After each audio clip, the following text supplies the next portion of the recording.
Alright. My body, he's sore. I did my exercises. Oh. I went out to the grocery store. I feel good, bro. I bought... You see, I bought milk. Oh, I forgot to plug my controller in. One sec, I'll be right back.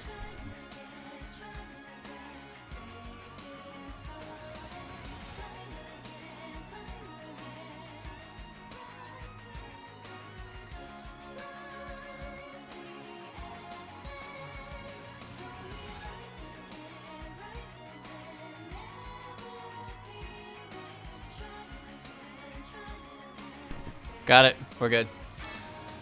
No, I went to the store today. I actually ran out of milk, and I'm low on water. So I didn't want to buy both at the same time because it would have been heavy. But you know what? When I got home, I was like, I could have lifted this. I could have lifted both of those. I could have taken them home easy. So that's good. But I gotta get more water. And before you say, just drink from the tap. No. My tap makes my water. I might as well drink from the fucking toilet. I'll tell you what. Anyway, here I am. So I have something to show you because it's confusing and I don't really understand what happened. So I want you to take a look. So obviously you see something here, right? Check this out. I want you to pay very close attention to the number of kills on every piece of equipment, alright? 1,000, 2,000, 3,000. Don't worry about that one. 3,000, 2,000, 2,000, 1,000. What? How? This, I swear to God, this weapon was level 50. And I just happened to pause and look at my equipment screen and it was level 99. It was just level 99. And I have no idea why. But there you go. It's just level 99. That one's got 10,000 kills. This one has 1,000 kills. And it just fucking exploded. I don't know when it happened. I wasn't paying enough attention. But I just noticed it was at 99. It was insane. So otherwise, everything is kind of just as it is. I've also put seals on, by the way. I got anti-theft and sound wave resistance. And then I got T-lever at 100%, deterioration resistance, paperweight, and item drop resistance. So I have some things. I got some barriers and whatnot. So I also, you know, I'll check. I gotta talk to everybody first. So let's do that. You know how it goes. We did it, victory.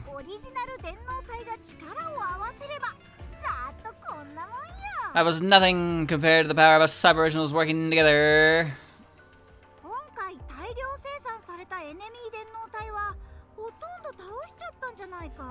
I bought more pork belly. They're smaller. I'm gonna cook them tonight, and hopefully they don't burn. I also bought frozen vegetables, and I need to figure out how to prepare those, which shouldn't be too hard. But you know, it's gonna be a game, so I'll have a better balanced meal, I suppose. I tried when I went to the supplement store the other day. I tried out the veggie mixes that they had. Yeah, they taste like grass. Not very good.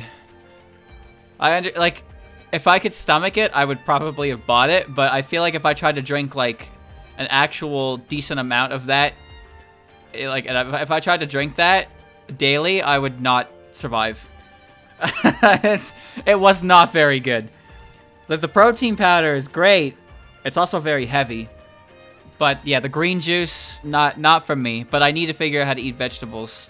It's not that I don't like vegetables, I just don't know how to prepare it all. Because I only have one burner. So I can only do one thing at a time. I got most of the mass-produced cyber enemies, right? I imagine boiling vegetables doesn't take any longer than like 3 minutes, maybe 5. But even so. Yeah, they were green. Blueberry flavored, citrus flavored. I didn't try the pineapple coconut. Now I'm wondering, what if the pineapple coconut was actually good and I just didn't try it based on that? based on the fact that I've never had coconut before and I don't really like pineapple. What if it just managed to be the best one and I'd skipped it? I caught a glimpse of Notori earlier. Did something happen with her? Maybe she found where the culprit is hiding. Yes. This wouldn't have gone nearly as well without everyone backing us up. I suppose I should thank them.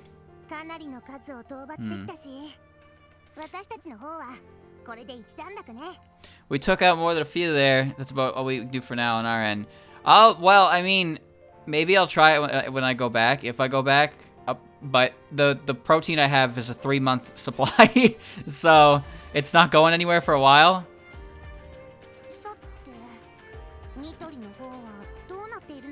How about we check up on Notori? Okay. We did it! Total victory!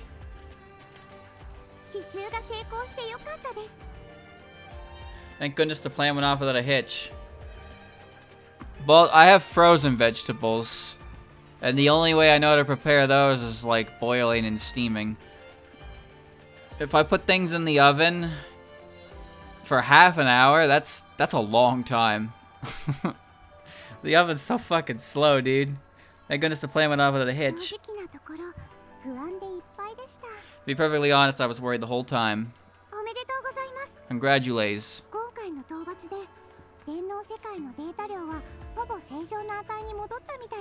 With the last operation, the Cyber Original's data volume has more or less returned to normal levels. Look, see for yourself. The Cyber World's data volume is nearly back to normal. Is it about time Notori finished her investigation? Dare I hope that Notori's investigation has made similar progress. I hate mushrooms. They're weird. Those two did pretty one hell of a good job. What the fuck? Holding out against that many cyber enemies. All that chaos started with the illegal access. It's about time to wrap it up, wouldn't you say? Cyber enemies coming at us in droves. I wouldn't call it top shelf, but I still had a hell of a blast. To think you would gather so many cyber originals.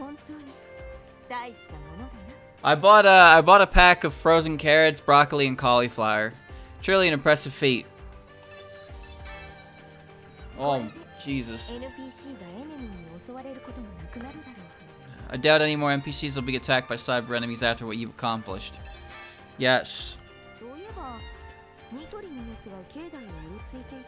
Come to think of it, Notori's been wandering around the shrine grounds. Perhaps she's looking for someone. Don't worry, Chad. I'll get to the gameplay eventually. Is everything really over now? Shirna was really strong. Do you think I pulled my weight too? Failing to take our base and then getting completely wiped out. I feel sorry for him if we weren't the reason for it. Next, we just gotta deal with the illegal access culprit, and then there'll be no one left in our way of our revolution. Even with the cyber enemies all grouped up, they were no match. Yeah. Hey there, great work. Sounds like you've successfully cleared out the cyber enemies.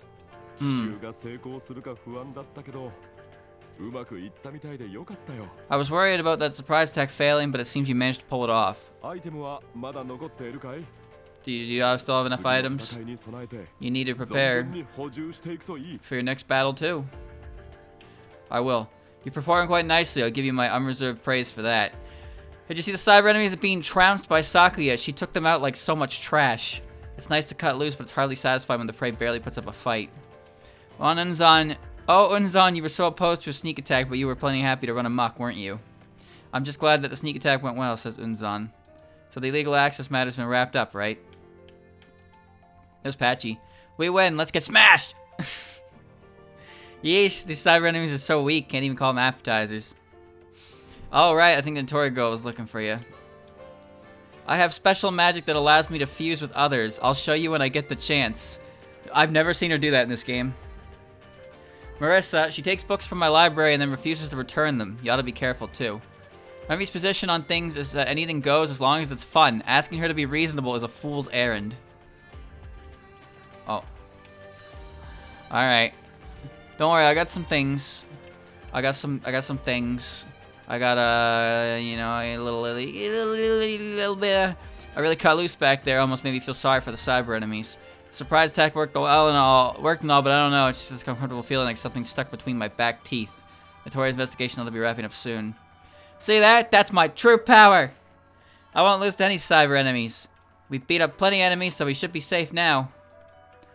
The surprise attack was successful, but we're still far from done. You never can quite tell what fairies are thinking, so they can be quite scary. They likely threw the cyber enemies into a state of panic. So, what did you think of my puppetry? Nothing to sneeze at, wouldn't you say? I can't believe it went off without a hitch, or maybe that just means the real battle is yet to come. It's been a while since I let loose like that. It felt pretty nice. We haven't dealt with the illegal access problem just yet, so I think it's still too early to celebrate.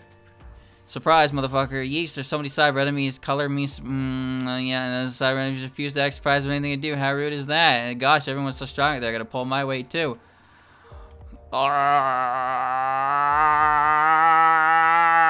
Okay. Okay. Now, mushrooms come in two variations. There's the, don't worry, bro, I got you. You can eat me. I'm good for you. And you got the, you absolute fucking idiot. You stupid dumbass. Why would you ever put me in anywhere near your mouth? And guess what? These two mushrooms are the same fucking color, but maybe one like hexadecimal difference of color. Futo's quick to get carried away and make a mess of everything. Be careful around here. The prince really is amazing, even when cyber enemies dogpile her. They can't keep her down at all. The base should be safe for the time being now. Futo's so unbearably self-absorbed, would it kill her to think about how much she bothers others for once? My bolts are good for stiff shoulders. Want to give it a try? No pressure, of course. You know, being a ghost's not half bad. You can enjoy any environment when you feel so inclined. She got better. She does not care. There's something nice about having friends to watch your back. That shows what happens when people mess with my turf. That Kokoro gal ain't half bad. Yeah. House cleaning complete, I would call it a critical success. If these cyber enemies can provide the mistress an outlet for her stress, perhaps they're good for something after all. Shouldn't the illegal access investigation be wrapping up now? You still want to talk?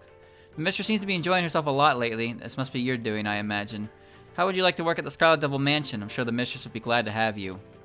Losing you would be most unacceptable, so I'll watch your back. We protected the base. It's all thanks to everybody coming together and working as one. Good work exterminating the cyber enemies. I'm glad everybody made it back safe and sound. Boy, you're really tough. Not as strong as me, though. Beating cyber enemies doesn't prove I'm strong. You know what would've? If I'd gotten to fight that Senning. I've already seen this, but she has more dialogue. Smile. Gotta practice smiling by lifting the corners of my mouth with my fingers. I wish to do battle with someone far stronger than me, then I can claim the title of strongest. If I observe your facial expressions, maybe I can understand emotions better. Now, what sort of expression will you show me next? Here, have some candy to celebrate our victory. Kasume can rest easy now. Did you find out who the culprit behind the illegal access was? Never expected I'd be the one rescued by you. I doubt I have anything to hold on my own. I really have to offer that girl my thanks. Still have a lot of training to do. You know what they say, slow and steady wins the race. Stay diligent and steadfast in your work. The most important part of employing animals is trust. Forcing an animal to obey you is no way to bring out its best. You seem to possess quite the hidden potential. It's certainly worth polishing. Fine work taking down the cyber enemies. Rayson looked halfway to tears when the enemies surrounded us. Goodness, it was just darling. It looks like we successfully subdued all the cyber enemies affecting by the outbreak. There are a lot of delicious foods on the surface, isn't there? You simply must treat me to some. Yorihime is ever so strict, so it's fitting that I act more doting. Miko Rabbit's absolutely adorable, don't you think? She's Luna Rabbit's little sister. I agree. I agree. I agree with the Watatsuki on something. Don't offer Futo too much praise, she'll let it get to her head. Tojiko tends to lose her cool when she's with Futo. I suppose Futo is a bit of a distraction. I might have overdone it a bit. It's easy to get carried away when you're excited. Futo seems to be getting impatient easily. Perhaps she's dissatisfied with her status as Shikaisen. It's important to listen to people until they're finished. Be careful not to interrupt someone when they're talking.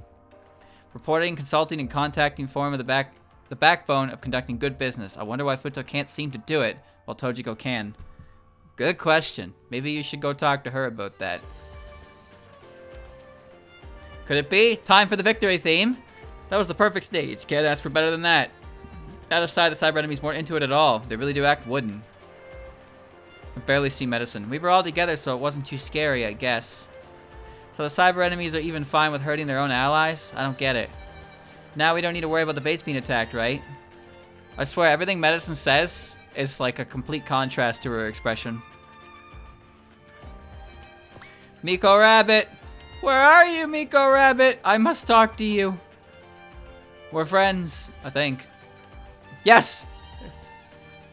Miko's secret's revealed. Miko's got a big sister named Luna Rabbit. Come shake hands with Miko at the Moria Shrine. Oh, what a pain. I can't wait for this to be over. Everybody loves Miko Rabbit. Miko will be with you always. I love Miko Rabbit. Miko Rabbit is my favorite character from this game.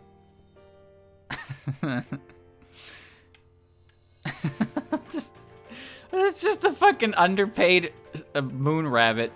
Probably not even being paid at all. And she's forced to do this. You know what that reminds me of? Cyber enemies are devoid of any ego, however, it is still possible to read their minds to predict their next moves. Now there won't be any more attacks on the base. Everybody's inner voice sounds so bloodthirsty. I almost felt bad for the cyber enemies. So, I used to have RollerCoaster Tycoon. Right? RollerCoaster Tycoon 2. I used to play it a lot. And one time, I hired the entertainer. He was in an elephant costume, right? A dude walked into the, he walked into the park. The entertainer found him, danced in front of him, and then the guest turned around and left. And that's when I fired the entertainer and never hired one ever again. So, yeah. I don't have much of a positive thought with those types of characters, but Miko Rabbit's got me feeling some kind of way. Immortality isn't all it's made up to be, you know? You could almost call it a curse, really. I'm not so patient as to go...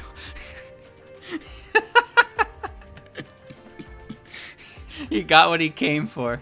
That's fucking... What was it? The I've seen enough, I'm satisfied. But he didn't spend any money, right? Unless he spent money to enter the park, I don't remember. I'm not so patient as to go over everything with you in painstaking detail. Watch and learn if you need to pick something up. Could you please take Kaguya with you? Drag her along if you have to. If you leave her alone, she'll just hole up in her room all day. Sometimes I feel bad for Eden. It really depends. Isn't it about time for the illegal access and investigation to be completed? In any case, it was an excellent victory as expected. Struggling against cyber enemies, I'm sure Madame Yukari would have some choice remarks for me. Iku. I think we eliminated the majority of the droves of cyber enemies that appeared, and Cassandra's finally joined us. I'm glad you made it back safe and sound. Okay. Everyone was like really amazing, weren't they? I could hardly keep up with you all. Fighting cyber enemies is 100 times better than dealing with Lady Orihime. I shudder to think what would have happened if the surprise attack failed. I'm glad it went well. No matter how hard a moon rabbit tries, they'll never rise to the level of Lady Yorihime or Lady Toyohime. A great man once said that there are only people who should shoot. The only people who should shoot are those who are prepared to be shot. I couldn't agree more. I need to work even harder so I can be more helpful to everybody. Some wise words from old Raisin. Raisin did quite well for herself, in my view. You should be more mindful of your surroundings. You'll be much stronger for it. The enemies seem to have some leadership of their own, but they're no match for us. The moon rabbits are far more skilled than the yokai rabbits on Earth. That's just another result of their strict training. My sister is quite kind, so it's fitting that I act more strict. It's pretty hot inside the Miko rabbit. Pardon me, I misspoke. There is, of course, no one inside of her. True? Don't crush my dreams. Miko rabbit is eternal. I completed the park goal by making a bunch of like silly slides and coloring them. I had fun with that game, but I don't think I'd ever play it again. I don't even remember how to play the game. I just thought it was kind of funny. Like, it was something I had and it was neat, so I played it. It was enjoyable. And then, you know, I watched Joel play Mr. Bones Wild Ride. Very, very interesting. I don't know if I got everybody. I'd say the surprise attacks just about clean up the odd outbreak of cyber enemies, wouldn't you? But on notorious finds, it could be about to get even more troublesome. It'd be nice if we put this whole mess to rest. I don't know if I got everybody yet. I don't think Joel created Mr. Bones' Wild Ride. I think that was I think that was a green text. That's I don't know who that was up there. I think that was a green text that got popular because it was just, you know, they could not get off the ride because there was no exit. Oh, moo cow. Gotta hand it to you, you're no joke. You and Kane are awfully chummy, aren't you? I'm a little jealous. I'm immortal, so you don't need to worry about me. Though having said that, I guess you'll probably worry about me anyway. Yep. Listen, I was a little bit of a sociopath when I was a kid. All that rampaging a girl could ever want. I get such a thrill for beating cyber enemies. What a rush. I don't think I can stop now until I got a taste for it. Let me explain that sentence before it runs too far away. Is it time for the climax yet? Yes. Let me find Iku. So whenever customers try to leave my park, I would put them in the pit, you know? The fenced off area so they would never be able to leave and my park numbers would look great. I'd never let them leave. In the end, they were just cyber enemies, no big deal there. With that resolved, time to get the presses rolling for the extra edition. Tori was looking for you. I'm betting it's the progress in the investigation. No, I have this thing called empathy for not real characters. It's my superpower, if you didn't know. I am an empath. I feel bad. I feel bad when I harass characters in video games. Because I have all the power. I have all the power in the world. I'm not going to use it to be a cock munch, you know? Whenever I play Fallout games, I barely do anything bad. I mean, I shoot powder gangers in the head. That's probably bad, but depends who you ask whether or not that's bad. Park jail. No. If they want to go home and tell their friends and family about the park and come back later, that's great. Or I could trap them forever, and apparently it doesn't affect approval ratings in the slightest.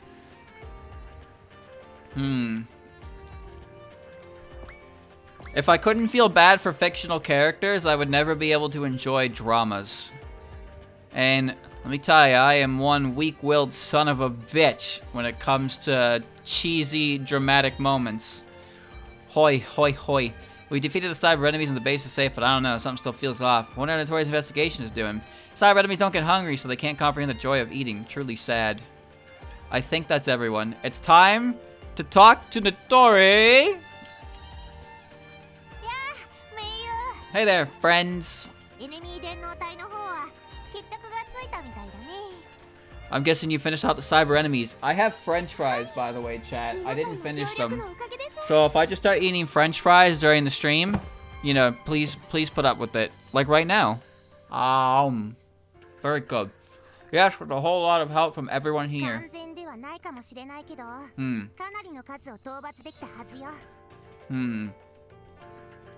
It might not be all bad, but we certainly hunted down quite a few. Yeah, I confirmed that on my end too.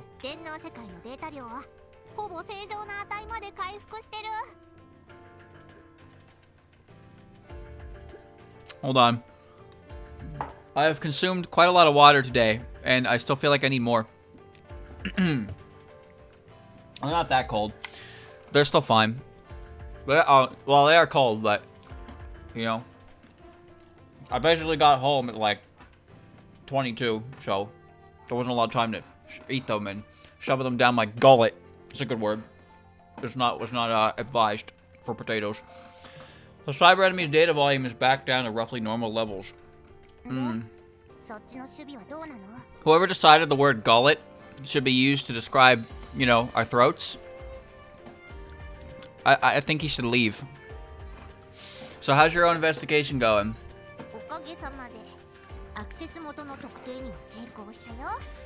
Sometimes there are just gross words that exist. I've succeeded in pinpointing a specific access point. You know, I've never actually played like a Sims game ever. Ever. It's never really interested me, I suppose. Actually, I take that back. There was one time I played a Sims game, and I was over at a friend's place, and he just showed me like Sims 3 or something, and he slapped somebody with a fish because you could do that, and I was like, Pog. And then that was my whole experience. My entire personal hands-on experience with Sims 3 was slapping a character with a fish. And I just, you know, that was just it. That was it. So I felt. I was just like, yeah, cool. It's probably where we'll find the culprit. Then let's head there right away. I'd love to, but there's a little problem. And that is...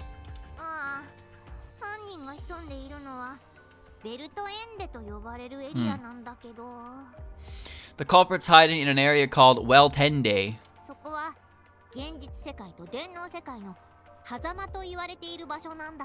You could say it's something like a rift between the cyber world and the real world.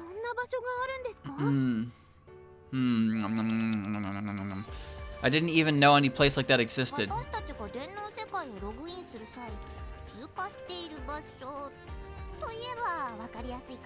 Would it be simpler if I said we pass through it whenever we log in?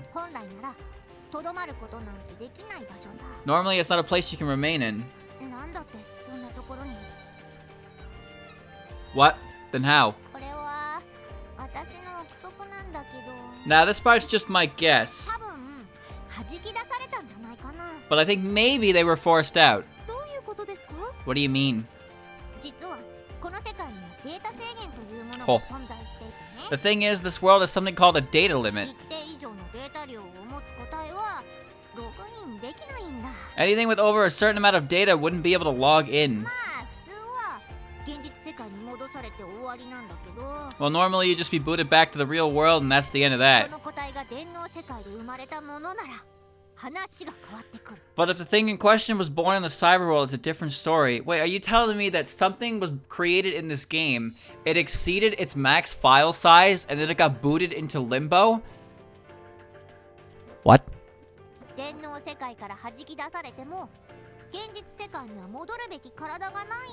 It'd be booted from the cyber world, but there's no way it can return to the real world either. How the fuck did the game produce something it can't handle? What? How did it do that? So what do you think would happen? Well, I would just delete the file. It'd end up wandering the rift between the worlds? No! It would get deleted! Or the game would never boot up again. Whatever you decide, Mr. Programmer.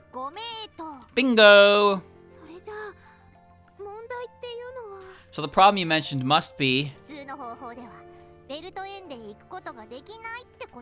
Yeah, there's no ordinary method to get to Well-Tende. So basically I have to download more RAM until the game cannot handle my file size. I see. Even if we can pass through, there's no way to stop there. Oh, no. Can't we work around that somehow? Well, it'd be simple enough for a cyber original.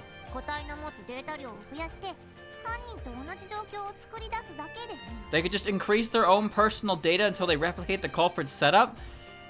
Why can they do that? So you're saying it's impossible for us? But yeah. No, I'm saying that if we did the same thing, we'd just end up back in the real world. We wouldn't stop at Well-Tende.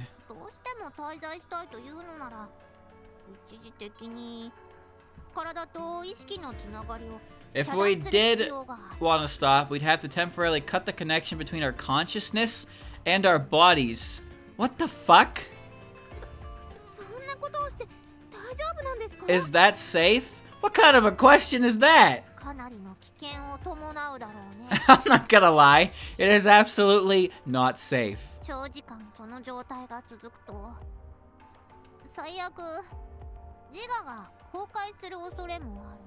Stay like that long enough and I'm afraid that in the worst case you lose all sense of self. What? Your jokes are in poor taste, Nitori. But even knowing all that, I'm still going to ask you for the impossible.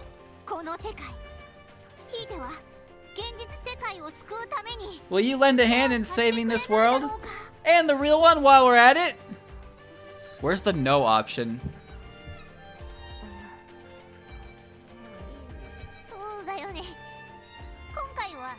Yeah, I figured. Can't expect you to... Well, if I must. You have blatant disregard for your own life, Tenshi. What's the saying? In for a penny, in for a pound. This is bullshit. Yes, I couldn't agree more. Are you sure you want to just commit to this? This seems like a bad idea. You sure you don't want to run this by Kaneko or Suiko? Yeah, it'd be kind of bad if you just fucking died, you know? No matter how dangerous it might be, we can't just pretend we never saw this. What about you, Tenshi? You're the daughter of some namby-pamby clan up in heaven. If you just kicked the bucket because you went, you know, database fucking stupid ass vroom MMORPG, you know? You can't just do that. You got responsibilities. Or maybe you don't, but maybe you will. You can't just do this. It's a fucking video game. Can't say Shanai. Please think about this a little harder. Meanwhile, I'm eating french fries as you are committing to a very life or death situation here. But me? I'm criticizing your decision making while eating french fries at my desk. This is why you should trust me and my opinions over theirs. You girls. With that settled, we better start getting ready. Right.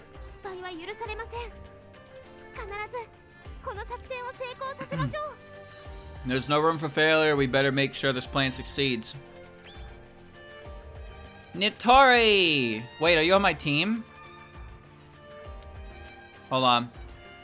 Peep these cut-ins, chat. Alright. Peep it! Look at that! Squishy! You know what's funny? She actually makes a noise when she gets hit that sounds close to the noise she makes when she gets hit as an enemy. It's like kind of impressive. Anyway, she's a pretty good partner and she's pretty squishy looking. And you know, I like squishy characters, so it works out for me. Kassen's cut-in is the same. And Kokodo's showed up. Kokodo shows her belly because why wouldn't it? There you go. It's pretty good though. It's pretty good. But the parts where the shirt opens is like, come on, you're not fooling me, buddy. You're not fooling me. You can't fool me. And here's Kassen again with her arm like, you know, her arm looks so small in this picture because the bandages go off so crazy. Anyway, peep this 243. Give me that hee Rokane. Alright. Okay. Excellent item, very good. I got some stuff. Okay. Wait, why are we talking again?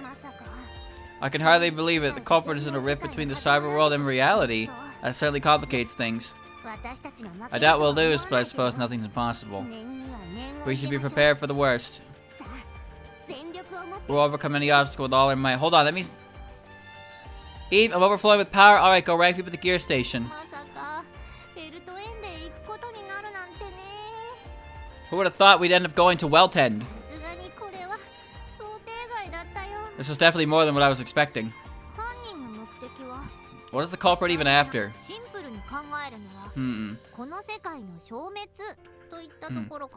Maybe I'm overthinking it. Maybe they just want to erase the world. The way this game works is you choose who you start with between Sanai and Tenshi.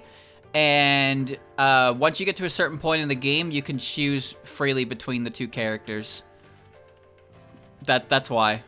So I can just switch characters, because I'm sure you've noticed when you go to the gear station, you can see change characters is there, but it's grayed out. That'll eventually come back, or it'll eventually highlight for you. It takes some time, so just enjoy the story of the character you got, and then you'll be. I don't want to spoil it or anything, but you will eventually get control of both of them. This might be our first and last chance. So let's make it count. Okay, I'm gonna make it count. Your time is up. My time is now. Well tend, is it? I never once imagined we would set foot in such a place. Maybe this isn't appropriate, but I'm feeling a little eager for this. I mean, how often do you get a chance to visit a place like Weltend? Weltend is an ambiguous place right down to its very existence. The common sense we've used so far will not hold water there. In a certain sense, you could say that Weltend exists outside of the game, so I don't expect to be much use as a navigator there. For the sake of our future, we can't afford to lose. We'll protect our own world with our own hands. Baba Booey. Everybody wants to talk to me.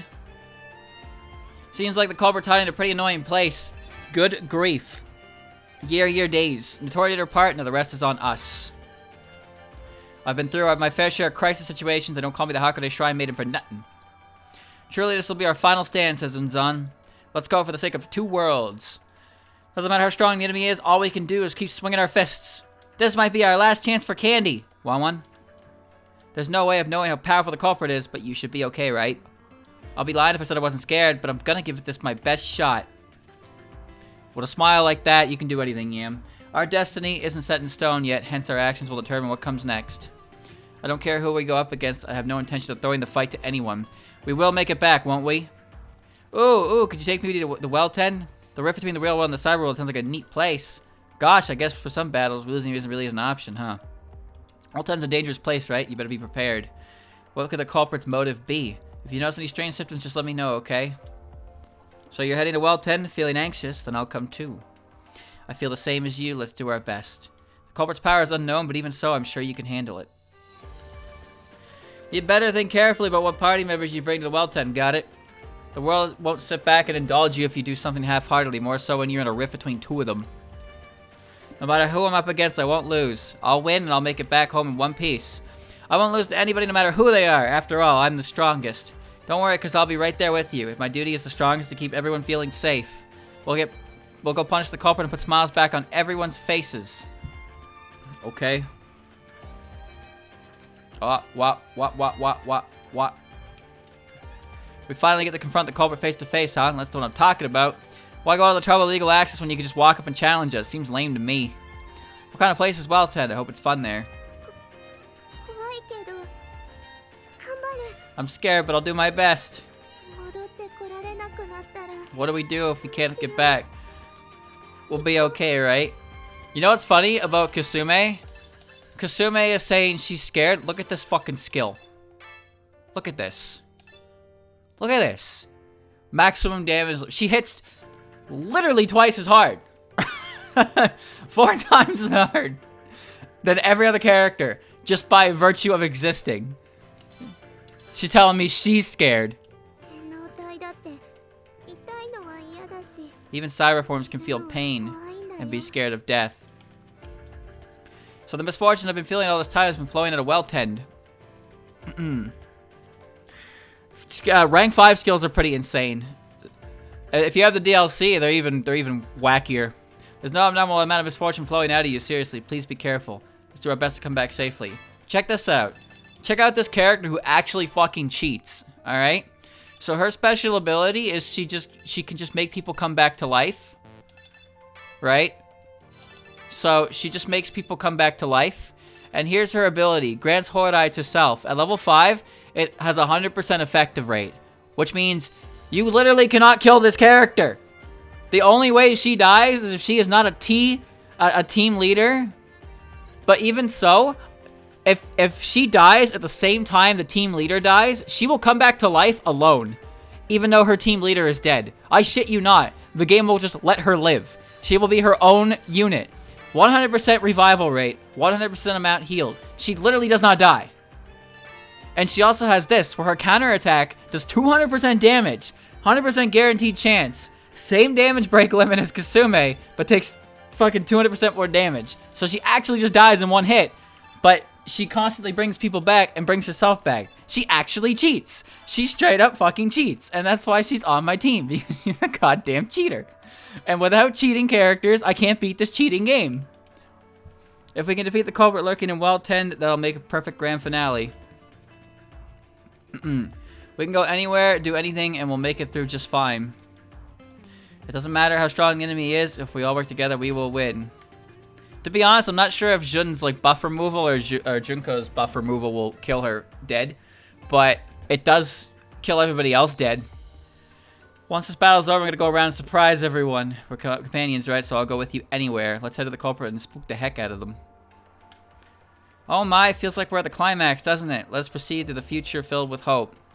I will protect you after all. That's what the contract we share. A place that is neither in the real world nor the cyber world. I don't have a great feeling about this. Sometimes I worry about when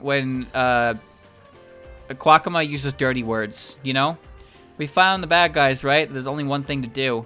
I'm a bit scared to go to Weltown, but I'll do my best. We'll come back safe and sound, won't we? It's not even an inherently dirty word, but when Quakama says it, I can't help but feel like it's dirty. She's tainted like that. This feels like a real final battle. This is when you really have to put some spirit into it. You can do anything with the right mindset. Now let's save this world together. I'm with you, so is everyone else. You're not alone. Stay sharp. You can't afford even a single slip-up.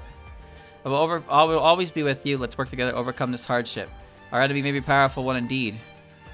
Oh. I don't think Medicine's art is that bad. I think it's okay. The enemy got illegal access pretty easily. They must be real strong. After this is all said and done, I'm sure the sake will taste great. We're heading to uncharted territory here. Gotta stay alert. In general,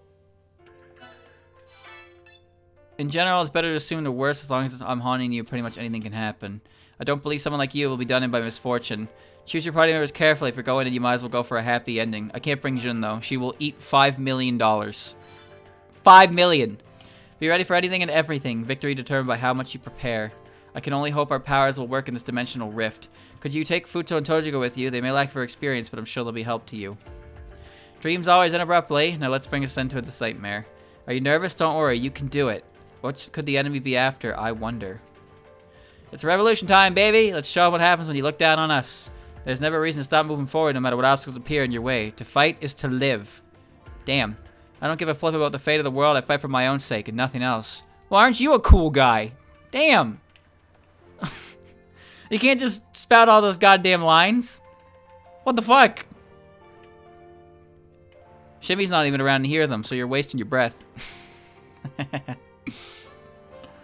don't know where Shimmy is. I shan't be defeated by anyone. This is my I'm completely invincible face. I really couldn't care less about world peace, but if you want to protect it, I'll lend you a hand. Okay. I hope there's some tough enemies in Weltend. With the prince on your side, you don't really need my help, do you? Well, I guess if you insisted, I'd still help out. As long as Futo doesn't get too carried away, she should be useful in her own way. Hiding in a dimensional rift isn't exactly an everyday occurrence, is it? I wonder who the culprit really is. Oh, I wonder. I'm sure Racing will be able to help. She may seem timid, but she's got moxie, you know. You determine the culprit's whereabouts, yes, and the rest is up to you. I'm counting on you. It would grow quite dull without you around, so you must make it back safely, okay? Jun, if we're heading into Weltend, you need to prepare for everything. If ever there was a time to dump your funds, now would be it.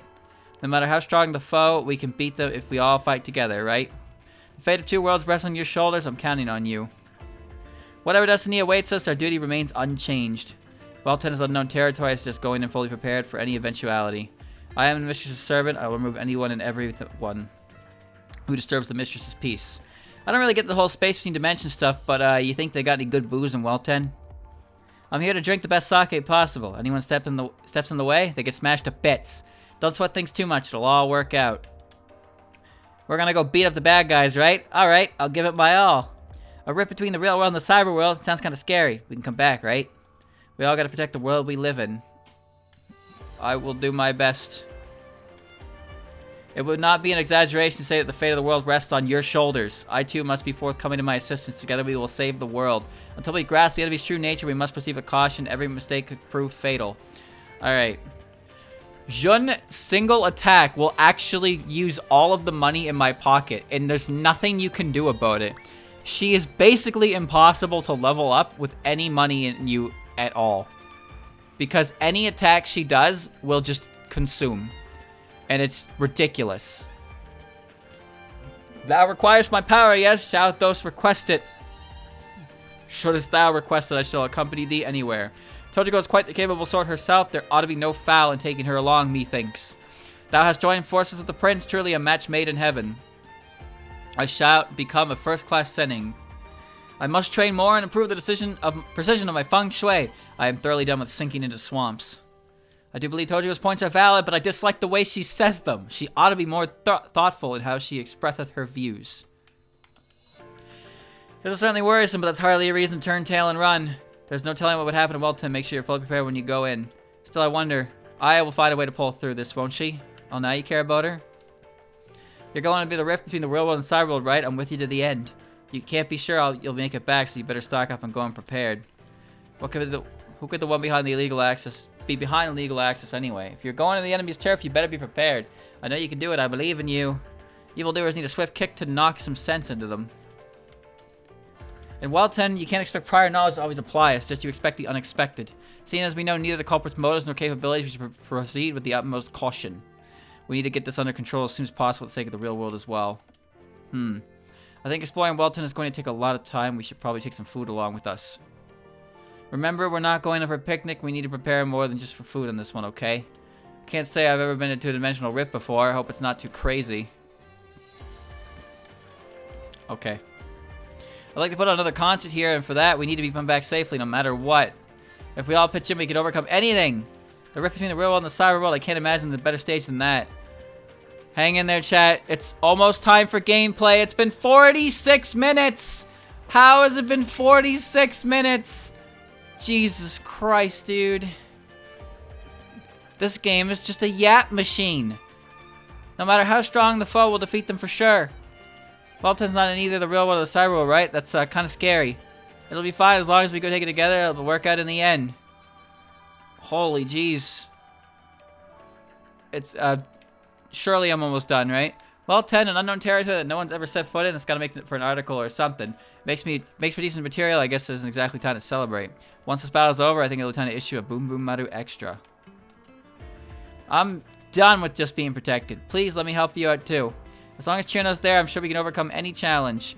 Welton's a dangerous place, right? We should make sure we're prepared as we can be. Oh, it's Mommy G. I think I've gotten everyone at this point but Ron. So now I'm looking for Ron. Oh, well. Maybe it's not the best time to say this, but what the hell? This is getting fun. Also, Clown and Alice. I wonder who the illegal access culprit is. I hope they'll show me a good time. And Yorihime. Don't worry, you've got me on your side. You don't need to be afraid of anything. Yorihime, Alice, Clown Piece, and I already forgot. Ron. So there's 4 left as far as I know. 4 left. I've been getting all the dialogue. At least I've been trying. Oh, I forgot about Sumireko. This one's a super duper bad dude. It's lunatic time. When you get serious, we can deal with anybody. Easy peasy lemon squeezy. Welton's a place no one ever been to before, right? Pretty exciting. It's the final boss battle time. I guess I shouldn't be joking about that. A rift between the real world and cyber world, huh? What kind of place is it going to be? The enemies in Welton have got to be tough. You better go in as prepared as you can get. I have a feeling the enemies I'm going to find are going to be fucking Big Tenchi, which is the stupidest character in the entire game. And arguably the stupidest character in the entire series. Holy Jesus, dude. What an absolute fucking garbage design of a character that one is.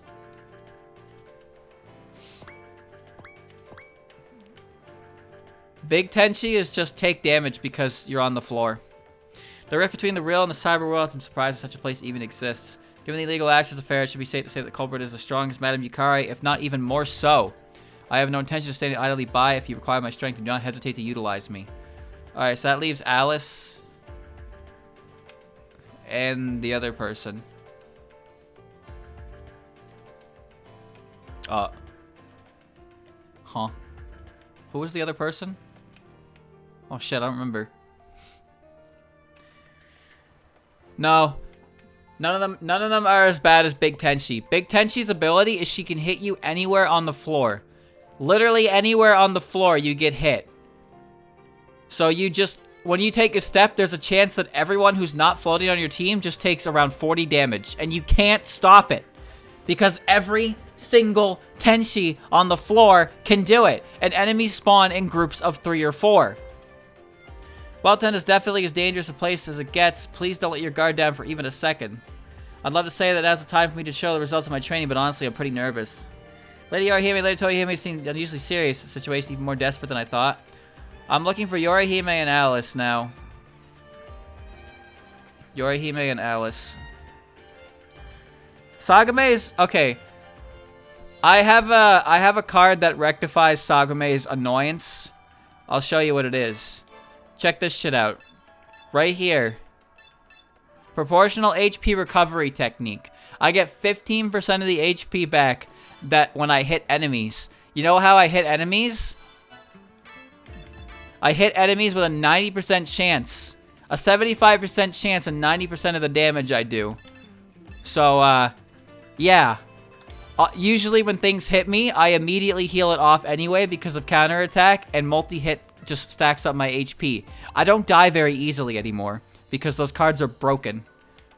But Tenshi is just stupid because Tenshi can hit you from anywhere.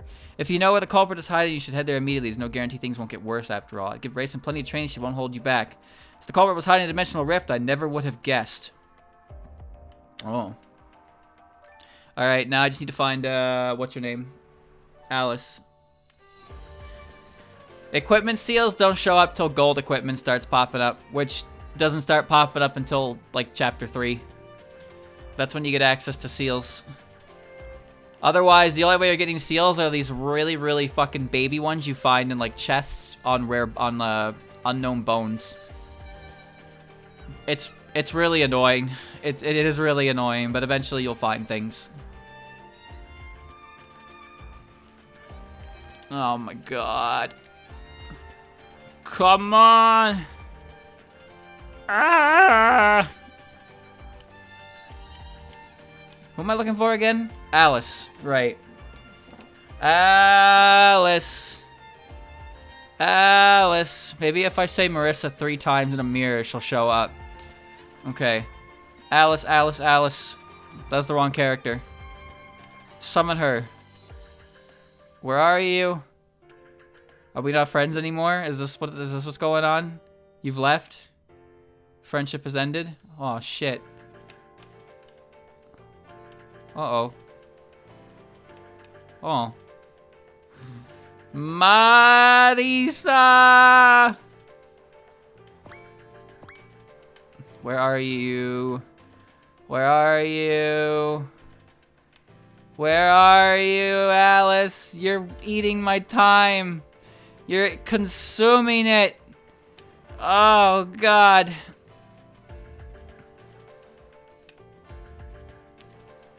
Surely. Oh, I saw her. Oh, shit. Poggies. Well, 10, the space between the real world and the cyber world is concerning how little information we have on it. I don't usually go all out, but this time I might not have leeway to hold back. No matter how things turned out, I'm with you right to the end. I did it! Alright, it's time to play the game! Holy shit! Ah! What do you mean, unknown floors? What? Clear the dungeon with Akio and Kozusu in the party. Clear the dungeon with Akio and Kozusu in the party. Clear floor 29 within 15 turns. Clear with both Akio and Kozusu. Clear without restarting the floor. Okay. Sure. Alright, I'm running with this team, but I need Akio and Kozusu. So Yorihime gets the boot. For Akio. Alright. Huh. It's just Celestial to the team. That doesn't help against Tenshi's stupid attack. Alright. Kozubu. Alright, Notori's here. Oh shit, I gotta bring Notori.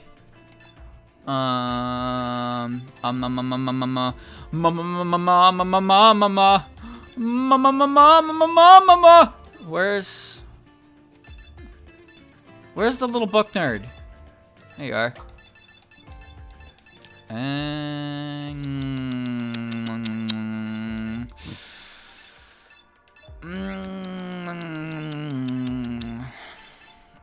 Clown?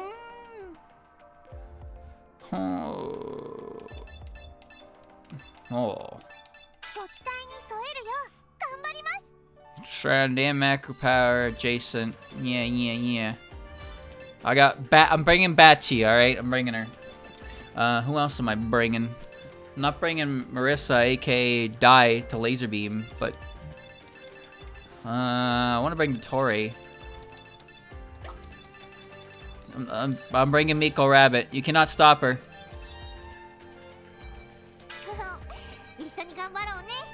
Yes. Yes, this is the team I'm bringing. But first, I need to uncap Notori, right? Alright. Rank up. I hope she doesn't want energy drinks. I don't have energy drinks. It'd be really bad if she wants an energy drink. Oh, thank God.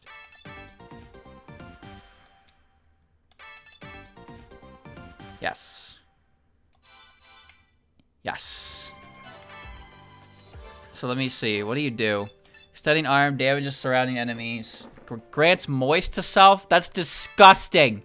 Temporarily grants positive status when on top of or adjacent to waterways or puddles. You really had to call it the moist effect? My God, dude. Oh. Optical camo. A moving florist grants optical camo effect. That's just not helpful to anyone. Alright, this is my team. We all have the same cards. Are you ready? Aki and Kosusu, clear floor 29 within 15 turns. Clear without restarting the floor. Oh, I'm ready. I'm ready. Are you ready?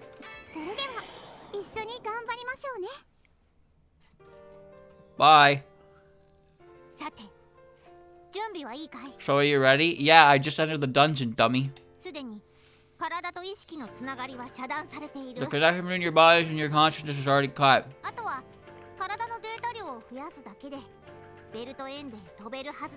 All that's left is to increase your data volume and you should be kicked straight to Weltend. Really? I don't feel detached. If you could feel it, wouldn't that be a problem? Tell me immediately if you do feel anything.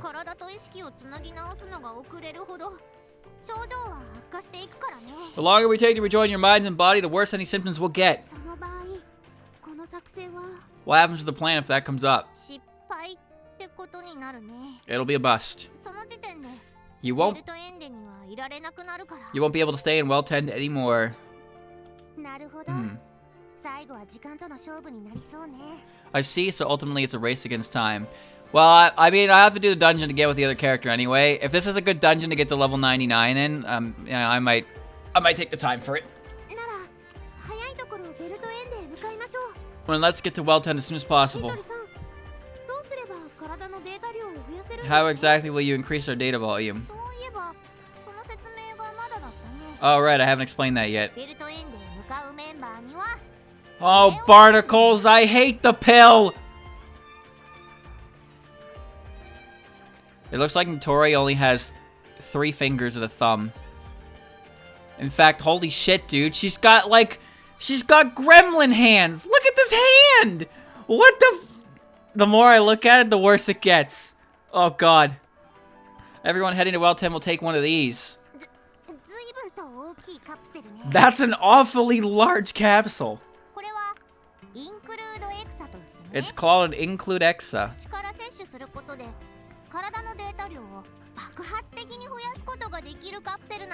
Anyone who swallows will have the data volume increase exponentially.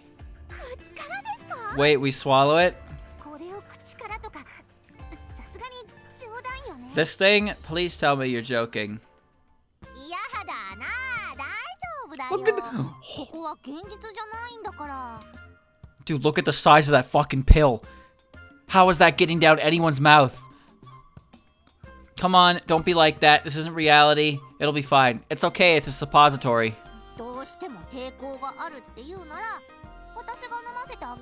If you really don't want to take it yourself, I could feed it to you. Eh? No, no, no, that's far too big. It'll never fit. It's fine, it's fine. It'll only hurt at first.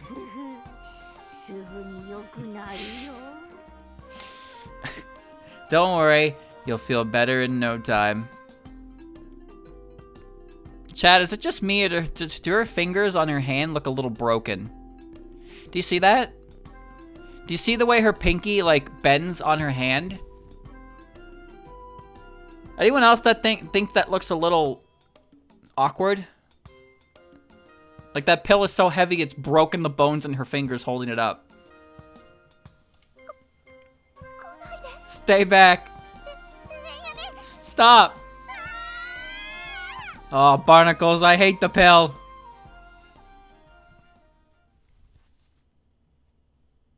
I can't draw hands. I can't do it. Ah! So this is World 10, the rift between the cyber world and the real world.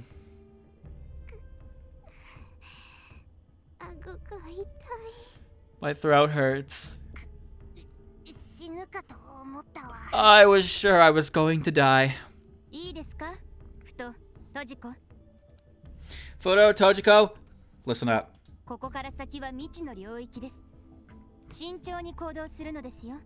From here on out, we're in unknown territory. I need you to act cautiously, alright? Right, understood. Ha ha ha! Thy worry is needless, Crown Prince. For none are more cautious than I.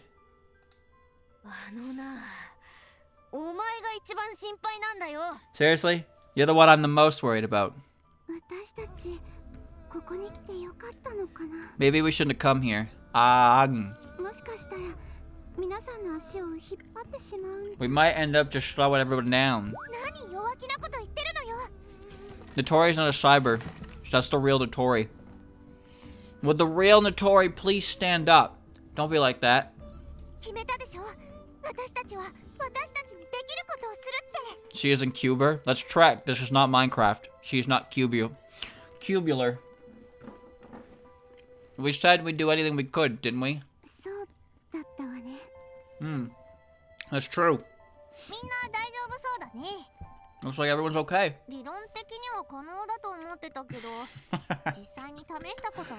I know what you meant. I'm just being a bastard. This was theoretically possible, but I hadn't actually tested it. So I wasn't sure if it would go well or not. Imagine the climax of a 100-hour RPG and the guy who's narrating it is just on his fucking lunch break. And you decide to test us with all of our lives? Sure did. This is what you call professional stream. I'm almost done my fries though. I have 3 left. Seriously, what if it had failed? That's just how urgent the situation is. But we don't have time to chat. It's about time to start the operation. Find and defeat the culprit, right? Yeah. Just to confirm, do we have an accurate read on the culprit's location? Yeah, no problems there.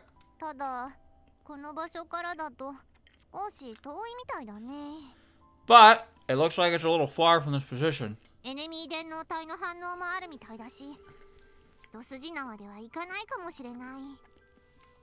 I'm also picking up cyber enemies readings, so be ready for things to get worse.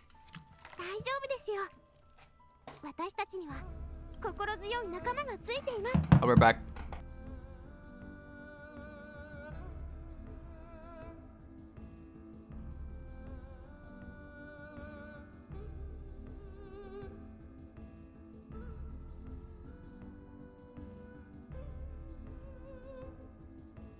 Alright. Don't worry. Get all our companions. I'm gonna open the bottle. You can hear it on stream. Ready? Well, it's not a bottle. It's a Gatorade bottle, but it's Powerade. It's too strong. No, my hands. Never mind. They're just greasy from the fries. Don't worry. I can do it. I can pull the plastic off. Somebody get me the jar. Let me show you how strong I am with the pickle jar. The ultimate tester of arm strength right there. What is that? What is that? Huh? Right, with all the side enemies on our side, there's nothing we can't overcome. You said it.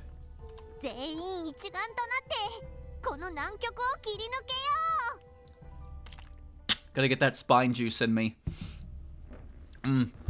Nothing's impossible with everyone working as one. Oh, wait.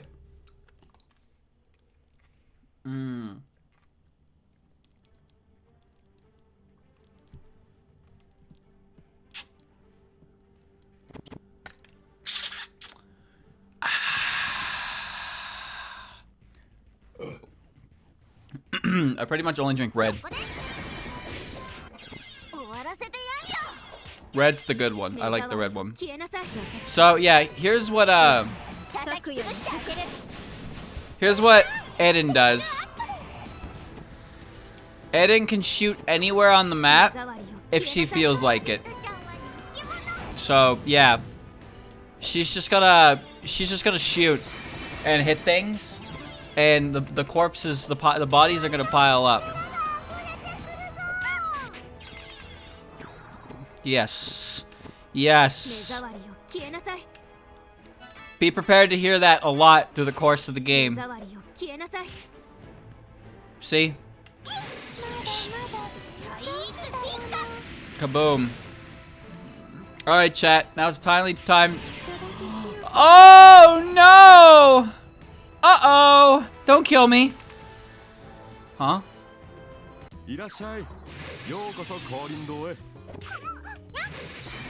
Oh no, Eden's gonna die. As soon as he wakes up, Eden's gonna die. Mjordan donation box. That's new, so I want it. Blazing Star? Yeah, I'm buying it. Don't kill Eden. Please stay asleep.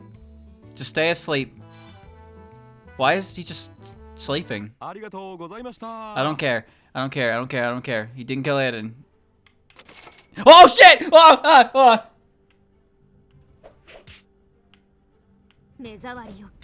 Okay.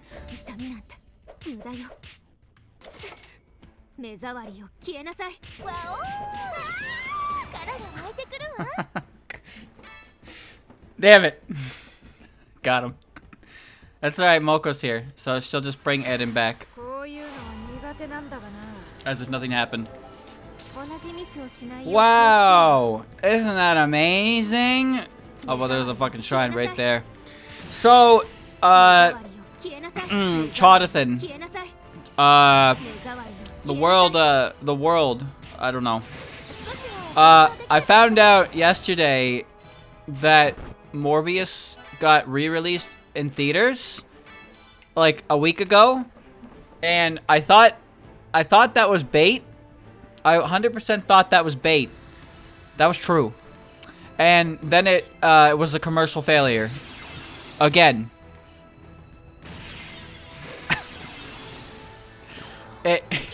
What?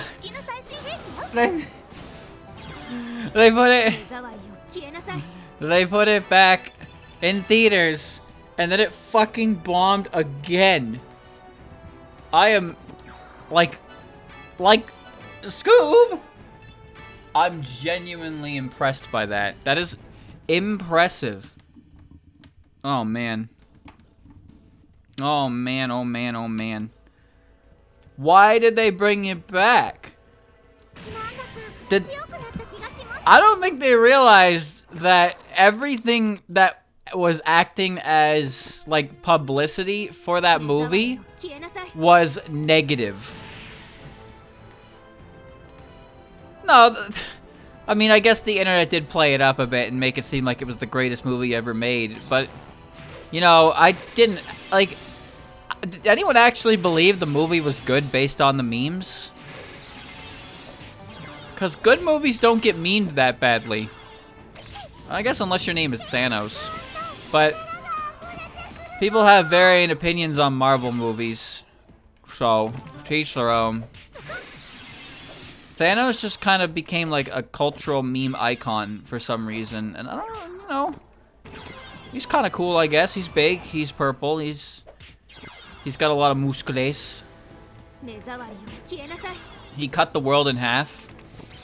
He said some cool one-liners. Because everybody gets cool one-liners in a superhero movie. Oh, man. I'm only on floor 2, man. I don't know who makes decisions for these things. Well, I mean, I do. It's the people who don't actually have any, like, you know, they don't actually participate in the project on a fundamental level. They simply direct the course of the project. This is what I assume it is. You know, the investors. The investors. You want to please the people who are giving you money. So you listen to them. If you do not put this in the movie, I am cutting funding. Well, shit, I mean, we want to make a good movie, but we kind of need funding to make a movie at all, so I guess we're going to have to put that in the movie, huh? And, wow, you did it. You put it in the movie. You created one of the best movies ever made. Psych! Psych! No. It is good when he shoot... I've never seen Morbius. I'm not gonna. Thanos is popular because Thanos is Thanos, right? He's so cool. He's the big purple guy. You know, everybody loves the purple guy from the what's the game? You know, five days at Holly's. That's the one. Man, speaking of that, chat. Fucking what do you call it? You know that game that is currently in development? What is it, Poppy's Playtime or whatever? That game barely even exists as a game yet, and it's already like doing the same thing that like FNAF did for merchandising. Like, why do these things take off so effectively? What if we take something that is aimed at children and turn it into horror? And then it becomes really popular with people, and it's kind of crazy. Now, I'm not saying the Poppy's Playtime is bad. I thought like the little bit that existed when I first saw it was actually pretty well done. But I'm just surprised at how it's fucking exploded, right? And then I think about the Winnie the Pooh slasher film, because apparently that's a thing. I really hope that actually happens. Not because I'm interested in seeing it, but because the idea of there being a slasher film based off of Winnie the Pooh is fucking hilarious to me. I want to see what that does. I want to see everything about that. It's real. Yes, it's real. Because I guess Winnie the Pooh is entering public domain, or has entered public domain, because Disney could not get its grubby fucking mitts on a copyright extension in time. I'm just assuming that part. But the fact of the matter is that there's a Winnie the Pooh slasher film in the works, because the character is public domain right now.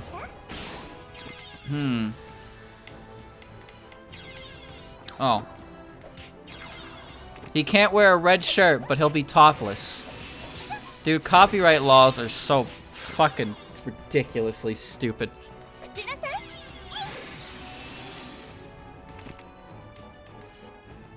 Fair use is not real.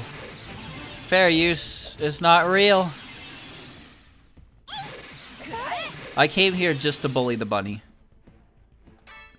It's fair use, yes it is, but I'm still going to claim, and then, you know, I'm going to win the claim because YouTube's not going to check the actual contents of the claim, so, sorry.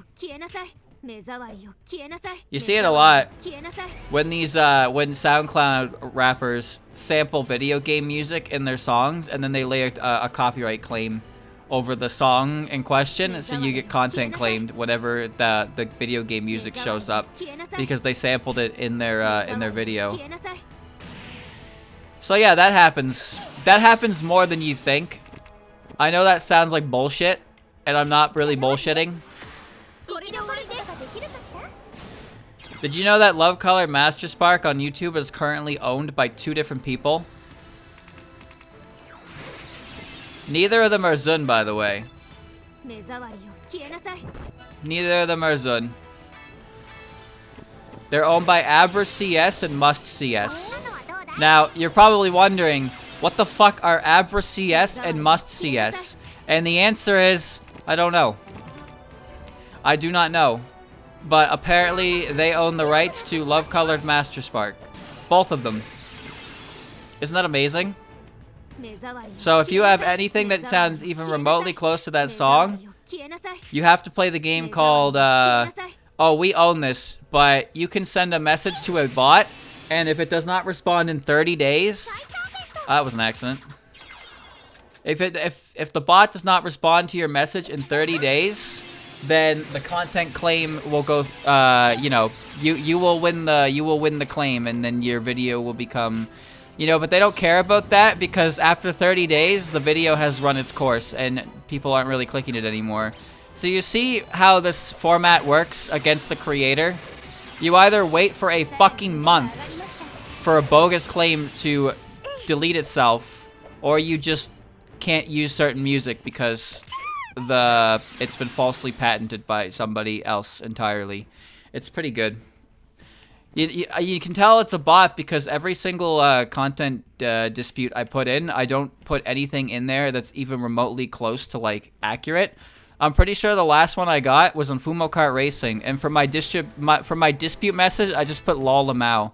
And, you know, give it about a week, and I should be A-okay. It should be gone. I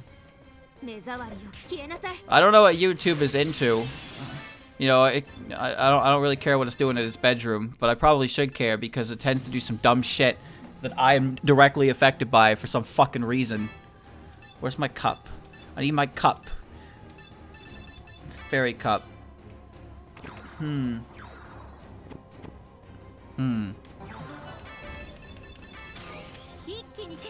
What is YouTube doing right now?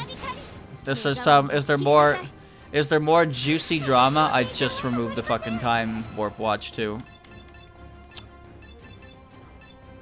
I don't understand how this works. I assume I just put it on by the end of the dungeon. Maybe I'll take it off. 20% is so small though. Okay. The Act Man. I don't know what that is. YouTube's. It's all robots. Yes, I get bot comments all the time. Sometimes I get comments that I know are by humans, but I wish they were by bots because they're just they somehow have less intelligence to their comments than the fucking bots do. Oh man.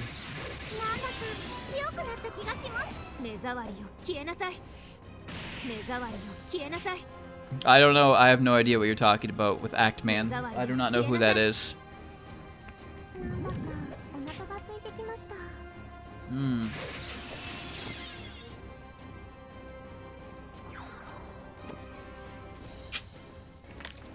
Act Man called it a dude violated a bunch of guidelines in his video, calling him out, got taken down. So I assume the person who was violating guidelines was in good graces with old John YouTube, huh?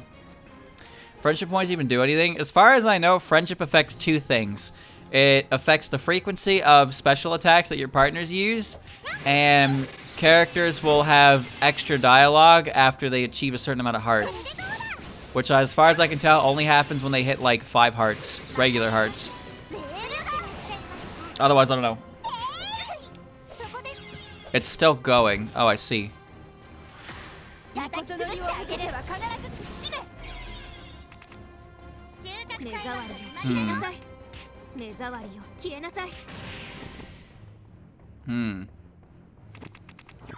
You're not allowed to talk bad about people who are friends with YouTube, YouTube personalities that are in good with the people who run the site.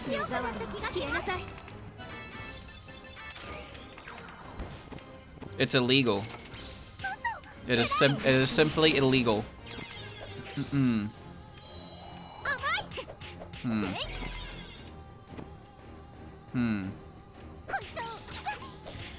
Well,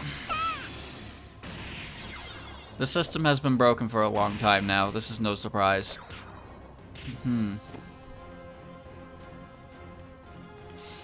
It's not even really business.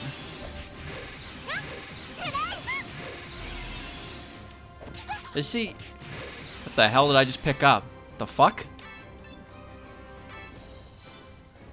Tamsa Venus. The ultimate power only true martial artists can wield, aka the Master Killer. Its name comes from its power to bring all martial arts to its knees. It's a dragon coming out of a hat. Cool.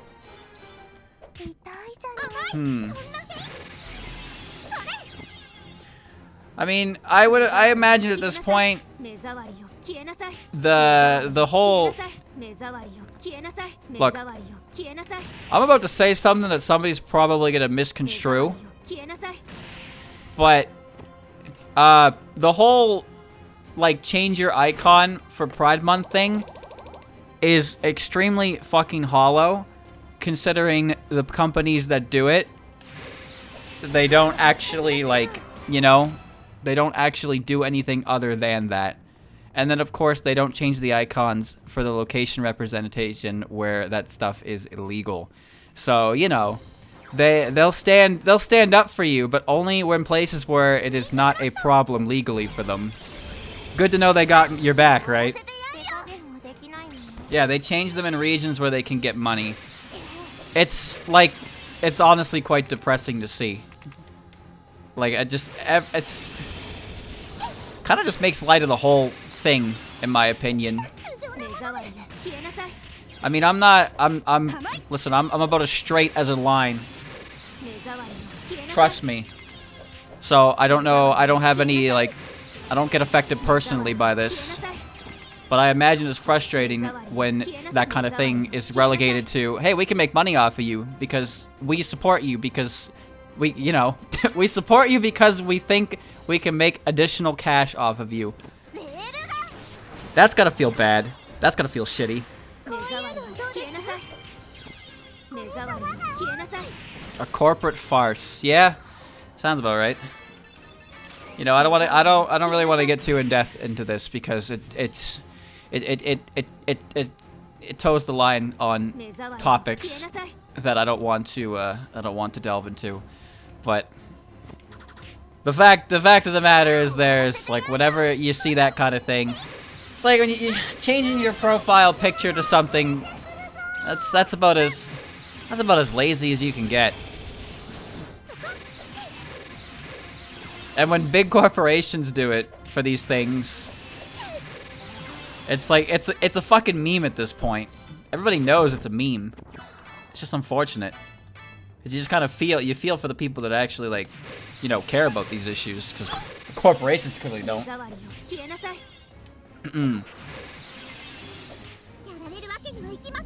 Hoi, oi, oi.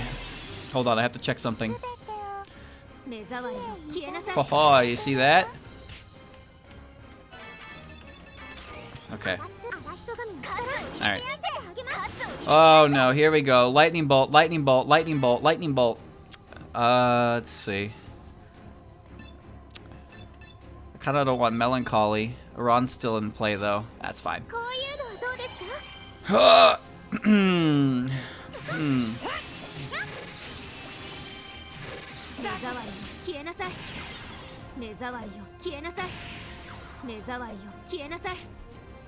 When it comes to things, I tend to try not to think too hard about things.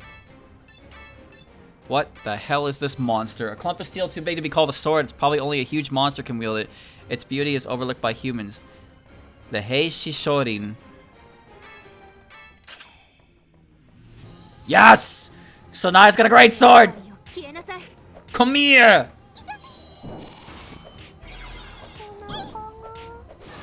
This is all I've ever wanted. Wait a minute, did I not? I didn't take Toyohime off. Whoops. Whatever. Why? Hello? What are you doing here? Are you here to kill Eden? Please tell me you're not here to kill Eden. Don't kill Eden.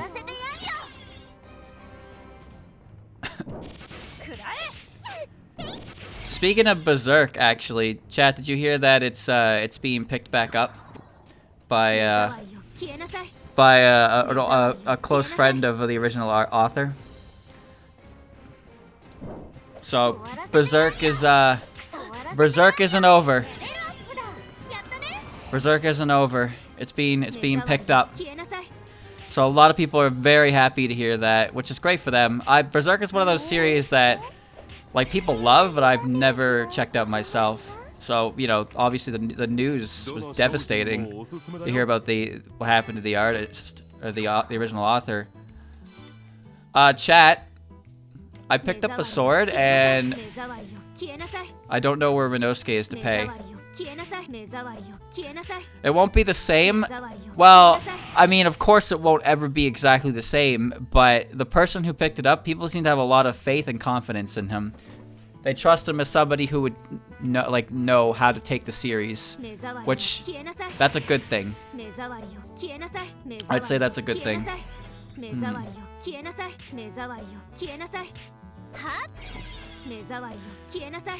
Renosuke! Renosuke! Where are you?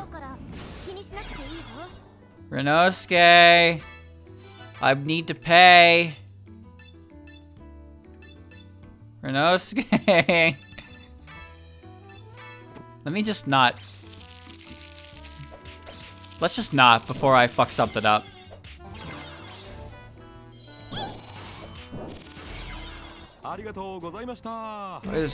His voice echoes in the distance, but I have no idea where he is. So my belly is now at 60% max capacity because fuck you. Oh, he's here. There you go, yeah. Oh no. Wait, she killed him. She killed him, but I'm not getting punished for it. Okay. All right, let's just go. Let's just go.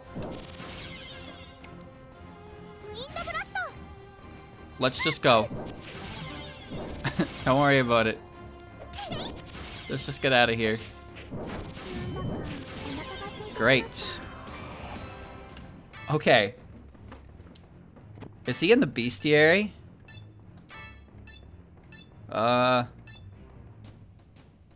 No, I don't think he is. No, he's not. He's not in the bestiary. Alright. Okay.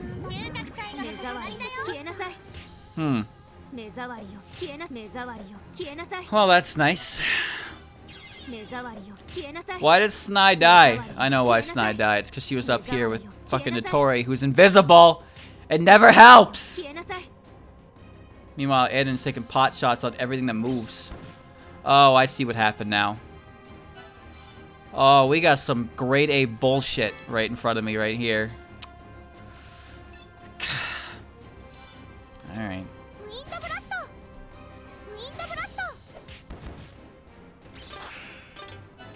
Hypnotism, hypnotism, hypnotism, hypnotism. Okay. Whoa. Why do they all have revive active? I don't know.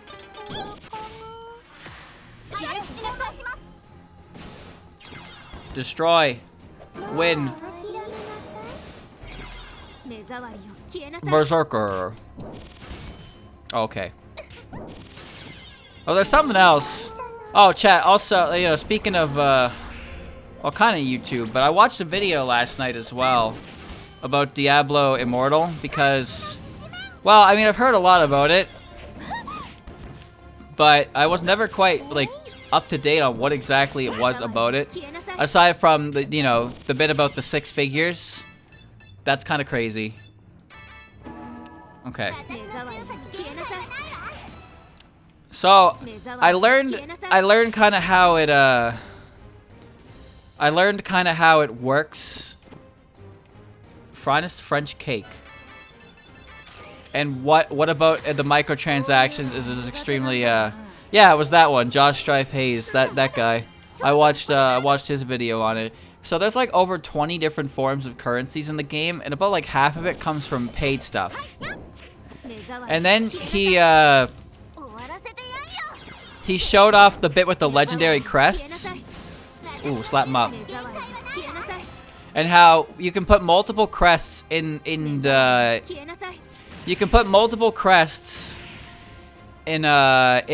a rift to increase your loot chance. And once you put 3 of them in, the game just straight up asks you if you want to put in 7 more to put 10 crests in. And if you do that, the chest in question will spew out like 5 to 10 like legendary drops or something absolutely fucking absurd like that. But the rate, legendary crests are essentially they're essentially pay only, because you do get them for free, but you get a certain amount of them for free and like small amounts. So a free-to-play player would get 10 crests within the span of like 6 months, whereas somebody who spends like 20 bucks can just, you know, run that. Also, the way they get around the laws of loot boxes is by putting the loot box at the end of a dungeon between gameplay. It's like a gray zone. It's like a gray zone on the law. So they're not required, like with loot boxes in Gacha, as you know, it is by law they are required to put the rates. They are required to put the drop rates for things in the game. That is a law. However, if you have aspects between immediately pulling for what you're looking for, you can slip around that, and you don't actually have to put your rates at all in this situation. So Diablo Immortal does this, and so you can't see the drop rate in game for the things you're looking for due to this. It also, and as I said, it gets around the loot box law. Now, here's the thing. Azure Lane actually does the same. But the thing about Azure Lane is it doesn't do it necessarily for the rates. It does it for the fucking like drops. Ship drops. There's like no information on that. To be honest, I'm not even sure what the rates are for that in that game in general. I don't know if they show it or not, but I'm sure they do because they have to. But the fact that you can slip around that law by something like that is kind of ridiculous to begin with. There you go. Yeah, fans like made a chart or something, like calculating it, and the odds of getting like an actual high ranked like legendary drop was like 0.005%. With like that's ridiculous. I hope you're not sick of Eden's words yet. It's a very handy attack, but she just doesn't shut the fuck up. No, I meant sorry, I meant 0.05, so 500. You have 5/100ths of a chance to get a pull. Oh man.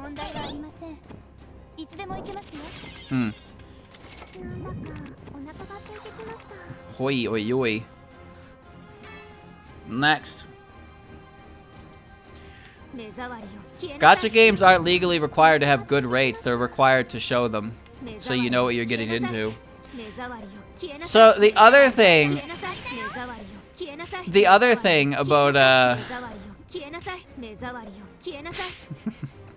the other thing I learned about it is how it does the boost pass thing. So there's this thing you can buy. You can buy this thing that gives you rewards every certain amount of days. You buy for like 10 pounds. He's British, I imagine. So he says pounds, but pounds to Canadian, pounds are like half. So that's like 35 Canadian. But if you spend like the 12 bucks, you get 30 days of rewards. However, you only get your rewards for cumulative days. So what that means is if you log in for 29 days and you miss a day, that means you don't get the 30-day reward until you buy it again, and then you get the 30-day reward for the next day. But guess what happens when you reach the end of that? You're back to 1 day prior to your double 30 cumulative days. So because it's cumulative, if you ever miss a single day of login, then you're now stuck in this loop of, oh, it's 1 day. I need to buy 30 days for 1 day to get my reward. But it will never change because it's cumulative. So yeah, that's bad. Gacha games have cumulative rewards, but they're daily login rewards. You get them for free each day just by logging in. But this is paid. This is a paid thing. And the way it presents itself makes you think that you're getting the rewards that are shown, but in actuality, you are purchasing the chance to get said rewards. Like the more you look at it, the worse it gets. It just gets worse and worse and worse and worse. And then at the end of the video, the fucking kicker, the absolute kicker, was that for all the microtransactions and everything that you go through and you spend and you do, it only applies to the individual character you are using. So if you want to use another character, you'll have to rebuy everything you bought with the other character to use the same stuff. Oh my god. Holy shit.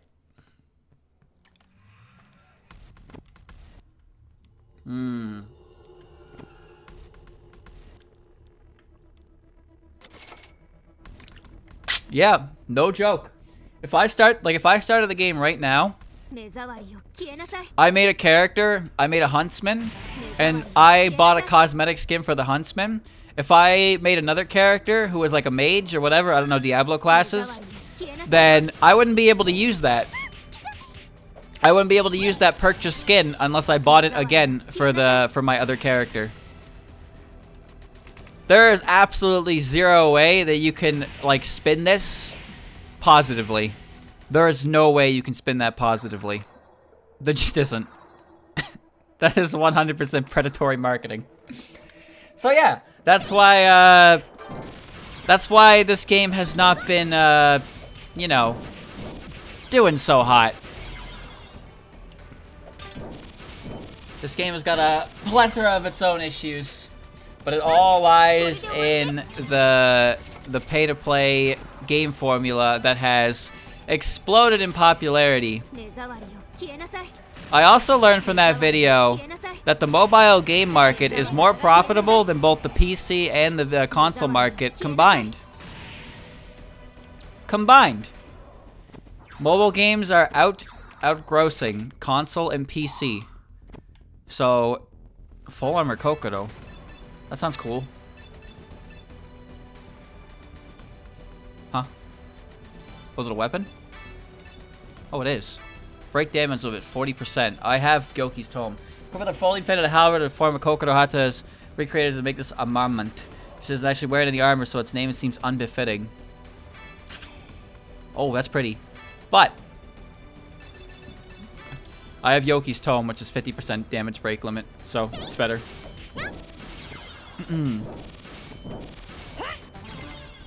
So if you're wondering why so many companies are taking the route of mobile games, it's because, well, it's an extremely profitable market. It's also one that's very easy to exploit people in, because some people have no self-control. What a shame. Until gacha games just stop being popular, which odds are they won't, this is just gonna be the future of video games. I mean, look at Game Freak. Game Freak keeps putting out a bunch of fucking mobile games of varying quality. I genuinely have no idea how good any of them are, but every time we get a Pokemon Center Direct, they have 2 free-to-play in-app purchases games that show up, and I'm just like, oh my good lord.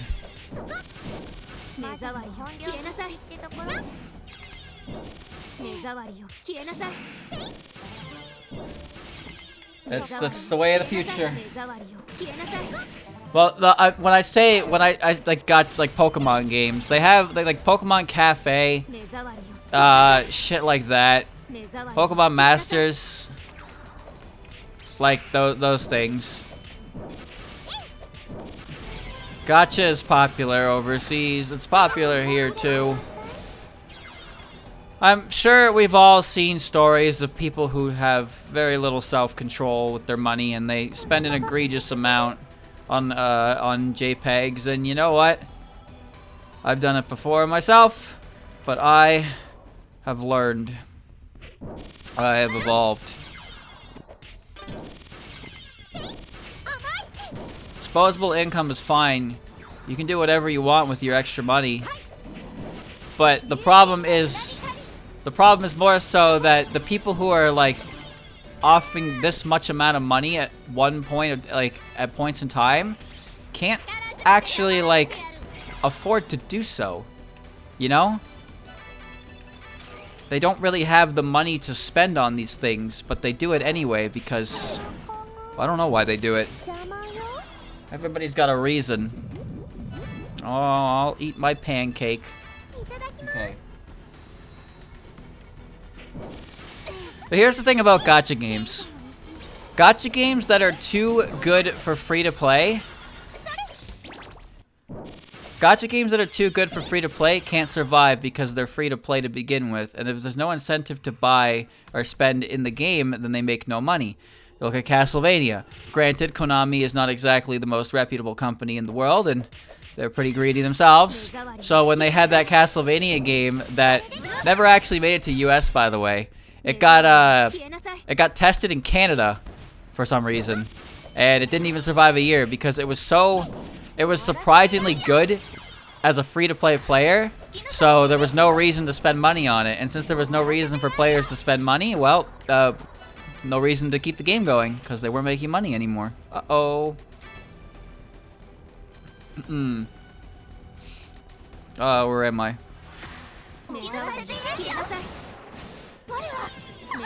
I'm pretty sure the Tales series has had like 6 or 7 gacha games at this point, and all of them have closed down except one.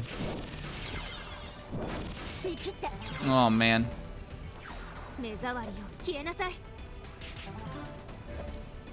Okay, here's the thing. Alright, here's the thing about gacha games. No matter how good or bad something about it actually is, as soon as somebody starts investing a heavy amount of time or money in it, they're going to stick around regardless because that is the sunk cost fallacy. Wow.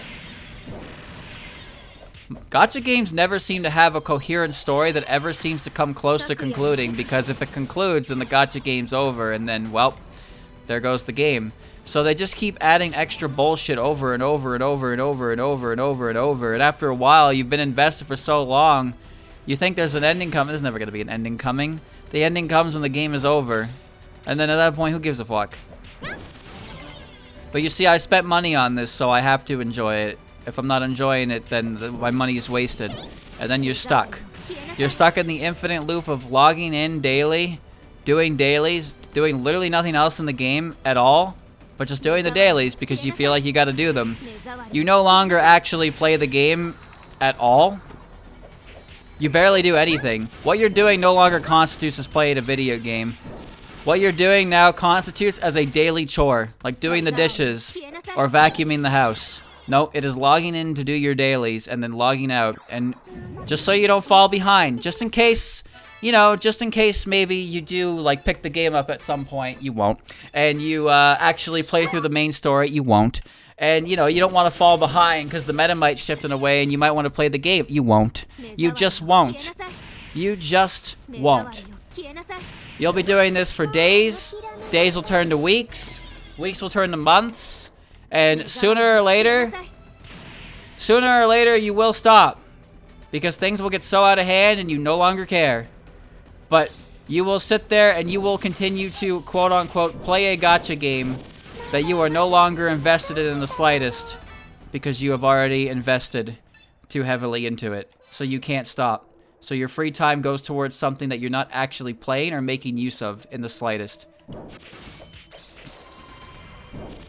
This is the unfortunate circumstance of gacha. It's a hard cycle to break. These games are pretty rough psychologically. Because they build up, that's what they do. They build up this feeling, you know, this feeling, like timed events, all these timed events. They build up a feeling of not wanting to miss out in some capacity, and how you get rewarded for daily, showing up daily.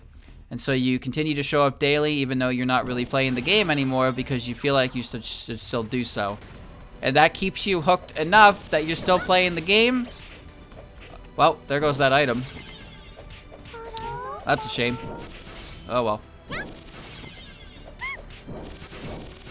I still do this, by the way. I'm not talking like I am I'm not talking like I'm the hero of time here. I still log in to Lost Word and then I just, why do I even do it? I'm unsure. I log in, I get my daily rewards, I do the daily event, which there has been a fucking event. There has been an event active for the last like 3 months in a row. It is unbelievable. I don't even play the game like at all anymore, and I have successfully spent over 1,000 cubes just doing 3 pulls on a few banners every day. I just don't understand how this game continues to exist in its capacity. And then I remember, well, they don't actually give a shit about 95% of the player base. They care about the ones that will spend the money and keep the game afloat. Where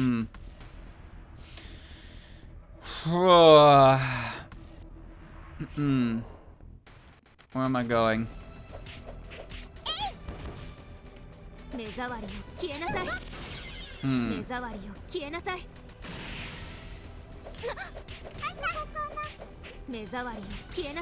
Someday I will stop with Lost Word entirely, but there are aspects to the game that I like. I kind of like some of the character designs. I like the voices for some characters, but there's very, very little. There's very, very, very little in that game that I care about anymore. And I guess once I lose that desire, I will completely uninstall the game forever. But I don't really play the game at all. But there are still just a few elements that keep me there. I actually really like the what do you call it? The story card art. I actually pulled, you know, the banner for fucking Racing 2 and the stupid fucking space outfit? I actually pulled on that because I wanted the story card because I thought it looked really nice. And I got it, so I'm happy. It's the one with the prison rivers. It's the one with the prison rivers in a European style looking cafe. And I thought it looked really, really nice, so I wanted it to I wanted it to see it better, I suppose. Played Granblue for 4 years. I was free to play friendly. I'm glad I'm finally free when I stopped playing. Brother, I feel ya. I played Granblue for almost just as long. I played it with friends, and it was fun. We had our own group. You know, we had our own crew. We had fun. It was enjoyable. But they started taking the game way more seriously than I wanted to. They went and joined crews that actually like spent an unhealthy amount of time on Unite and Fight. You know Guild Wars. Guild Wars fucking scares me, dude. It actually scares me. But I just didn't want to do that anymore. And then the game kept progressing, and then you start falling behind because you're not dedicating 8 hours a day to the game, and then I'm just like, I'm done. And I have not played Grand Blue in a long time since. I am free from that game. Oh, I missed. Alright, you know what? I'm taking this off because I keep fucking destroying things I want to pick up. I really wanted that. Phoenix Blow would have been fucking phenomenal.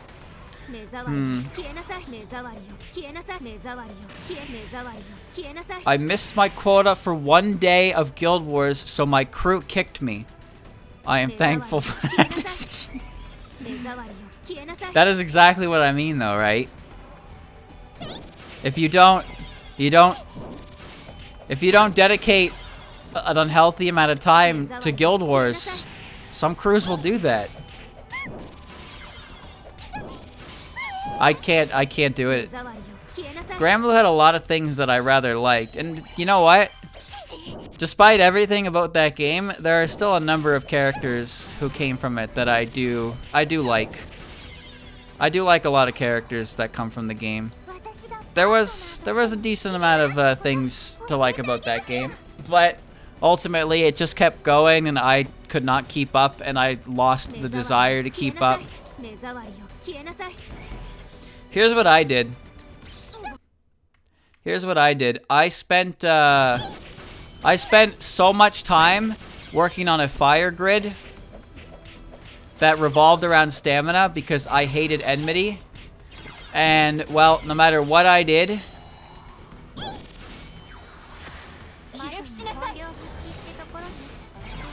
I spent all that time working towards a stamina grid for fire, and I got out DPS'd by my friends who had throwaway fire grids with twin helixes because, you know, enmity is fucking stupid.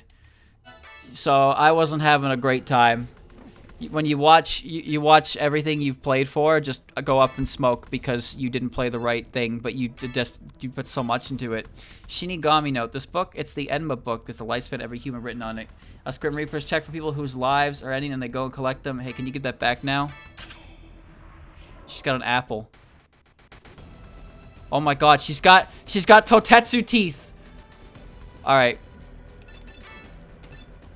this is fine. This is acceptable.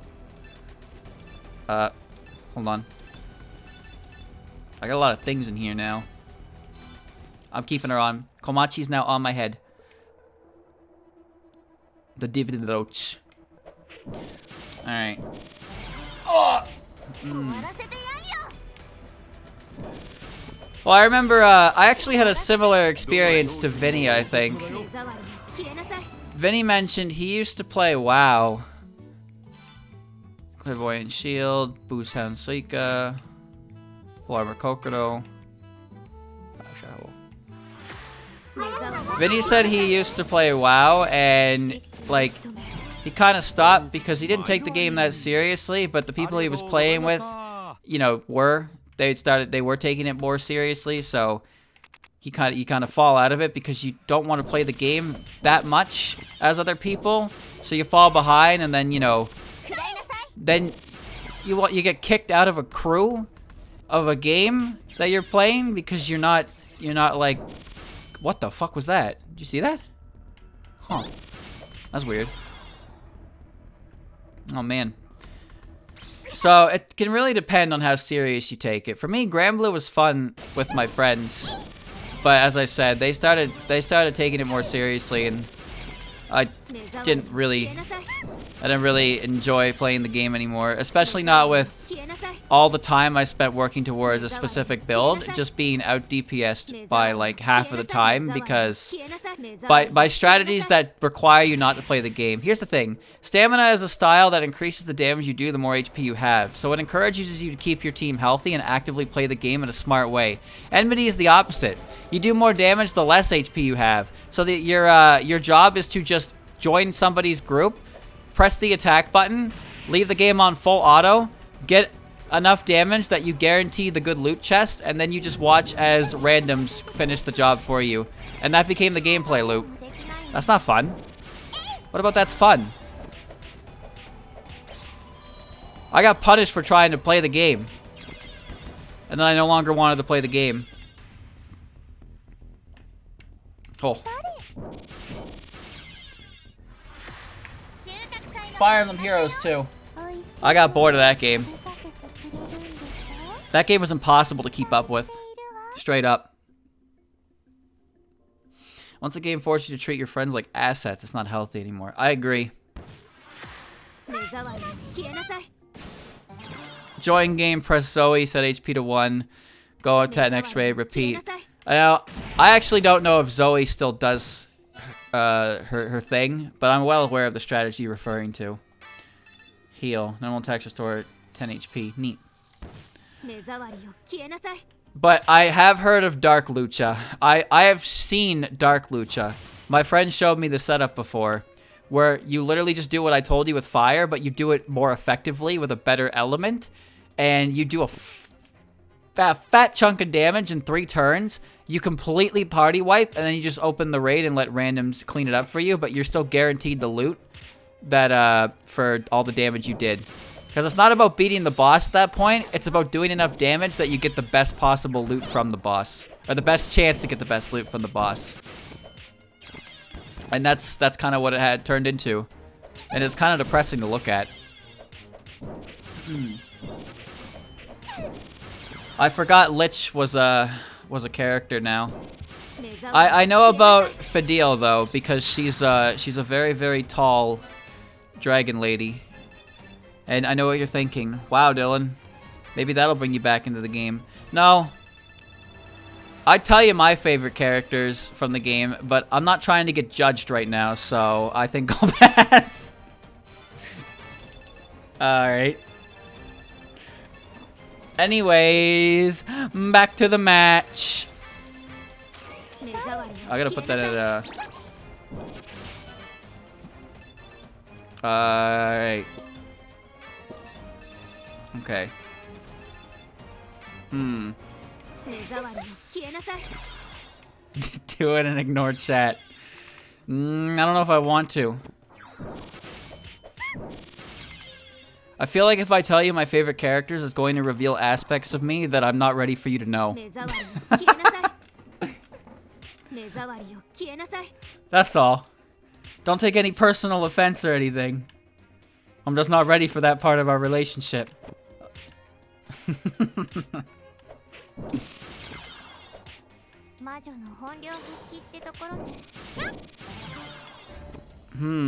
Yam Sunday. Yam Sunday. Oh my god, look at it! It's crazy! Yam's pride and joy, the most delicious candy. It looks, tastes, even texture mirrors a parfait, but everything is made of candy. Even the container.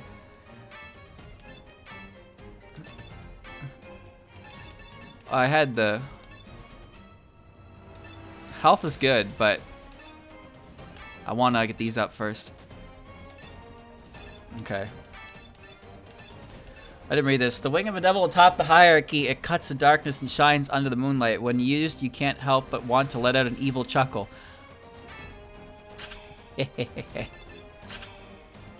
No, I like the great sword. Nice.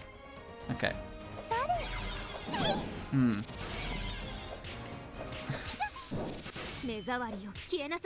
Nope. Nope. Don't mind me. I'm going to exist in peace over here on the other side of the monitor, where you can't hurt me. Your opinions can't hurt me. I'm not listening to you. Blah, blah, blah. Alright. Need to avoid venom. Alright, good. You know, my favorite character in Fire Emblem Heroes was Clarissa. Don't ask me why. I don't really know either. It was just one of those instances where I saw a character and I was like, I like this design, and so I wanted to use her. Too bad Fire Emblem Heroes is not a game where you're allowed to use who you like. You are to use meta and you are to like it. Clarissa she was one of the Grand Hero battles. She's from Fire Emblem 11, I think? 11 or 12. She's extremely obscure, all things considered. But I just really like her, that's all. I have not felt the desire to play Fire Emblem Heroes in a long time now. And that is good. That is healthy. I don't know, I just looked at her. You know, chat, have you ever just looked at a character and thought, wow, I see no flaws? And then you just you know? This sounds really weird when I say it out loud, but I want to believe I can be understood in what I feel here. Can look like a lot of things. I don't really know. It's just sometimes you see a character and you're just like, yeah, that is a character that I like. Even if you don't know anything about them. And you know what happens is when you're tickled pink like that, it means that you are now ready to accept every single aspect of that character no matter what, and you'll start putting positive spins on it. There are a lot of characters that you could say that an aspect of their character would make you dislike them, but another person would say that an aspect of that character makes them endearing and they really like it. Because again, the more you like a character, the more you're willing to look at their faults or character flaws as pleasantries to the overall character, complementary to the character's design. Whereas if a character you doesn't like does literally anything, you just get annoyed with them because you don't like them. Look at the way that motherfucker eats his sandwich. Sage's hat, that's definitely explosion resistance. I promise you that's explosion resistance. Blast suit 70. I fucking knew it. Magical hat that harnesses the 5 elements. It's very hard to control it, but if you're able to, you'll be able to acquire ultimate power. Okay, so if I find 4 of these, assuming this stacks, you can make it explosion damage do 100% 0. But 70% is pretty good in general. Cool stuff. Wait, this has sleep counter, right? 30% chance. Hope that stacks as well. Okay.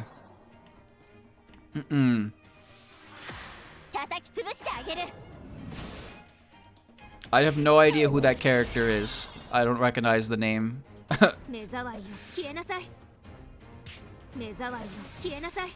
Raisin is actually one of the most common characters, I think, in Touhou for people to experience that sensation. Because she's a bunny girl and she's wearing a blazer and she shoot gun. Like, I think there are a lot of elements to Raisin's immediate design that are pleasing to us. When I say us. Raisin is definitely a character who has one of the most appealing, like, physical designs and, like, aspects to her of all the characters. Just like the shade of blue Kogasa had. I like Kogasa too, but she didn't do much for me right from the get-go. Sometimes it takes a little bit before you really just, like, pay attention to a character, you know?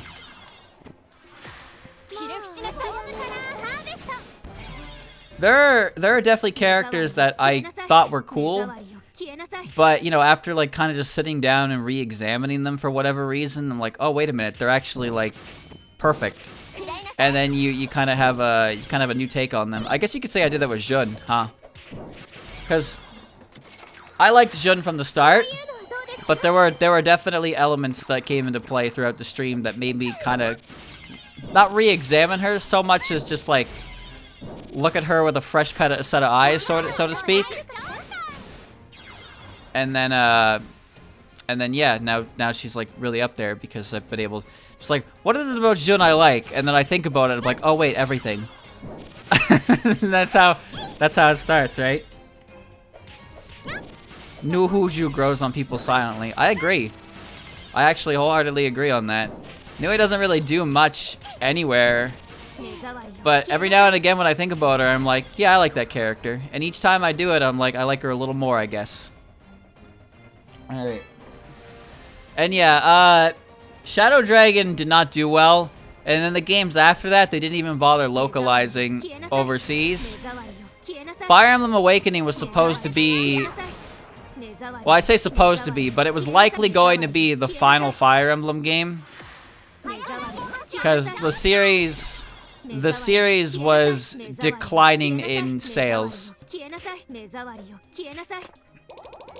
Radiant Dawn, Path of Radiance are super rare games, and then after that was Shadow Dragon on the DS. That game wasn't popular.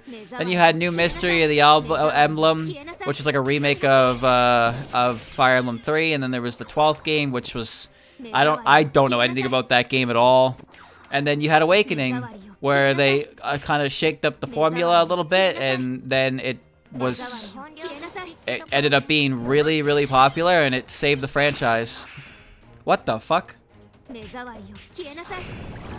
is she doing?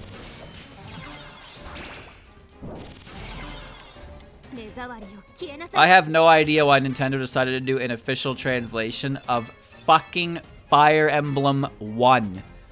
That game has been remade effectively 3 times. And they made they put the first game? Why would they put the first game?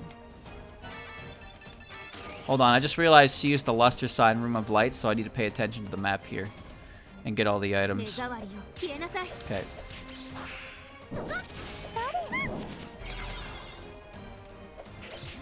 I left the dream. What?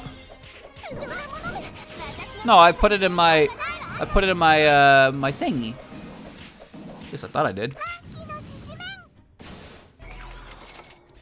Did I not put it? Well, I'm going down that way anyway. Sorry, I'm going down this way anyway. Miracle fruit. I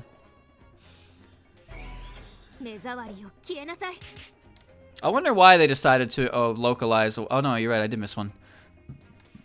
Why did they decide to localize Awakening after not touching 12? I wonder. Well, it's good they did, I suppose. But yeah, no, Fire Emblem Awakening. Fire Emblem Awakening is an interesting game because some people despise it, and other people like love it. It's a pretty divisive game, I suppose, because I guess not a lot of people like to admit that it's the reason Fire Emblem still exists. Oh. That kind of deal. Last ditch effort? Maybe. Maybe. That'd make the most sense to me. Yeah. Oh yeah, by the way, Tojiko can't go through walls, but Toyohime can. Don't ask me. Please don't ask me. I have no fucking idea. Just understand that she can go through walls. Oh. E can, eye drops, activation, eye drops, green, luster sign, sake.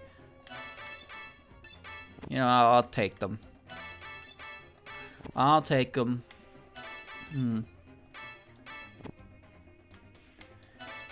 The whole bit with Awakening and other games, it kind of reminds me of what does it remind me of? It's like, I wouldn't say it split the fandom in two or anything. I'm not really well versed in Fire Emblem to begin with. But I know people who like old Fire Emblem games a lot, and they also like Awakening. I know that Fates had some problems, but it kind of reminds me of like Gen 1ers, I suppose. The kind of people who are like, they refuse to play any other game than the old ones, and they believe everything after that is garbage, trash, monkey butts. And they're not shy about reminding you because your enjoyment is second to their displeasure, and they are not shy about reminding you of that. I pray, oh my god, do I pray that you not fucking explode on me. That would be really cringe. Oh, thank god. I have so much food just sitting here. Okay, there you go. Free stuff is always nice. Excellent. How's progress on things anyway? It's good enough. Okay, moving on. Fates is interesting. Yeah, it's a nice way to say it, I suppose. But personally, I actually really liked Awakening. I had a lot of fun with Awakening. I played a lot of it, and I'm not really huge on older Fire Emblem games. I'm not really huge on Fire Emblem in general. So, yeah. But I liked Awakening. I liked enough of Fates, but not too much of it. And I never finished Three Houses. Never even came close to finishing that one, to be honest with you. But, you know, it is what it is. The series continues to thrive on its newfound popularity. And whether or not you like that, well, what can I even say, right? Can't win them all. No one's expecting you to like everything they put out. There are a number of games that often attract the kind of black and white view, I suppose. Pokemon is a big one, for sure. Pokemon is a series that is often the discussion surrounding the newer games is very black and white. Which is funny because Black and White was a game. But you know how it is. Sword and Shield is a pretty popular game to shit on. And you'd be hard pressed to not find somebody who will compare something to that game in terms of effort whenever anything shows up. It writes itself, really. But there's nothing wrong with enjoying those games, just as there's nothing wrong with acknowledging the faults within them. But there seems to be this kind of attitude towards these things where if you don't feel strongly one way, then you have to feel strongly the other way. So you either take every single opportunity to potshot the game, or you take every single opportunity to defend the game and the people like Game Freak. That kind of dealio. Me personally, I had fun with Shield. I stopped playing it pretty soon after I finished the game. I understand a lot of the complaints. I understand a lot of the flaws. And I kind of wish they did not exist in the game. I wish Pokemon was not a yearly release, so this wouldn't happen, but that just doesn't seem to want to happen. I'm not going to say the game was fantastic. There's nothing wrong with enjoying the game, but you can't deny that there are a lot of elements to it that are just like questionable decision making. That's why I'm worried about Gen 9. And you know, I didn't even touch oh, cool. I didn't even touch the Diamond and Pearl remakes. I knew as soon as I saw the art style for BDSM. Sorry, I don't remember the acronym for that game, so that was the first thing that came to mind. I apologize to no one, except maybe myself. So the first time I saw the art style for that game, I was kind of just like, eh. Like I knew it wasn't for me, and then there was so much shit following the release. But this is another instance where I'm not saying, like, you know, if you had fun with the game, that's fine. But you can't tell me that game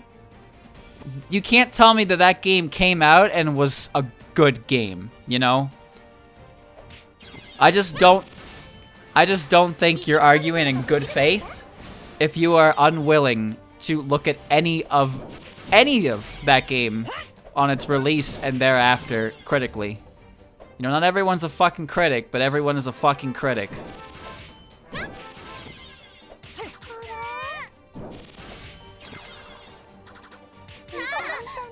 It's good if you can have fun with it. That is good. The problem really stands is that when people claim that the way these games are going is good and healthy, and then nothing changes. So you get more of the same, and you know, maybe you're still having fun, but are you having as much fun as you used to with Pokemon games, with the older games? I don't think I am.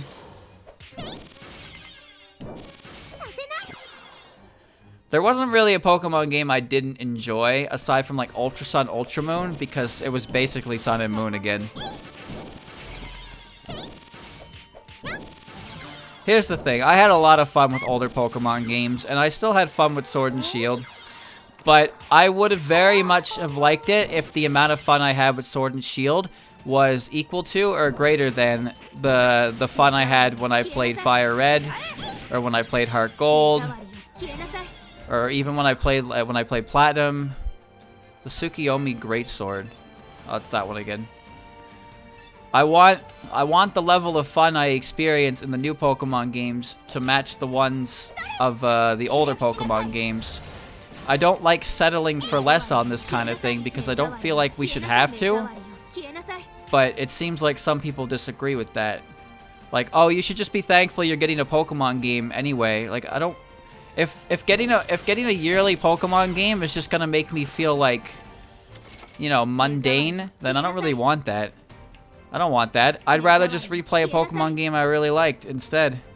Well, at least the game is functional. Yeah, that kind of thing. Pokemon Black and White 2 is my favorite Pokemon game, and I did enjoy X and Y. And then Sun and Moon, I had fun with it with friends, but it definitely, like, I could definitely feel my enjoyment slipping by Gen 6. Gen 6 was still fresh, it was new, and it was exciting for me. But by Gen 7, I could definitely feel something slipping, ever so slowly, into what it is now. And now I'm a jaded old man, I suppose. The atmosphere is different. Well, that's definitely not wrong.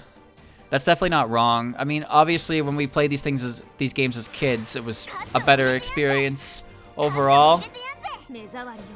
But there are tons of like ROM hacks out there, and challenges and all kinds of things that people do to continue playing older Pokemon games in some format that are still enjoyable and really capture that feeling of fun and frustration that we experienced when we were younger. The problem is that it's not coming from the main games anymore, you know? Our source of Pokemon dopamine is coming from the fans who make their own games, and then they get taken down because they're better. They're better games.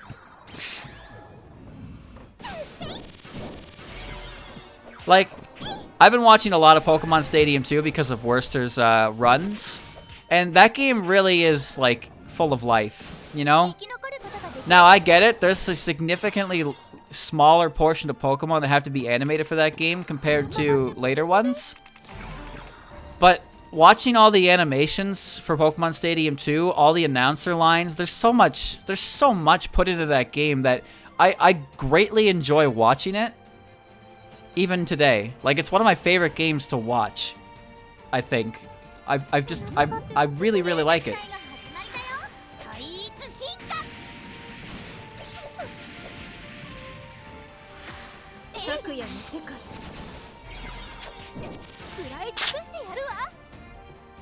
If you wanna see the best animation in Pokemon Stadium 2, if you want to see the best animation in Pokemon Stadium 2, look at Mr. Mime using Headbutt. It is so fucking funny. Mr. Mime using Headbutt in Pokemon Stadium 2. He literally just fucking goes rocket position and launch pads himself at you. And he just, it's so good. God damn. Main games were never hard, we were just dumb and bad, and the game mechanics weren't known back to front. Well, no one's saying anything about the game's difficulty. It's not the game's difficulty I'm even really trying to refer to. It's more so just the fact that, you know, as the games go on, the 3D models, I don't really do it. They don't do it for me like the sprite art does. I'm a huge fan of sprite art. But at the same time, we've seen Pokemon with 3D models in games like Pokemon Stadium, Pokemon Coliseum, Pokemon XD, hell, even Pokemon Battle Revolution. There were a lot of games that used 3D Pokemon models for battle that were pretty well, like, animated and quite solid. But then come X and Y, they made these 3D models that were quote-unquote future-proofing, and some of them just felt really, really hollow. It's not about the game's difficulty so much as it is about the presentation.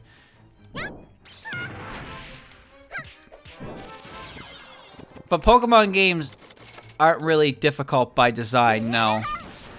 They're only really difficult when you make them difficult by, you know, investing in a large team size. Like, pretty much every Pokemon game can just be solo with your starter. That's just the way the games are designed. You can play the game however you want. You can self-impose challenges. Black and White 2 had a challenge mode, which was kind of cool. But they never really did anything with it. It also had an easy mode that only unlocked after beating the game, which is just like, what? What the fuck is that about? It would be nice. It would be nice if there were more difficulty options native to the games. But Pokemon players have been making their own challenges for a long time now, that there's not really a need for them to go out of the way to do that. It would be nice if they did, but I don't see that as like a deal breaker, I suppose. Is it so much to ask for the same wondrous experience in a Pokemon world that I experienced when I was like 8 years old? That, you know, that might actually be a bit much to ask for, admittedly. That might be a bit too much to ask for. But a man can dream, right? The modern EXP share. Oh, that one's a pretty common topic for sure. I've said my piece on it. I don't think the EXP share doing that is necessarily a bad thing. I think the part that's a problem is that you're not allowed to decide whether or not you want to play with it or not. It is forced on you. In Generation 6 and Generation 7, you can turn it off if you want. In Generation 8, they removed it. There was simply no reason to remove the option to use it from the game, but they did. And that's the part that I don't really understand. Alright. This is also why games like Temtem, I don't really mean to do this to Temtem. But this is why games like Temtem, when they show up and they're like, hey, we're doing a turn-based RPG with creatures that you capture, and people latch onto it, mostly because they really, really want the game to be something that they've been wanting from Pokemon for the last, like, 10 years. You know, that's kind of what it feels like. It's not necessarily that they're, like, thinking the game is going to be the Pokemon killer, but they want the game to be the Pokemon killer. Because if a new game comes out under that format and it is significantly better than Pokemon, then maybe, just maybe, things will change for Pokemon, right? Maybe things will change. People will be able to enjoy the aspects of Pokemon they've always liked in a new format, and it can encourage the people who make the games to take it a little more seriously than what they're doing.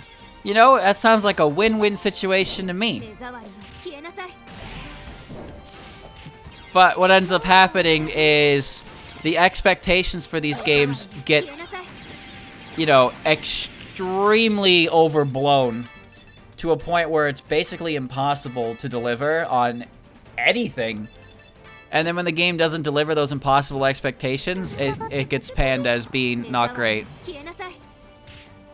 Like how Overwatch was the rival TF2. I'm afraid I'm not familiar with those kinds of games. The only thing I know about Overwatch is that it recently got a sequel that is basically the same game, but you're paying full price again. Which, well, you know, please don't do that.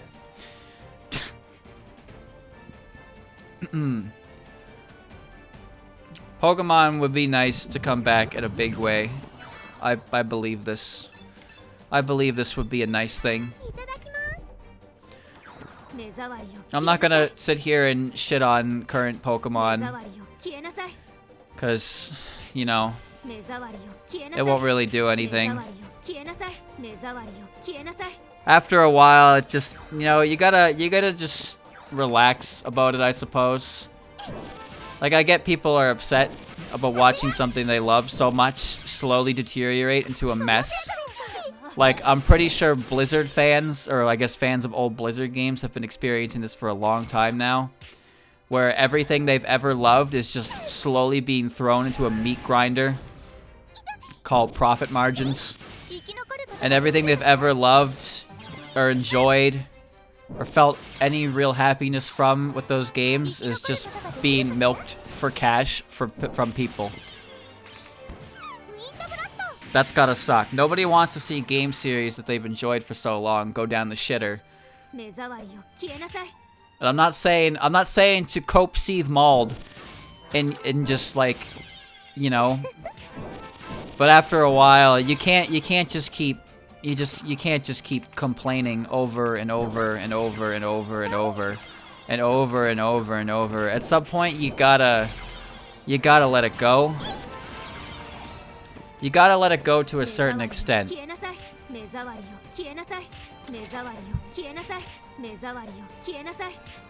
That said, I'm not saying to just accept the fact that what you love is ruined forever and you'll never get it back, but I am saying that you don't need to enter every single conversation being like, new Pokemon sucks, old Pokemon good, when somebody is simply saying that they like the design of Lechonk, you know? His name is Lechonk, it's great. He'll never be as good as Tepig. He's no Tepig. Give me back Spoink. You wouldn't know a good Pokemon if it hit you over the head. I don't know how many floors this dungeon is, but surprisingly I am okay.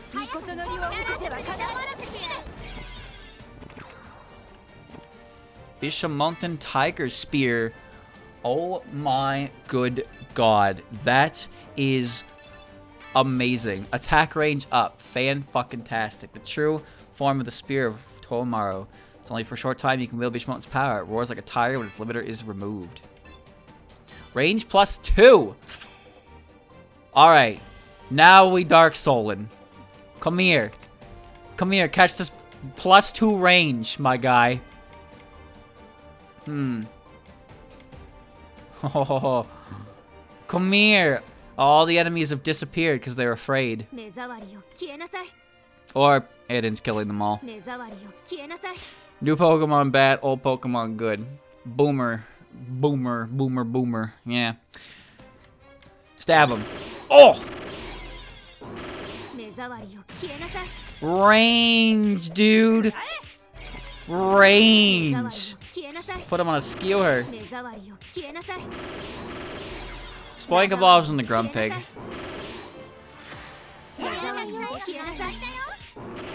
Yeah.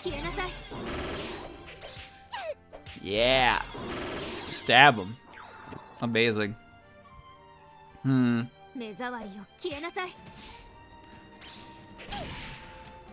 Oh. Range battle, baby. I am probably going to get Gen 9.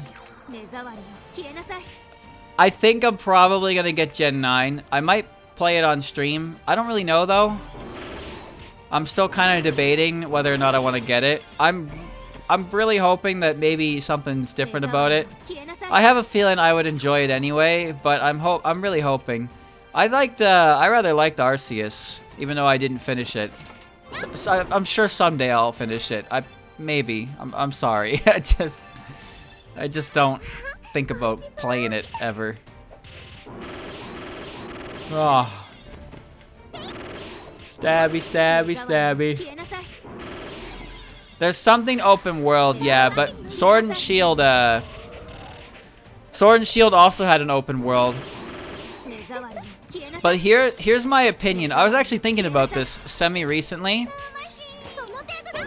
The thing about Sword and Shield is it feels like the open world aspect of the game was designed first, and then the rest of the game was quite literally designed around it.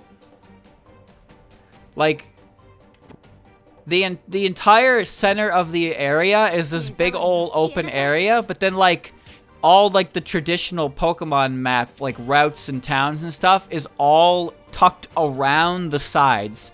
You essentially only have to go to the wild area like twice to access 2 different parts of the continent, right? But otherwise, it's pretty much just in the middle of the whole area, and the rest of the world is designed around it, like in a literal sense. Now, I actually rather enjoyed the aspects of the open area, and I like the open aspects of the open area or the wild area in Legends Arceus. So if they do a better job expanding on it in Scarlet and Violet, that'll be good.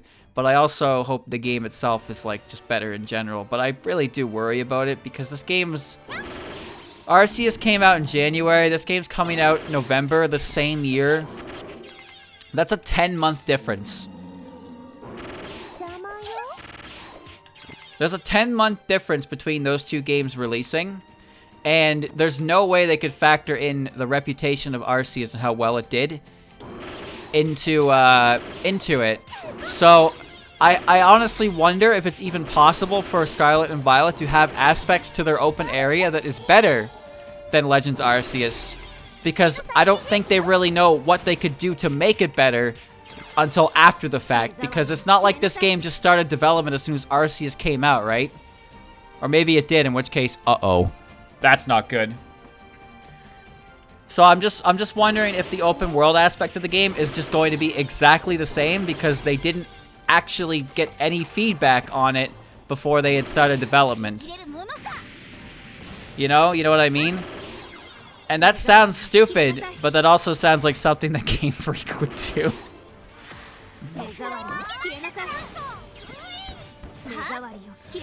Oh man. This is one of those moments where I really hope I'm wrong. I don't know much about game development. I barely know anything, honestly. But I have a feeling making a full-length Pokemon game on Switch in 10 months is not humanly possible. So, this game has to have been in development in some capacity prior to Arceus' release, which would mean it was probably in development when Arceus was also in development, which would mean if they're taking aspects from Arceus and using it in the game, then they are straight up borrowed from the concept table for Arceus itself, without any additional changes. Unless they had other ideas that would work better in the traditional format, and they're going to run with that alongside of it. Because the battles in Legends Arceus are easily the weakest aspect of the entire game. They might as well not even exist. They're pretty much just there because it's a Pokemon game. So they have to make that better in Scarlet and Violet, because that's the core gameplay loop, is, you know, Pokemon battling. But also incorporating some of the catching elements from Arceus, but not too in-depth to where it overshadows it, I suppose. Listen to me talk about like I know what the fuck I'm talking about. This is what happens when you give an idiot a microphone and an audience. He'll say whatever he wants, and everybody will be just nod their head, because how could a man with a microphone possibly be wrong about anything? Remember that, chat. There's no way I can be wrong because I have a microphone. Wow, frame 1 brought her back.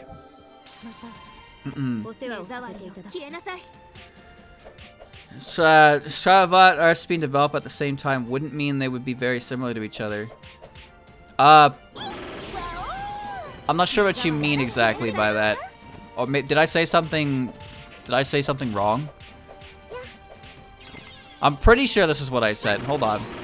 I said that the games were probably being developed alongside each other, and since we can see elements of Arceus within Scarlet and Violet, it's unlikely that the criticisms or that from how the open world worked in Arceus are going to apply to this. Oh my Jesus, what is happening? It's going to apply to the new game, so I have a feeling that the way the open world mechanic is going to work is going to be very, very, very close to how it works in Arceus due to the time window it is being developed in. Unless they had ideas that worked better with traditional battling, in which case they'll utilize those alongside the open world aspects, which will result in a difference in mechanics to a bigger extent. But as it is, I really would not be that surprised if, like, I wouldn't be that surprised if the way the catching mechanics work in Scarlet and Violet is like 1-to-1 to Legends Arceus. I can only hope at that point, though, that it's not the same story for the battling. Because that's when it becomes a bit oof. But, you know, we'll see. This is all 100% speculation on by me. There's absolutely zero evidence. There's absolutely zero evidence this could be the case. Don't you worry.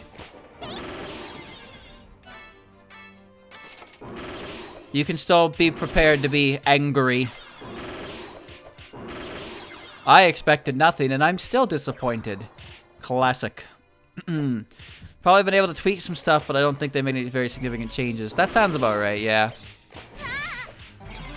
They couldn't do a massive overhaul or anything like that. But I guess they would already have the framework. There are adjustments that could be made. But sometimes I wonder, like, I don't know what goes on in the offices of John Game Freak. But I gotta admit, sometimes it really feels like they just don't fucking care anymore. You know?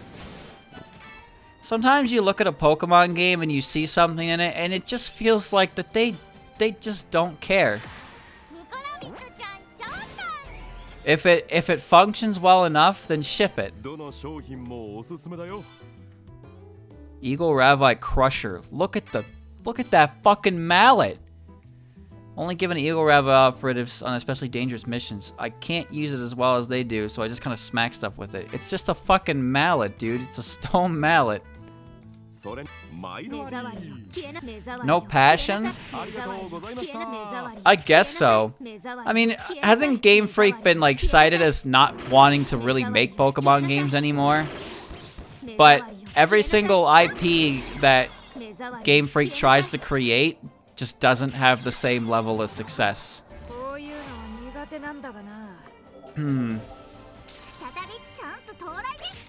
Kids would rather play mobile games. Correct. Correct. There's a reason why of all Nintendo's properties, the only one that's ever really pushing this mobile game shit is Game Freak. They believe it's the future. So that's what we gotta deal with.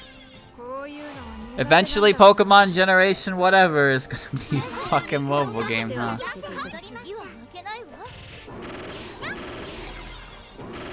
I have no idea. You need to find a source on that outside of me because I'm just a guy on the internet.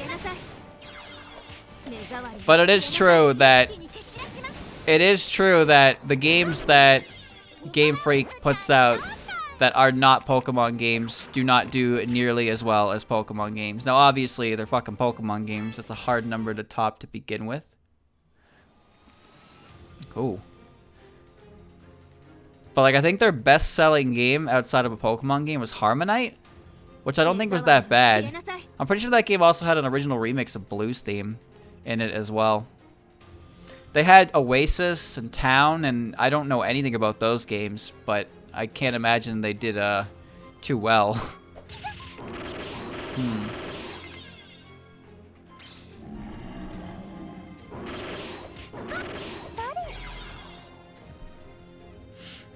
If you're getting a mobile game, it's coming.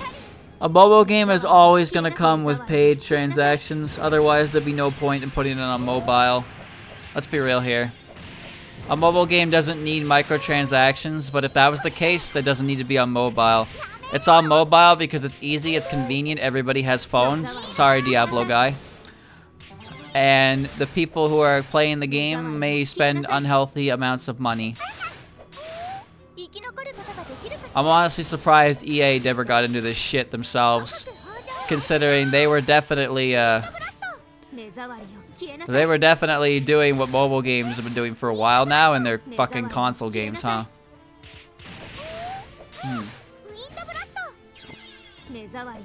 Was Oasis alright?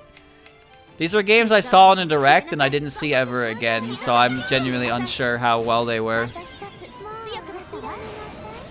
Microtransactions or ads? Yeah, well, you know why that is. It's because they're free to play. A game that's free to play does not make money, so they need to make money in one of two ways: in-game purchases or ads out the wazoo. And when you're a big company with big, powerful IPs or notoriety, you can get people to spend an exorbitant amount of money. Diablo Immortal made $6 million, with a number probably still climbing. Despite everything you've been heard or told about that game, it has still made a profit of $6 million so far, even though it's free to download. That is concerning. That is extremely concerning. But this is the world we live in. $6 million. 16 times the detail.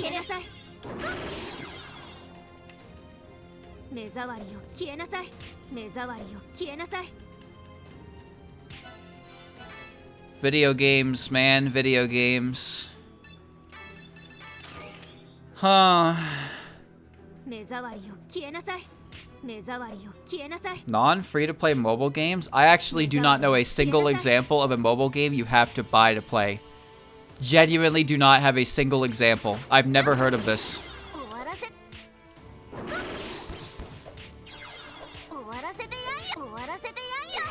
Part-time UFO? Oh, I guess that is a mobile game, huh? I mean, it's on Switch as well. But I guess that's a pretty good game for a mobile game. Pretty sure it came out on Switch later, but it started as a mobile game. You are right about that. That's like an actual solid full game though. It just kind of works on the mobile format. Like that's actually a game that makes sense to be on a phone because I can see it working pretty flawlessly. But you know why things are put on the phone nowadays. All right, that's cool. All right.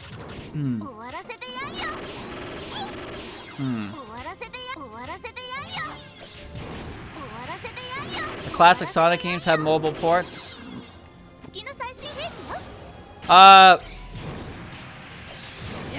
Was it good? Wasn't the Sonic 1 port on mobile really bad? Or am I thinking of a different system that was ported for?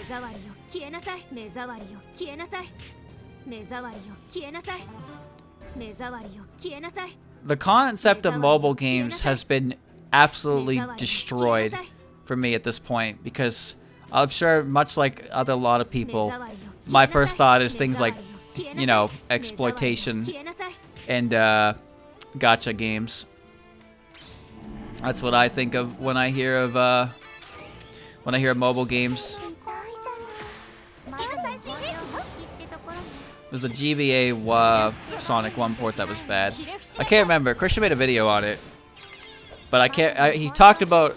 I believe he talked about both of them, but I can't remember which one he talked about poorly. Sonic mobile game ports were made by the same people as Sonic Mania. Oh, that's okay. Then yeah, I can believe they're pretty good. I've never played Sonic Mania myself, but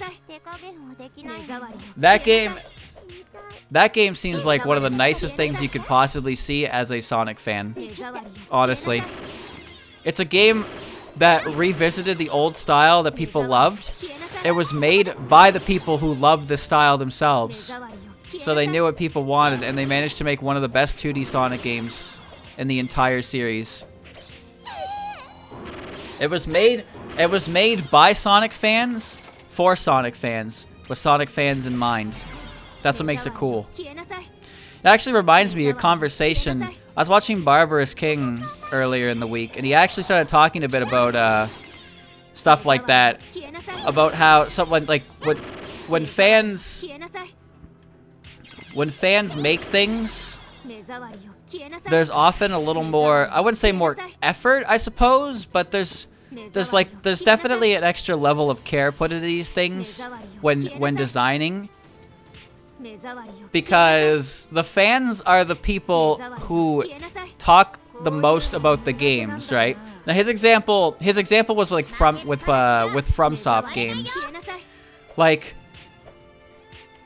for example for Dark Souls, like the fans of Dark Souls would probably have a better grasp on what makes a boss, like, you know, what would make a boss better or more difficult or less bullshit, because the fans are the ones who talk the most about these things, right?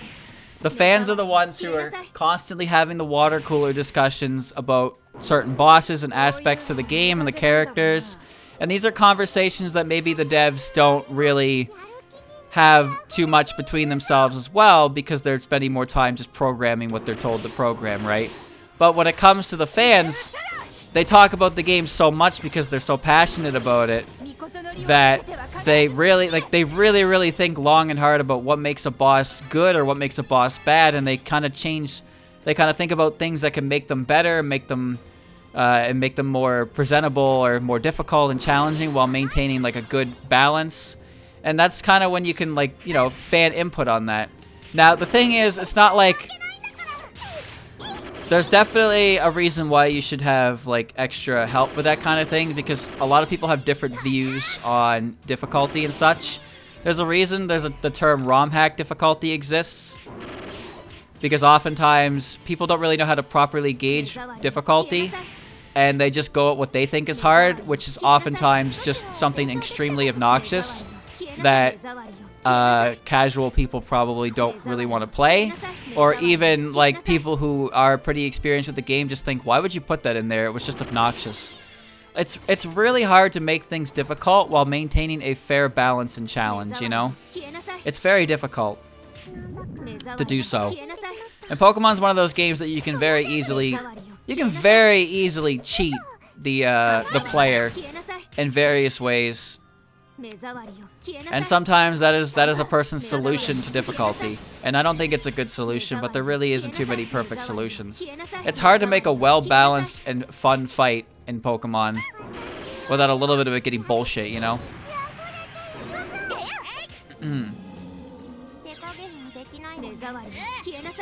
Balance changes and all kinds of things. But again, some people have different ideas. I'm pretty sure that every single boss in the entirety of FromSoft's games, with absolutely zero exception, there is one boss, and like there's somebody in this world who will look at a boss in one of those games and think, oh, that boss is easy. Every single boss has at least one person who will say that about them. And if that person was in charge of designing or like readjusting that fight, oh, Jesus Christ, what would they do, right? How would they make it worse?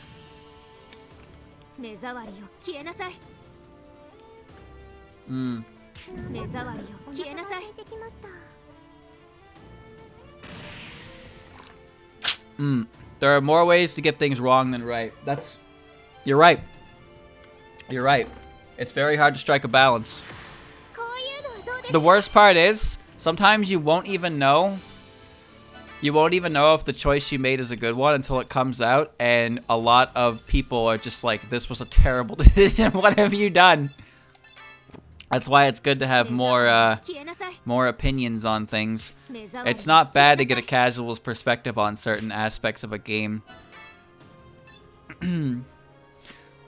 I feel like if a game makes a casual player want to just quit and no longer play, you should examine it just a little bit to make sure that it's...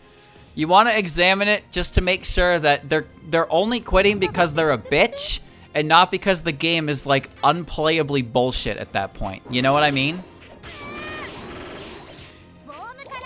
If you can properly conclude that your beta tester is simply a weenie, then you should be okay. But if there are aspects to the fight that they found to be really rough, and then you look into it and you're like, yeah, this is kind of ridiculous.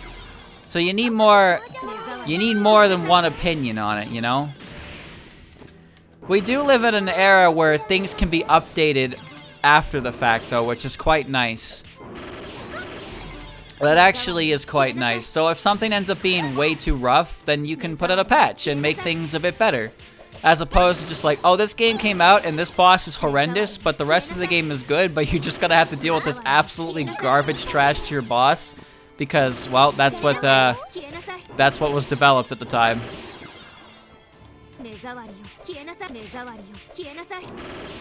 Looking at you, Dark Souls 2. Nah, man, this boss is great, but this other boss is like, well, I mean, you're just gonna have to accept that this boss is in the game, and, you know? Sorry, man, I know you like Dark Souls and all, but Bed of Chaos isn't going anywhere. Stuff like that, you know? Then you get Boss Rat. Dude, I don't understand. Dark Souls 2 bosses confuse me. I fight 3 Golem Sisters and they're bullshit, and then I fight fucking Rat Vanguard. It's wild. It's wild. You know it was a fun fight though? I thought the Dragon Rider was actually quite a fun fight. I liked him. The Dragon Rider was fun. I actually rather enjoyed that fight. But I noticed there's quite a number of fights that have some terrain bullshit to them that's really prominent. Like, the Queen had the poison ring around her, which, by the way, is like completely filling the area unless you do a very specific bullshit thing. The Rotten One has fire pools around him, so he has area control. Not that he really, like, needs it, because you don't really have to go that far away from him. The Lost Sinner is in the dark unless you light the place up, which affects your lock-on radius. Like, I just feel like there are more aspects to the terrain that you're fighting in Dark Souls 2 than in Dark Souls 1 where you're actually just fighting the boss. It's not like every arena was perfect, but, for example, the Gaping Dragon, I think his arena was really, really good. I thought the Gaping Dragon's arena was, like, very, very large, but it made sense because the Gaping Dragon himself is huge. So you get a lot of room to work around, but there's also a lot of, like, destroyed columns and such. So the arena is, like, realistic, I suppose, but it's not, like, too cluttered till you're just, like, you get stuck on geometry and get hit. It's a good arena. But then you fight the fucking Golem Sisters, and you fall onto a platform, and when you jump off the ledge, you guaranteed take fall damage. Why the fuck do you guaranteed take fall damage in a boss arena? That doesn't make any sense. Angry. I'm angry. I'm livid. Absolute bullshit. The Capra Demon who fights you in an alleyway. Okay, yeah, he's pretty rough too. He's rough for the wrong reasons, because he's hard to, like, actually get around, because you're in a fucking hallway. Not to mention the dogs outside, if you didn't kill them, can run in when the boss is defeated and then just kill you, and that's really cool, too. This happened to me, by the way.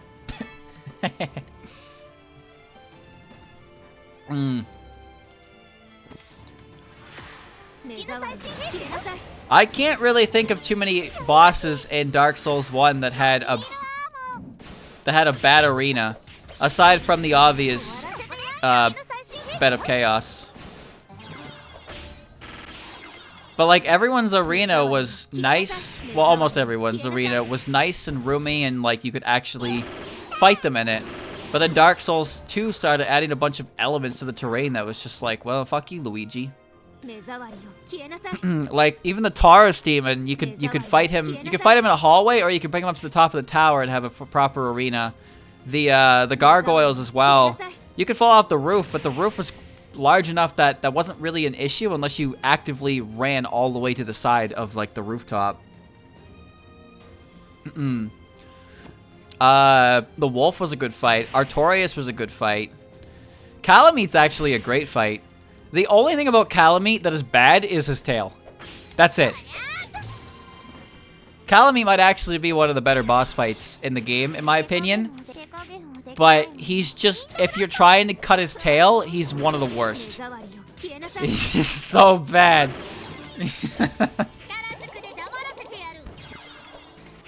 Oh yeah, so at level 5, Minariko's special move can just turn people into food. It's like Majin Buu style. It's kind of disgusting.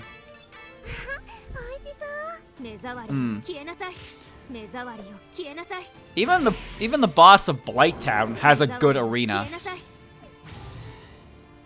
The ceaseless. Okay, hold on. I just remembered one. The centipede demon. The centipede demon. Now, that one's not that great. The moonlit butterfly as well. That one's not very good either. So there are a few. But even then, I don't think those two examples are quite as bad as some of the stuff I've already seen in Dark Souls 2. And I'm sure it's just gonna get worse. Anyway, I kind of got completely off topic, huh?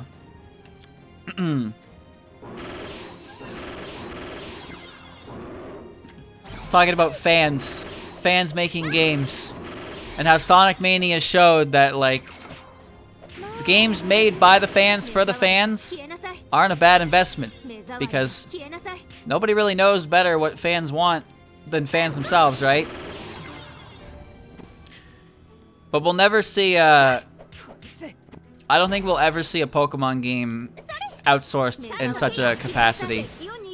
In fact, I wouldn't be surprised if Game Freak looked at the quote-unquote success of the Gen 4 remakes and chalked it up to never outsourcing again.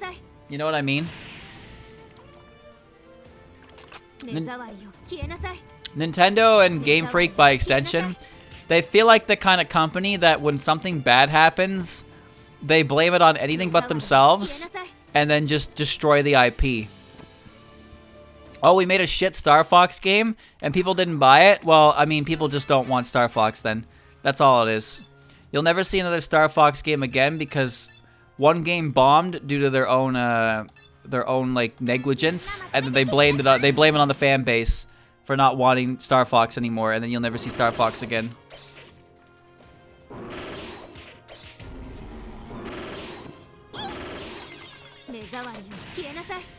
Fox currently lives in a kind of a strange limbo similar to Cat and Falcon, where where he's more of a Smash character, I suppose, than anything now.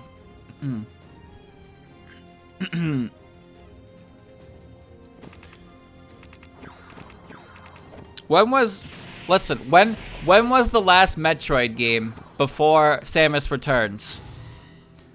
Wasn't that Other M in like 2014 or some shit like that?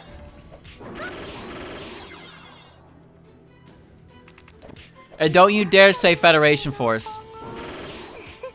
I want to believe that the Metroid Prime Federation Force backlash was so heavy that it actually ended up showing Nintendo that we want actual Metroid again, not whatever bullshit you're slinging here.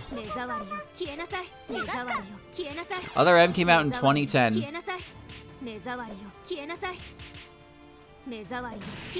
Well, that was 12 years ago. Oh, Wagasaki Hime just got eaten by Yuko. That happens, by the way, if you didn't know.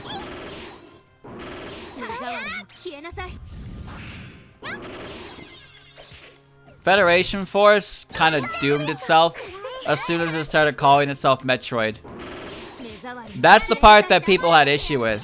Metroid didn't have a game for all this time, and suddenly a new Metroid Prime game comes out, and this is what it is. Understandably, Metroid fans would not be happy about that. You remember Hey Pikmin? I'm sure you don't. The fucking 3DS Pikmin game that came out? That was the last Pikmin game we ever got. Still waiting for Pikmin 4. Sonic Riders. Sonic Riders was such a fun game. I had a lot of fun with Riders. I had a lot of fun with Zero Gravity. And then they made a really lame, watered-down garbage version for the Kinect. And, well, that's it. So now, instead of Sonic Riders, you get Sega All-Star Racing, which I don't know if that's even good or not, but Sonic Riders had an attitude that no other racing game could, like, match. You know what I mean? There was something about Sonic Riders. It had that Sonic-tude, you know?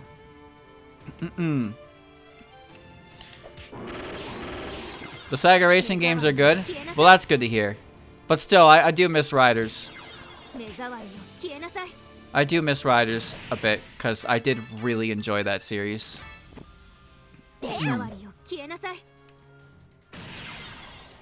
It is bad enough that it's a Connect game, but the fact that the game itself was so unbelievably, like, lazy, and, like, all the cutscenes were just stills that show up and talk. It's like, you know, the effort was not there, so you get what you pay for in that sense, but it was probably a full-price game. Do I still have... I have food. My item protection talismans are used up. They're actually used up only if you have something that can be affected by an explosion in them, so don't need to lose them like that.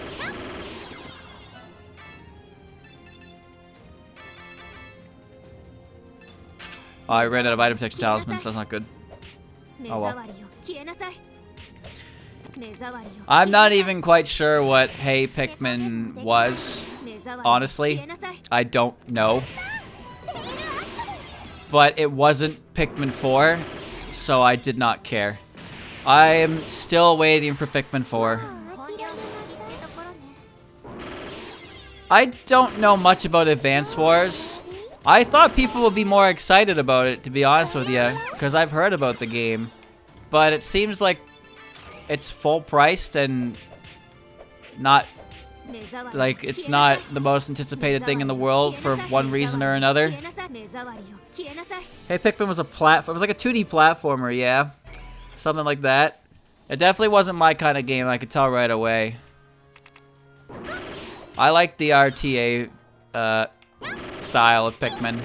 I really like Pikmin 1. My favorite Pikmin is Pikmin 2 by far. And I enjoy Pikmin 3, but not as much as I like the other two. There's something about Pikmin 3 that I don't like that much. Like, the original Pikmin, the goal was to get all your ship parts in 30 days, which meant that if you could actually lose, which I did a lot. When I was first starting out of Pikmin, I lost a lot because I did not have, I simply did not have the means to do it. Anyway, I found Tenshi's sword. Combines heaven, earth, and humanity within my clutches, one and only Hisoten of all mankind. Cool. What was I saying? So Pikmin 1, if you don't manage your time and resources properly, you can't win. But the more you play it, the better you get at doing that, for sure. But it's a good game with some, like, actual difficulty to it. It doesn't really fuck around despite its cutesy exterior. But then in Pikmin 2, they completely removed the time limit. And while there was still a time limit on each day, it didn't move underground. So it was kind of second. And then in Pikmin 3, they kind of brought it back by making it so you are timed, but only as long as you don't have juice.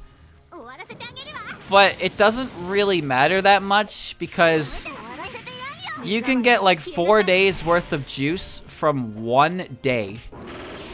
And since bosses are mandatory, like, and they give you a fat fuck ton of juice when you get the fruit there. So it's actually, it's really difficult to run out of resources to play the game with. Not to mention, if you don't get enough fruit for the day, the game's just like, hey, you want to like reload to your last save and try again. You know what Pikmin 1 does? It lets you go back exactly 1 day.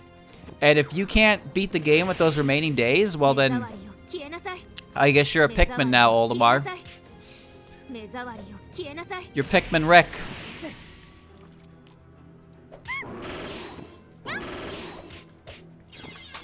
Have you ever seen a Pikmin speedrun? I actually highly recommend it.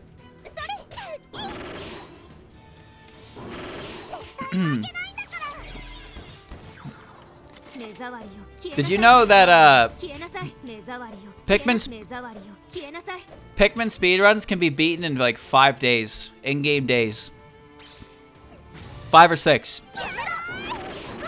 It's very, very hard to do that, but it is actually possible to get every single part in the Forest of Hope the Forest Navel and the Distant Spring on the same day. It is extremely difficult to get them all in Distant Spring. So you do 1 day for the first day. Second day you do all of the Forest of Hope.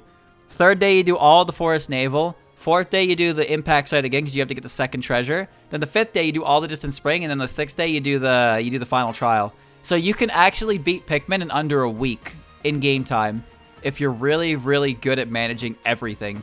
It's actually a very impressive speed run. Pikmin 2 speedruns are fine too, but there's something about Pikmin 1 speedruns that are just amazing. Also, I've been at the end of this area for like the last 6 floors. Now, I know that I'm gonna get a purple aura that tells me where the boss room is. And I assume, based on the challenge, it's coming up on floor 29. However, I'm sure the game's not just gonna end on one boss, Lamau. But it has been 3 hours.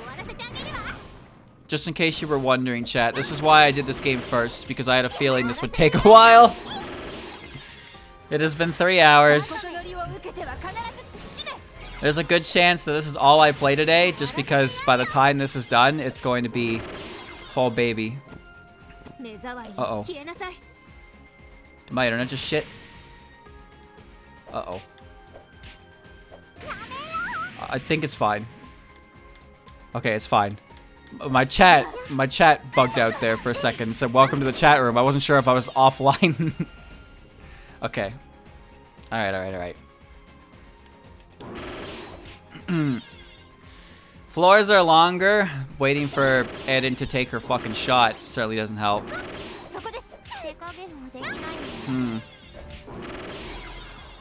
Oh well, at least I'm not offline. Because I can't see that information on my second monitor for some reason. So if I just randomly go offline, I won't know until things just stop working. And I'm like, oh, well, okay. Great.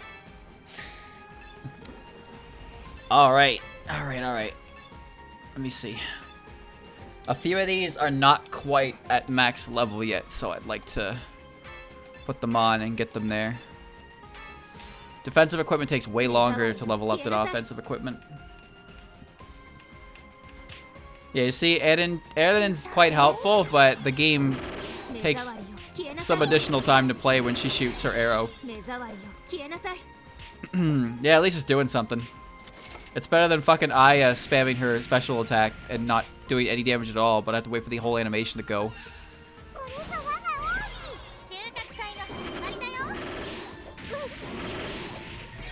That blast suit resistance, 70% resistance, is phenomenal. God damn. Alright. Oh, Jesus. Stop, please. Cease. Well, there you go, chat. I've been talking for so long. This is my jaw workout. You can't exercise your head as far as I'm aware, but by running my mouth, I am exercising my jaw. And as such, I am working on my chin gains right now. That's how this works, right?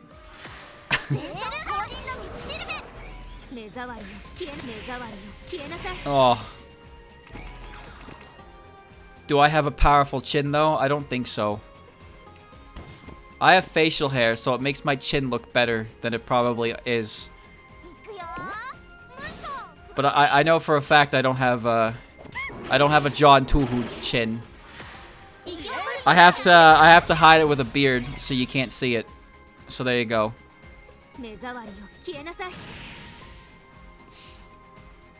It'll be all fine. I'm pretty sore. I'm having pork belly after this. Let me tell you, horizontals are quite hard. Getting my arm up. My setups are getting better though. Just a little bit. Someday maybe I will actually like go to a gym though. And then things will be better. Things will be better. Oh shit, you know what? I forgot to do my plank today. Oh, I knew I was forgetting something after the curls. Shit. Oh well, that's fine. That's fine. 30 seconds of wanting to die while leaning on the floor is... That's okay. Well, I gotta go out and buy more water tomorrow as well. And do basic stuff. Nothing too crazy. Cook vegetables.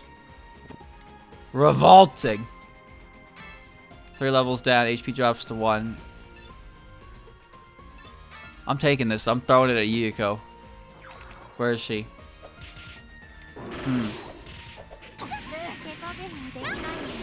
Come here. Here it is. I have the shot. Here, Yuko. No, I got turned to incinerated food. If it hits Yuko type of enemy, it does fail damage. Okay, never mind. Catch.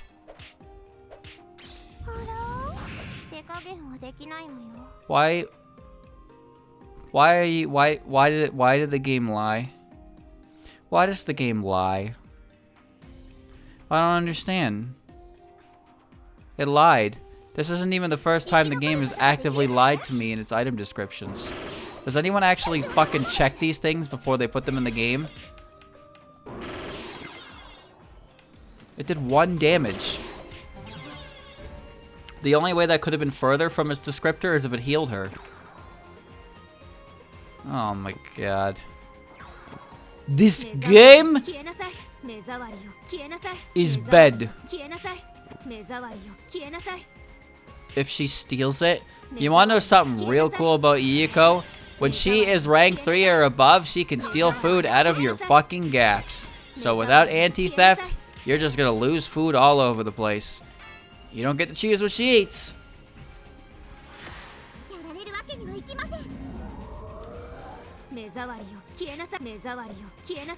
The rules are meant... Oh, okay, hold on.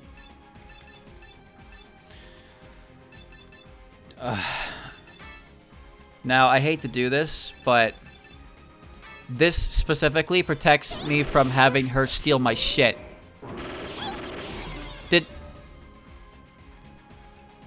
Did she just fire a gun? What did Momiji just do?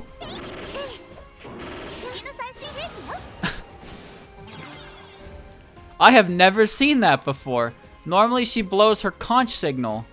Why did she just point a gun at me? The fuck? I know Big Kasen can do a monkey attack. It's kind of insane. But I've never seen Momiji do that. I'm not even sure what that was. Sage's hat again. Cool. Yes, walk in the puddle. Yes. It's good. The puddle is good. Yukari can steal whole ass gaps from you. So I prefer it if she did not. That's all. I'd simply prefer if she didn't. So I'm going to use the gap. It's nice the gap has 2 purposes though. Kind of like the God's hat does. And I guess the God Slayer does as well, but it's not a good one. It's not a positive. Alright. Get him. Face me, you coward. Okay. Today's Friday, right? Yeah. Yes, it is. It's Friday. Tomorrow's Saturday. I lose track of the weeks a lot. I think the PCB scoring match for World Cup is up tonight. I don't know the time though. I kind of want to watch that one, but it's going to be 3 hours long on top of when it starts, which is might kill me. Boy. Oh, I gotta look into that. I don't want to miss that one. But if it starts at like 5 a.m., I'm kind of fucked. Hoi, hoi, hoi. Pain. As you see, I'm not worried about taking damage because I heal it all off. Well, it's like a 2.5 hour thing, and then like they get their last run, which can go on for over an hour because a proper run takes about 50 minutes or so. And if you factor in the Yusuke doesn't skip his story text, that adds even more time. He lets all the dialogue run on its own. I don't know why he does that. He's an extremely patient man. That's what I assume anyway.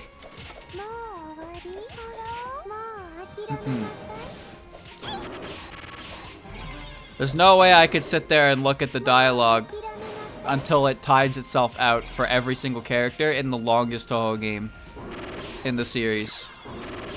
I think I would just go mental. You also gotta think about the amount of runs he's done in his life, right? He's just there to revisit the story. He's revisiting the story, but he wants Sakuya to be the most accurate portrayal of Sakuya she can be by score running like a motherfucker and just making her look amazing. That's all it is. It's not about getting a high score, it's about making Sakuya look good and making the entirety of PCB's story look rad. What an incredible goal. Breathtaking.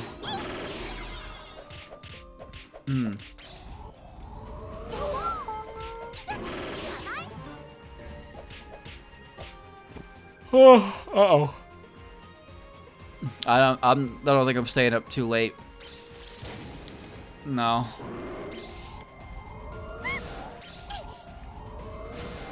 Yep, this is Aya for you. Very, very enjoyable character.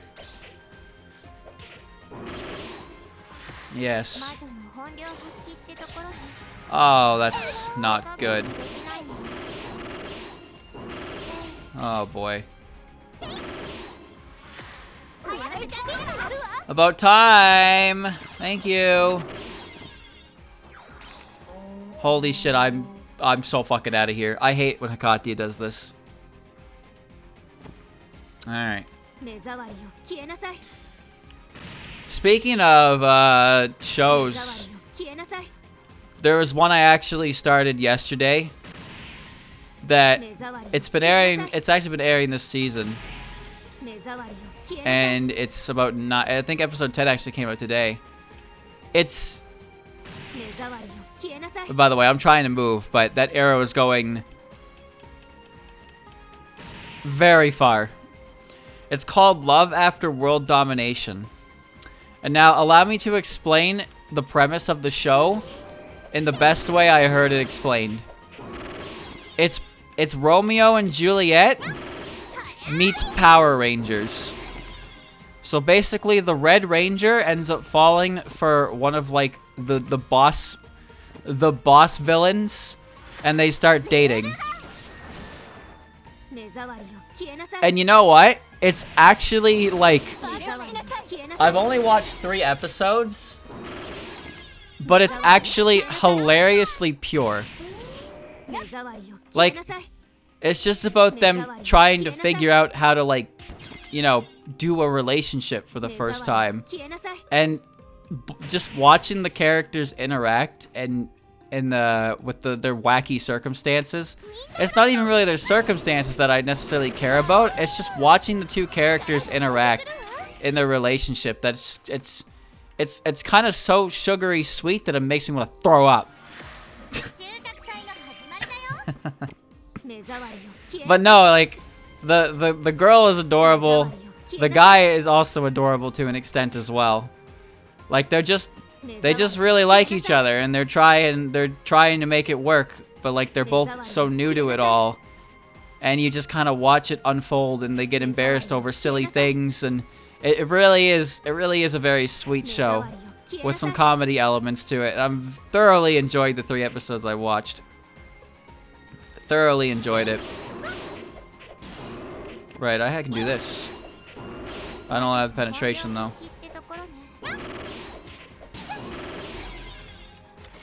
I would recommend it. I would recommend it because I think it's like if you like those kinds of shows, like look, think of it like this: how many times have you seen a show where there's actually like the relationship is basically the epilogue, right? There are a lot of shows where the relationship is the epilogue, but there aren't too many shows where the relationship is like the starting point of the show. So it's kind of just enjoyable to watch effectively an epilogue in motion, you know, but not really, if that makes sense. And yeah, it's great. It makes me feel pleasant on the inside, I suppose. However, it also makes me feel like that picture of the guy from Blade Runner with the purple light on his face and the bandage on his nose. You know the image I'm talking about? Holy shit. How is she dodging me in her sleep? Come on!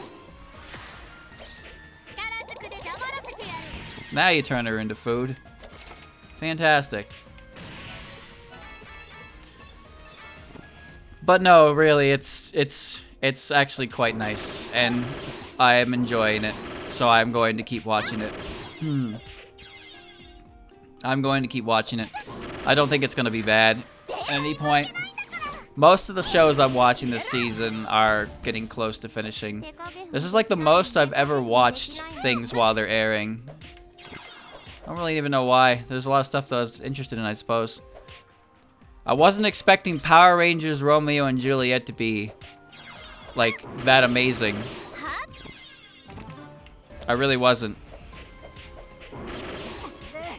But again, you never really know what's good until you check it out, right? It's just hard to find time to commit to those kinds of things because, well, shows take time. I'm never gonna watch like real TV again. I never even finished Breaking Bad. I think I finished 4 seasons of Breaking Bad and then I just stopped. I don't know why.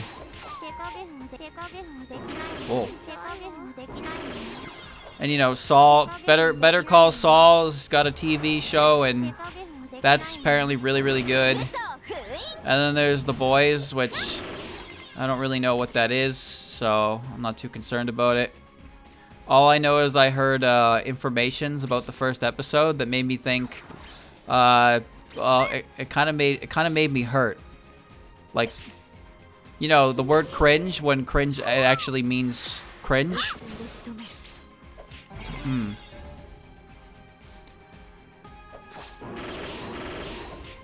Oh.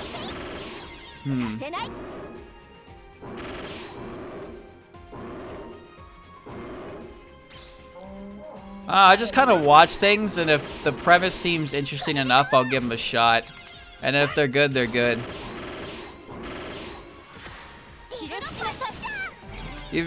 Most people have heard when I go off about a show that I dislike, I am not very nice. I am not a very nice person when I am talking about a show that I do not enjoy. That is for certain. What do I have on right now? That's Float Slayer. Okay, that's fine.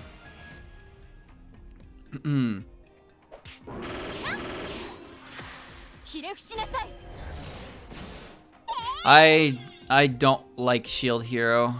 I don't even want to talk about Shield Hero. I've said enough about that show. I've talked about a number of shows on that I disliked, like Remake Our Life. I've only watched 1 episode of the Cell Phone Show. I'm pretty good with that.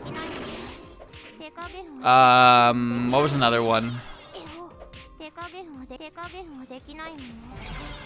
What was another one? Oh yeah, is it wrong to pick up girls in a dungeon? I fucking despise that show. Anger. Oh, boss floor. Boss baby. When shows make me angry enough to drop them, then I remember every single part of the show, and then so I can effectively rip into it harder.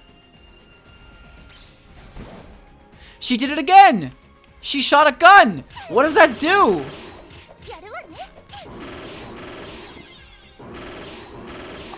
I have no idea what that is. I've never seen it before until today. Why do I hate Shield Hero? Because what I thought was going to be an interesting premise of an anti-hero just turned to the same old schlock that I see all the time. Except the main character is only pretending to be edgy, essentially, because all of his decision-making boils down to the same shit that regular isekai characters do. He's overpowered as all shit. The only thing that separates him from others is his bad attitude, which he's completely justified in having because the way the world tried to completely fuck him over. And then when he finally, after multiple episodes of showing us that the woman who effectively ruined his life, or any chance he had at a real life in this this isekai, has done so much atrocious shit to him, his party, and even her own family, that when she finally gets put up for the death penalty, finally, she's gonna fucking eat it. She doesn't eat it. She doesn't eat it. Our main character is just like, huh, I know she, like, destroyed my life, tried to kill her sister, and continued to try to ruin everything about the populace because she just doesn't like me for some unknown reason. Literally has nothing to do with me, just the shield that I wield. But, you know, just let her live, but we're just gonna call her, change her legal name to bitch. There you go. That's the comeuppance. That's it. That's it. Literally all the anger and emotion that Naofumi was supposed to be feeling towards that character and the world around him built up to that moment, and you're telling me he just lets it go? No. I refuse to believe he would just let that go. But he's the hero. He can't do that. Uh-oh. Someone learns about character flaws. More at 11. Naofumi is the kind of character who, by all rights, should not have tried to intervene in that execution. Now, if he didn't intervene and the outcome was still the same, it still would have been better. It's the fact that he even intervened at all. His character makes no fucking sense to me. What's the point of building up all of this hatred towards a character and watching what this character has done to the main character, and then having the main character just completely not act on his emotions at all? I just don't believe it. I don't believe it. I don't believe he wouldn't want revenge for all the shit that she put him through. I just don't believe it. It is unbelievably unrealistic. But he's the good guy. He's just angry. He's just angry. But he's the good guy. He bought a fucking slave, dude. He went and bought a raccoon girl as a slave.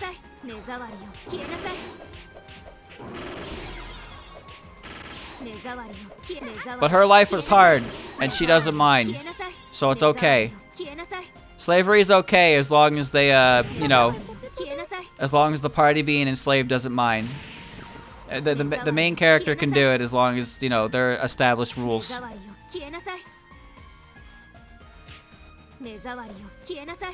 I just don't care about what he's doing. I feel like everything about his character that I was supposed to believe, I did believe up to a certain point, and then I could no longer believe it. And he just turned into his personality is whatever the scene, like, needs him to be. He doesn't have a personality that's really set in stone. He just gets angry a lot, and then he just does the same thing that a regular boring ass, oh, I'm a nice guy character will do. It is impossible to feel like he is his own unique character. He is simply there to pick the best course of action, but being as grumpy about it as possible. You know why I like Konosuba? I mean, aside from its parody nature, of course. I like Konosuba because Kazuma is a character in the world who makes sense to me.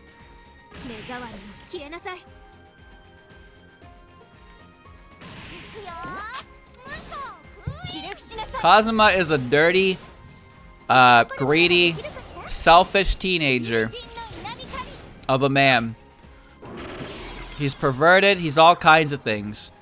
But he's not like a total, like, you know, he's not a hero, but he's not necessarily an awful person, you know what I mean? He has tons of character vices, but he's not just pretending to be angry all the time. When push comes to shove, he can still, like, amount to something. But he does so in ways that I can believe, like, that's Kazuma. You know? That is Kazuma. He is his own character within the universe. The way he solves problems with his underleveled team is always wacky and ridiculous and something that you could only, like, expect from him, really. Whereas in Shield Hero, it's just like, oh, I'm angry. Oh, I have a shield. It doesn't do anything. Oh, I'm gonna put this monster piece in the shield, and my shield's gonna be like, oh, you unlocked skill invincibility because you put a fucking slime gel in the shield. And then he just does that, and suddenly the shield is like really good because, well, if the shield wasn't really good, then he would never be able to become anything more than just the angry man, right? Well, guess what? I'm angry! You telling me Kazuma isn't realistic? I think Kazuma is one of the most realistic isekai characters in the entirety of creation. Thank you, Kodaska, for the resub. Because he is 100% what I expect from like a 17-year-old boy who just got teleported into a new world that's like an RPG game would be like. Also, there's the fact that he got laughed at by Aqua, and then he made Aqua come with him to the other world. That amount of petty spite is exactly what you'd expect from someone his age. I think Kazuma is an excellent representation of, like, your everyman who gets sent to an isekai. He's no Mr. Perfect nice guy. He's just some weak cunt, you know? He's very realistic in that regard. But again, it's not like he's an absolutely terrible scumbag. He just has a lot of vices. Because he's only human. He's not a perfect human. There are a lot of things. There are a lot of people out there who have aspects to them that are not amazing, but they're not, like, the worst people in the world, you know? That's kind of Kazuma. Kazuma can do what he needs to do, but, like, when it involves just, like, random trivial nonsense, he's just the same old Kazuma, right?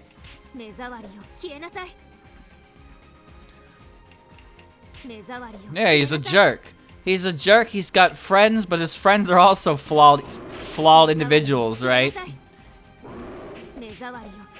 But that's kind of what makes Kazuma believable to me. He's a believable character.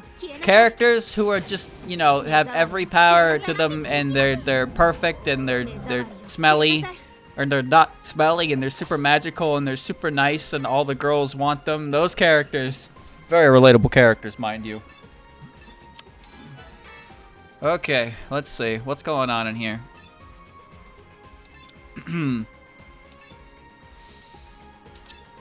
I guess I can set my equipment properly when I'm actually in there. But let's go! Go, go, go! Yeah! The culprit's readings are coming from right up ahead. Are you ready for this? No. Ready. Right.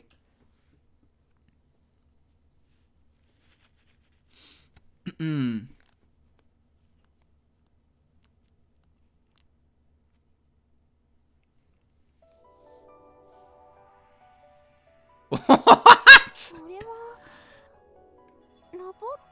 Why is it so thick? What the fuck? Whatever.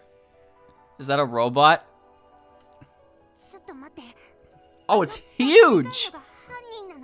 Hold up. That ridiculously huge thing is the culprit.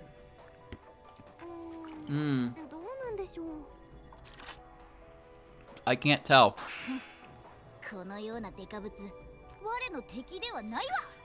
A titan like this is no match for... It's no much for one such as I.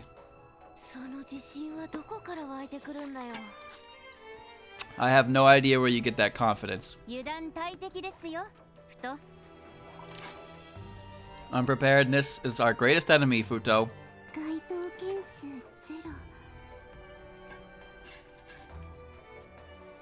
I have finished my juice. No matches.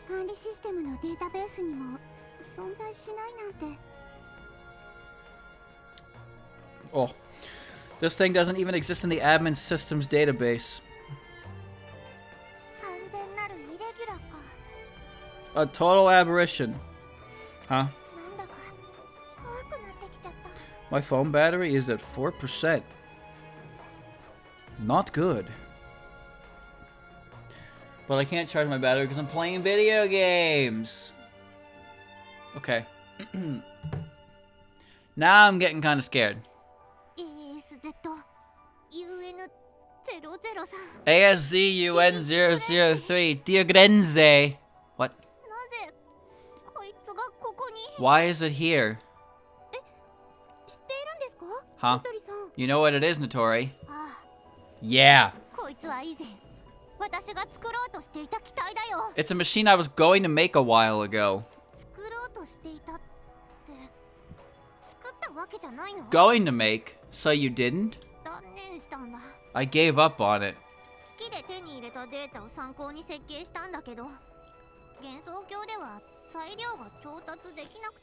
I designed it based on data I got from the moon, but Genso just didn't have the materials for it. But why would something that be here? Yeah, that was a good sentence.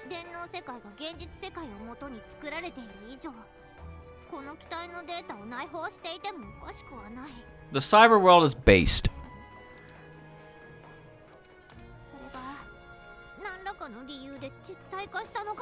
So maybe that data was given a real form for some reason. For some reason is doing a lot of work there. Well, what else am I supposed to say? I don't know the reason. You're no use at all. Who cares about that? We're in trouble. If this thing really is Divergent's, then...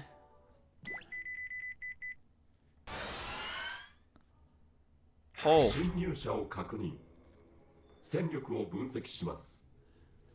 Intruders detected. Analyzing combat potential. Crap, we're too late. It started up. It's a base defense mech.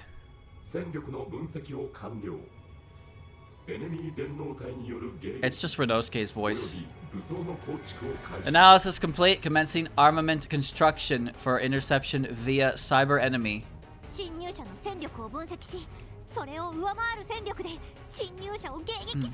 It analyzes an intruder's power and intercepts them with something even stronger. If that's true, then how could it lose? Would it eliminate any intruder? Unfortunately, yes. Is this a Pokemon? Yeah, that's what happens when you trade Lopunny with a metal coat. I was hoping to act before it registered us as enemies.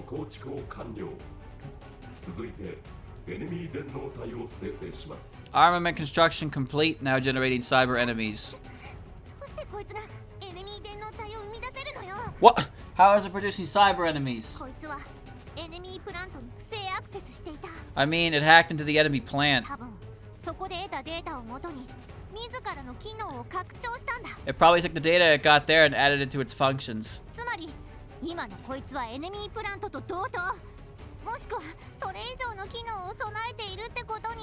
In other words, it's just as good as the enemy plant, if not more. What the fuck does that? What? Whatever. Oh no! What do we do?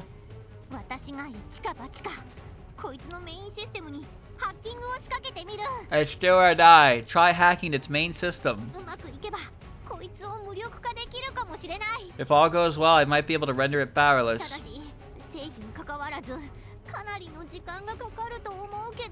But we won't know if it works unless you can buy me a whole lot of time.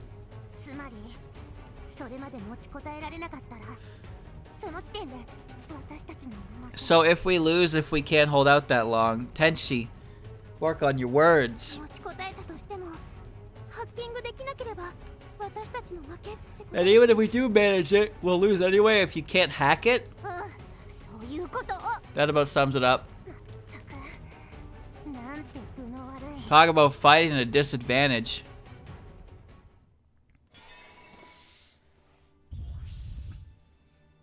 Enemy.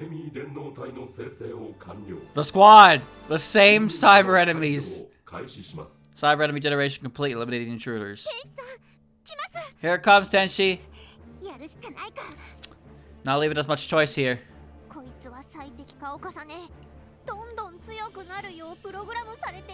It's programmed to continuously optimize itself and keep growing stronger.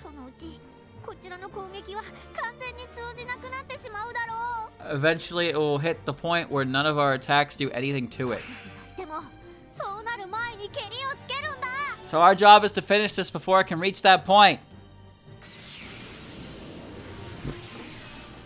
Okay. Whoa!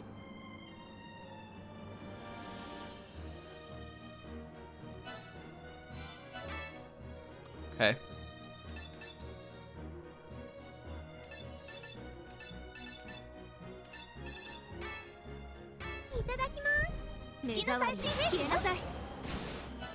Okay.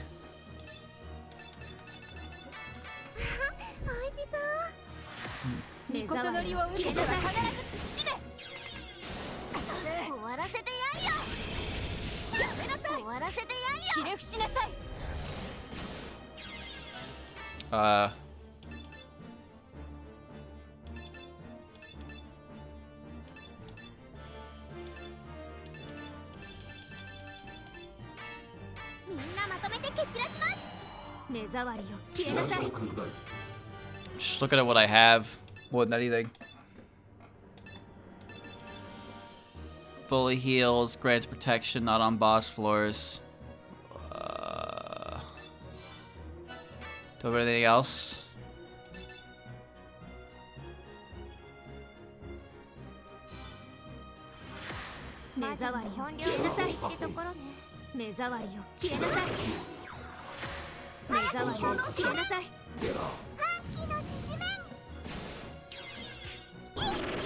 Yes!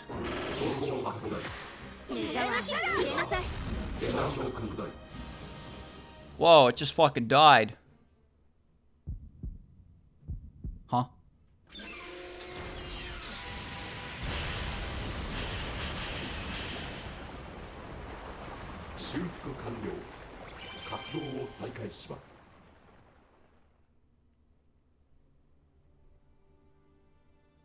Huh. Did I win? Prepare thyself, Inferno! Dead. Dead. Fudo! Ah, get out of my way! Calm yourself, Tojiko. Does the boss even have a cut-in? Even if you wish to save her, there isn't much we can do from this position. Dead. Dead. Akio! Kozuzu!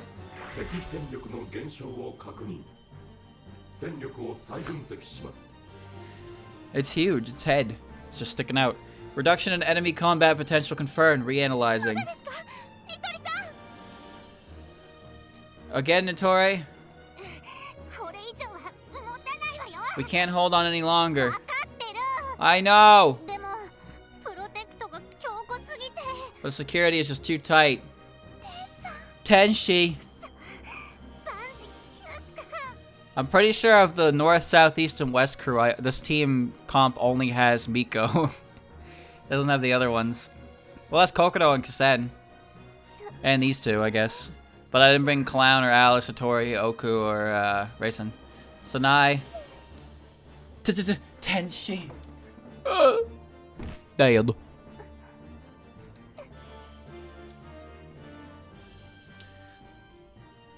Bunny wins. There's a bad end that gives you an achievement if you take too long on the floor. Ah! Oh! I can't move. Everyone is still fighting. I can't afford to. Take a nap now. Move, body, move. Forget helping everyone out. I'm just a burden. Why? Why am I so weak? Oh god, are they gonna fuse? If only I were stronger. Why do you yearn for power? What are you doing here, Yukari? When you both already have it. I have power? No, that's just silly. You absolutely do. Remember it, the nail bat in your back pocket. The power lying dormant in your back pocket. The power that ate away at you? Wait, are you gonna... Oh, shit. The power that hurt the people you wanted to protect. Are you gonna face yourself? Oh, shit. The power that you both shy away from. No. You can't mean. Say the word. And I'll unlock that inner power for you. Oh, thank you, Super Kami Guru. I might not be me anymore. I might go berserk and hurt everyone. But even so, if I can overcome this situation. But even so, if I can save everyone. I want power! Yes.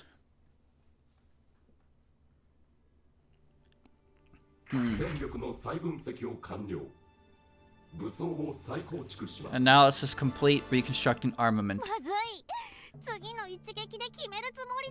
Oh no! It's going to finish us off with the next attack. We need to hurry and escape. How do you fuck this up so badly, dude? It's a fucking letter! Escape to where? Ow! Oh, that's cool. Metal Gear. Rules! Armament reconstruction complete. Nemesis Ray on... Nemesis, come on. Ray, really? On standby. Oh, shit. All target locked. Commencing elimination. Yo! That's undodgeable.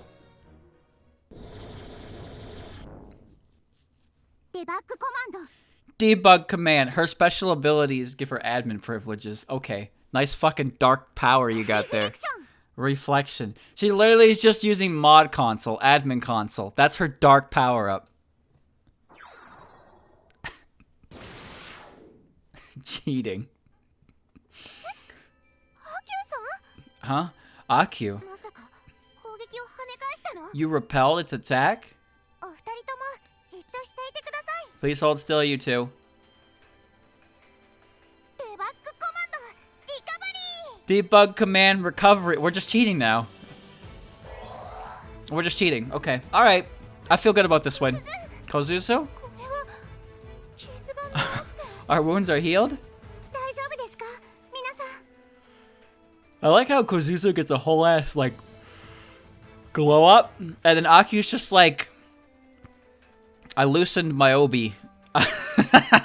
That's it.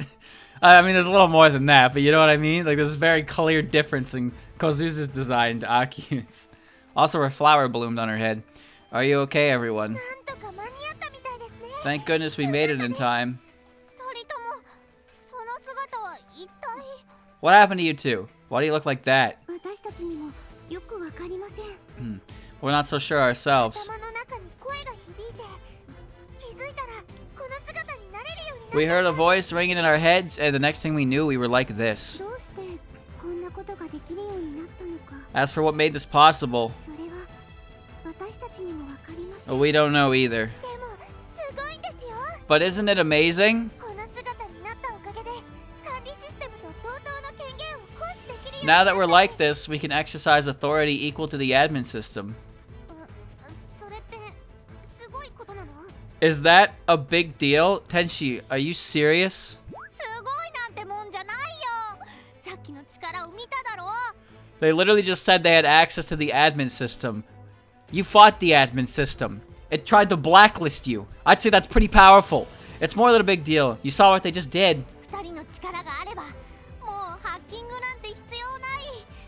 With their power on our side, I don't even need to hack it anymore.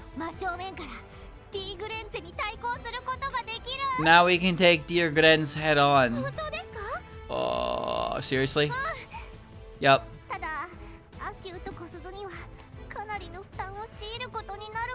But it might place a lot of strain on Akio and Kozusu. We're prepared for that. I'm sure this is what this power is for. Kozusu. She's exactly right.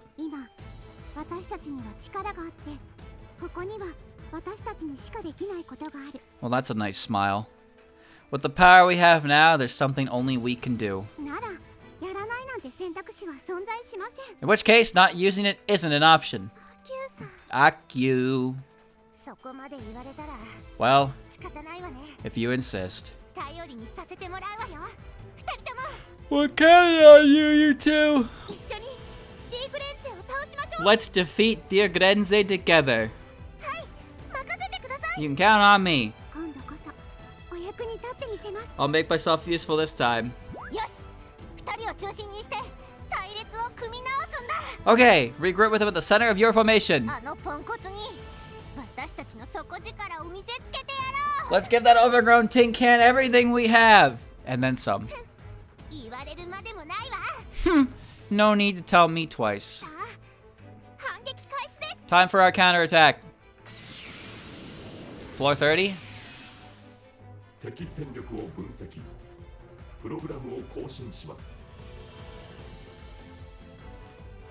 Akio and Kozusu have awakened to their powers.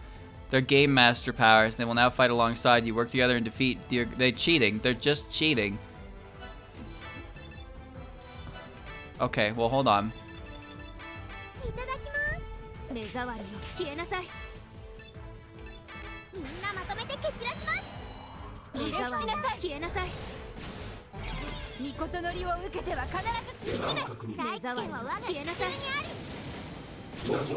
I'm approaching, Mr. Boss.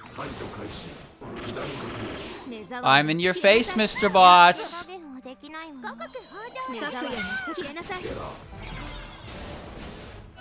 You think that hurts me?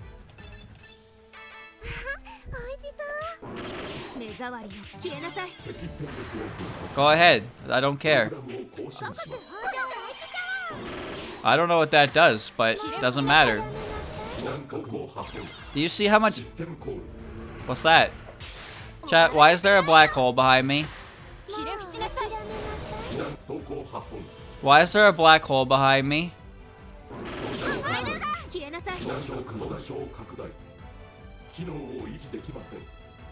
Alright, well, it didn't matter. But there was a black hole behind me. Debug command! Bind!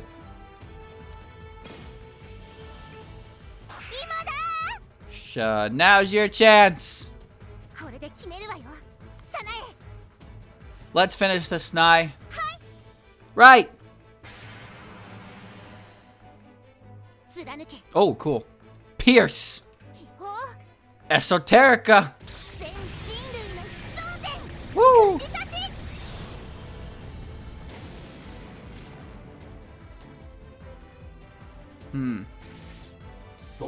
If you let the black hole go off, the game crashes unless you switch to Japanese. Excuse me, what?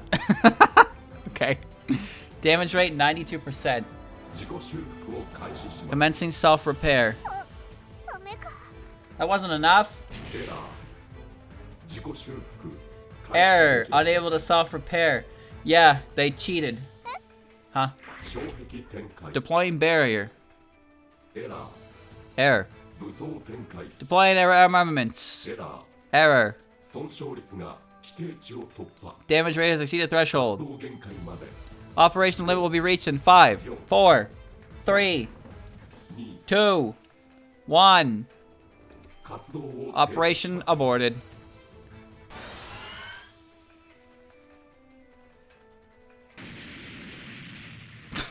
It's one way to abort the operation. Fucking explode.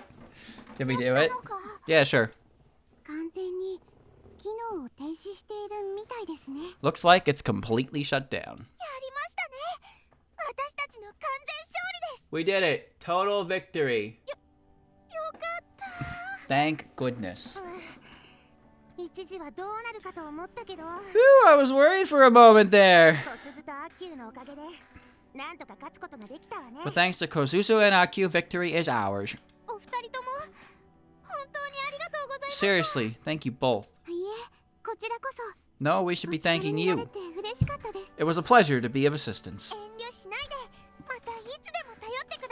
No need to be shy. You can ask us for our help anytime. Hey, Fudo, still alive?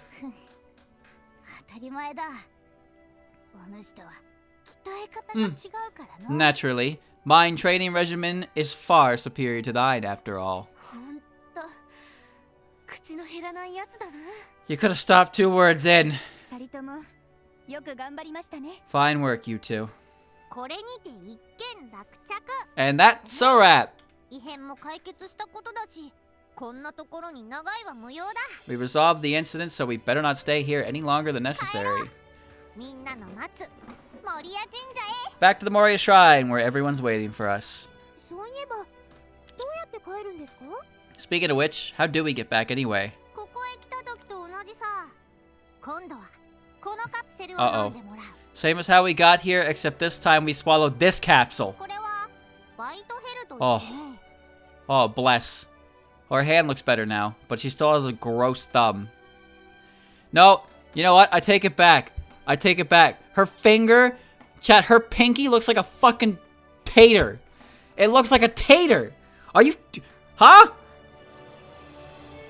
It looks like a potato wedge. I call it the bite-sized capsule.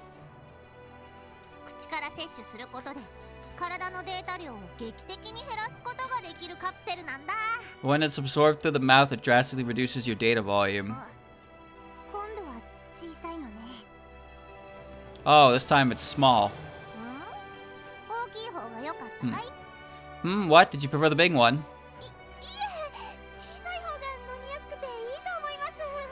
No, the smaller it is, the easier it is to swallow. The size of the other one was a bit much. Right? Okay, good. Let's head on home. Except I only brought one for me. Uh-oh.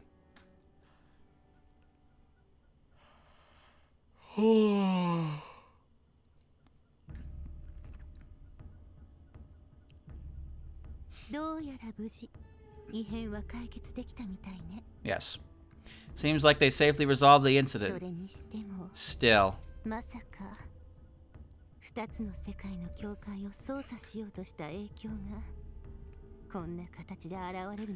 I certainly wasn't expecting the after effects of meddling with the boundary between worlds to take on that form. You created that robot, huh? I don't even know how you did that.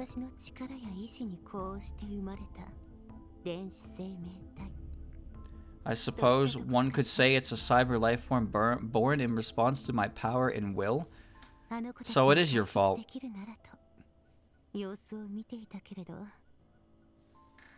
I was simply observing the situation since those girls seemed capable of handling it, but... ultimately, I suppose I made them clean up my mess.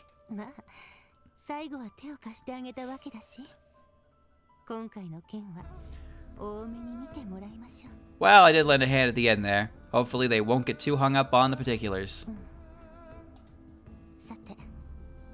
できれば2つの世界を分離、あるいは電脳世界を排除しておきたいところだけれど。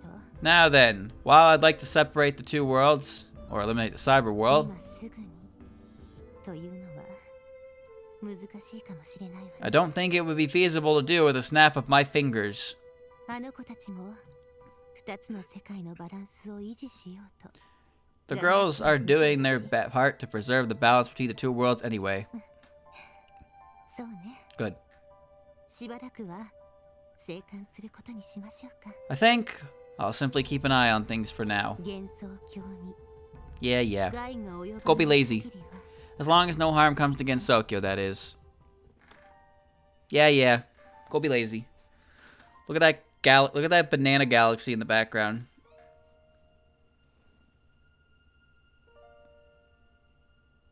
See, it's back. See, the background looped. Oh, that's it. Clappa.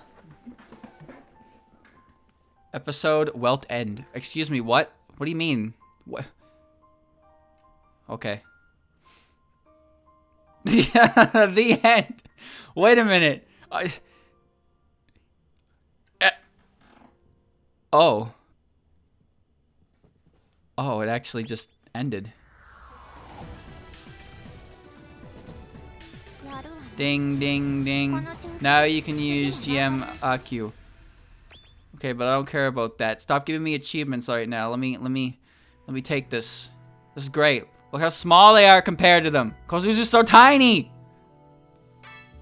Alright, nail it though. No restarting the floor. Clear with both of them. 29. And now they get 109 because they cannot get any more for some fucking reason. Jesus. Okay. Look how many... Okay, chat. Look at how much friendship points Tenshi and Iku and Sanai need to get to heart level 4. Or I guess heart level 9. Who's doing that? What does that even do? There's just no fucking way. You're spending... Because that's just gonna double. That's just gonna fucking double by the last heart. And that's it. Game's over. I did have Miko's whole gang. Yeah, I brought the ball. Oh, your on-hand equipment inventory limit has increased. Your storage equipment limit has increased. Your experience cycle is making you grow strong. Your gear slots have been expanded. A new partner at the end of the game. More equipment. What? Well, you're fucking late, aren't you? What are you even doing here? Nobody else from 16 is in here. You're way too late to the party. I'm the cyber original Okina Madara.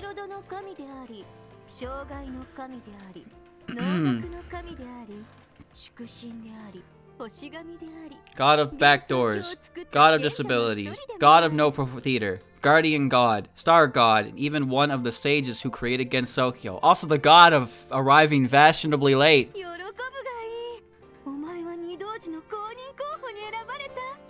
Rejoice, for you have been chosen as a candidate to succeed my two servants. But in order to be sure of your strength, I will accompany you here from here on out.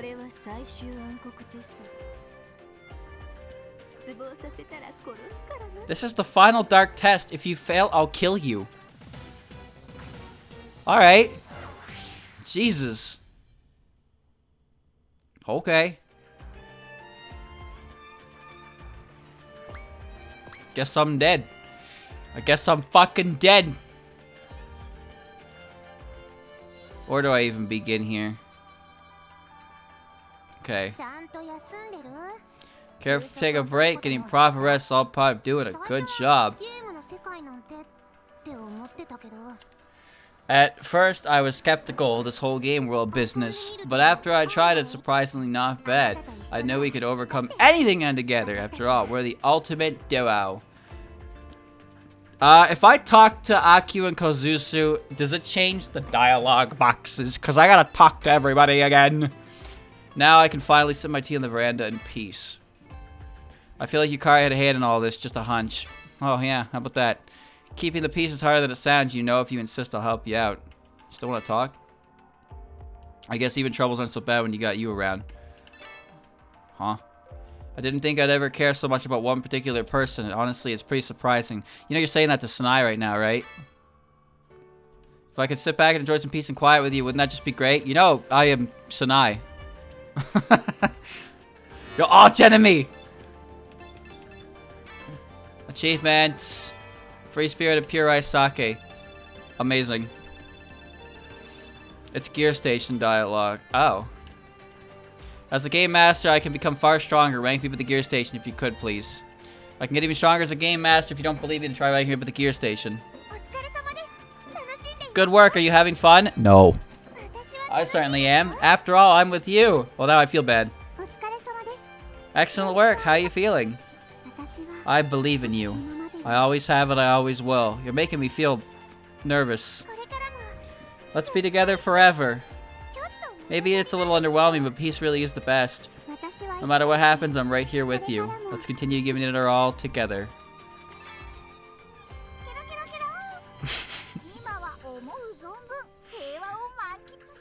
Kero kero.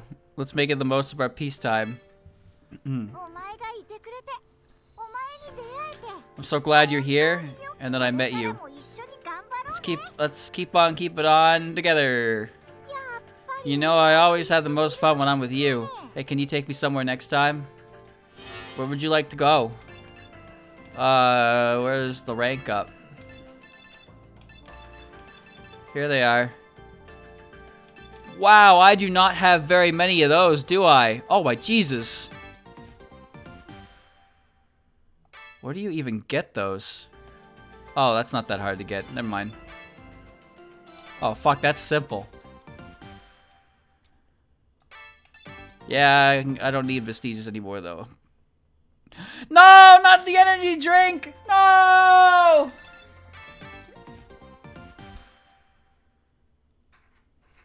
They just didn't put traps in the game. There's a goddamn tutorial for them. Are you serious? Invisible antenna. I gotta get the fucking energy drinks again. Are you...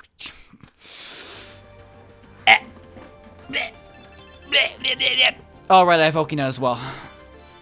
Oh, I need her coveted gear station dialogue. Oh man, I haven't had that much fun since so long. A little world ending crisis every now and then ain't too shabby. If I get the chance, I wouldn't mind duking it with the game master. Seems like it'd be hella fun. Come hell or high water, it's all fun in the end. That's what games are all about, am I right? What you've accomplished is worthy of great praise. You should be very proud of yourself. Game master's power is incredibly dangerous. I doubt you have anything to fear, but mind your P's and Q's around them anyway. Say, let's all go somewhere together. Rar. Now the world's at peace. Now you actually felled that fearsome foe. You're something else. Where you going next? I'll follow you, not like I got anything better to do. Thanks to you, we managed to bring peace back to this world. Thank you. As long as reality and the cyber world are overlapping, we'll always be a risk of something like this, so to avoid that, it's time for my turn. Kappa technology is the best against Tokyo. I've got this. Wow, you really destroyed the machine. That's incredible. So glad everybody got out with the lasting injuries. Let me know when you go anywhere. I'll give you my full support. Woo, we win. We did it. That was the most I've ever let loose in my life. I think I might chill out here for a while. There's no ever a dull moment with you around, that's for sure. We shall celebrate. I'll bring lots of snacks. The culprit was super explosive, wasn't it? It was almost beautiful, like fireworks. You're the hero of this world. Good on you, you little rascal. Man, dear Genso is crazy strong, though I'm even stronger, of course. When we join forces, no one can stop us. Even fairies can fight to keep the peace. Phew, congrats. I know that's what I call a true ending. You destroyed that super powerful boss, that's what I'm talking about. My psychic powers are pretty rad, huh? New dungeons.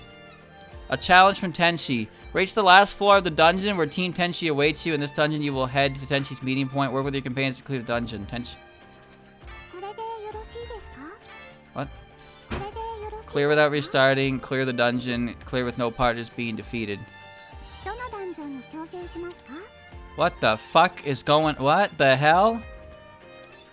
Defeat the boss and clear the dungeon. What is any of this? Wait a minute, what?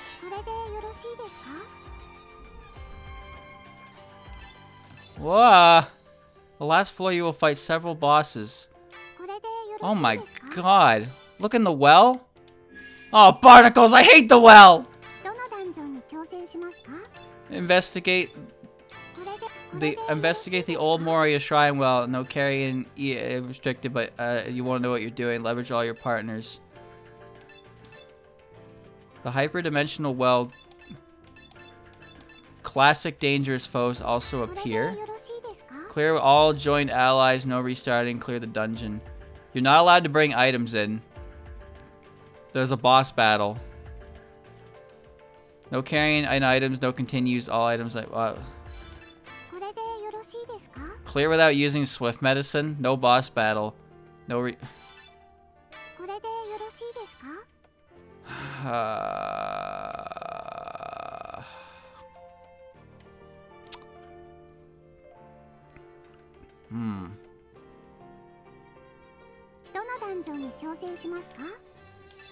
But that's it. That's the game, I suppose. Yeah, Peace is the best. Got a teensy bit more confident. I feel like I could do anything, maybe. I wonder, did I really help? If so, then I'm glad. Your hard work is paid off. It's as simple as that. Hardly cause for surprise. If I work, wouldn't this be a good time to take a break? You've earned one. I have nothing more pressing to do. I'm glad to accompany you somewhere else if you'll have me. Something my fist cannot smash, says Unzan. I was worried how things would turn out for a second there, but thankfully we were able to defeat it. Neither Unzan nor I will hesitate to help you. Let's check this world together. Talk about ending on a high note. It should make for a great article. Incidents never wait for us. Let's go out and search for new material. There's never a dull moment with you around. You'd better give me the inside scoop sometime. This matter has been a fine reminder that I still lack experience. Seeing Futo and Tojiko grow and develop more brings such a joy. Is that what it feels like to be a doting parent? Any problem of yours is a problem of mine. Please don't be afraid to ask for my assistance. Oh, right, I forgot. 60 characters. Yes.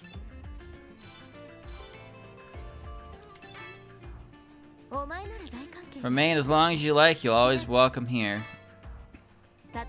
Even if a new problem arises, you'll take care of it, won't you? I'll be counting on you. Even I enjoy your company. It'd be nice if you brought me along from time to time. Ha ha ha ha. Congratulations on removing the nuisance. You're one step closer to the ultimate flawless harem. Let's make sure this peace is maintained and live happily ever after. Oh, you're inviting me to the dungeon? Goodness, we're practically dating now. Hey there, welcome. Korindo is open for business as always. Hold on, are you selling anything in here? Phoenix Blow. Oh, now you're selling those. Oh, you're selling... Oh, you can just buy these now. Oh, okay. I never did find this one. Duralium case. So you can just buy all the tier 3 stuff. I wonder if that stacks. Miracle Purification Rod. The Nail Bat. Raging Tempest Oni Spear. Indescribable Hand.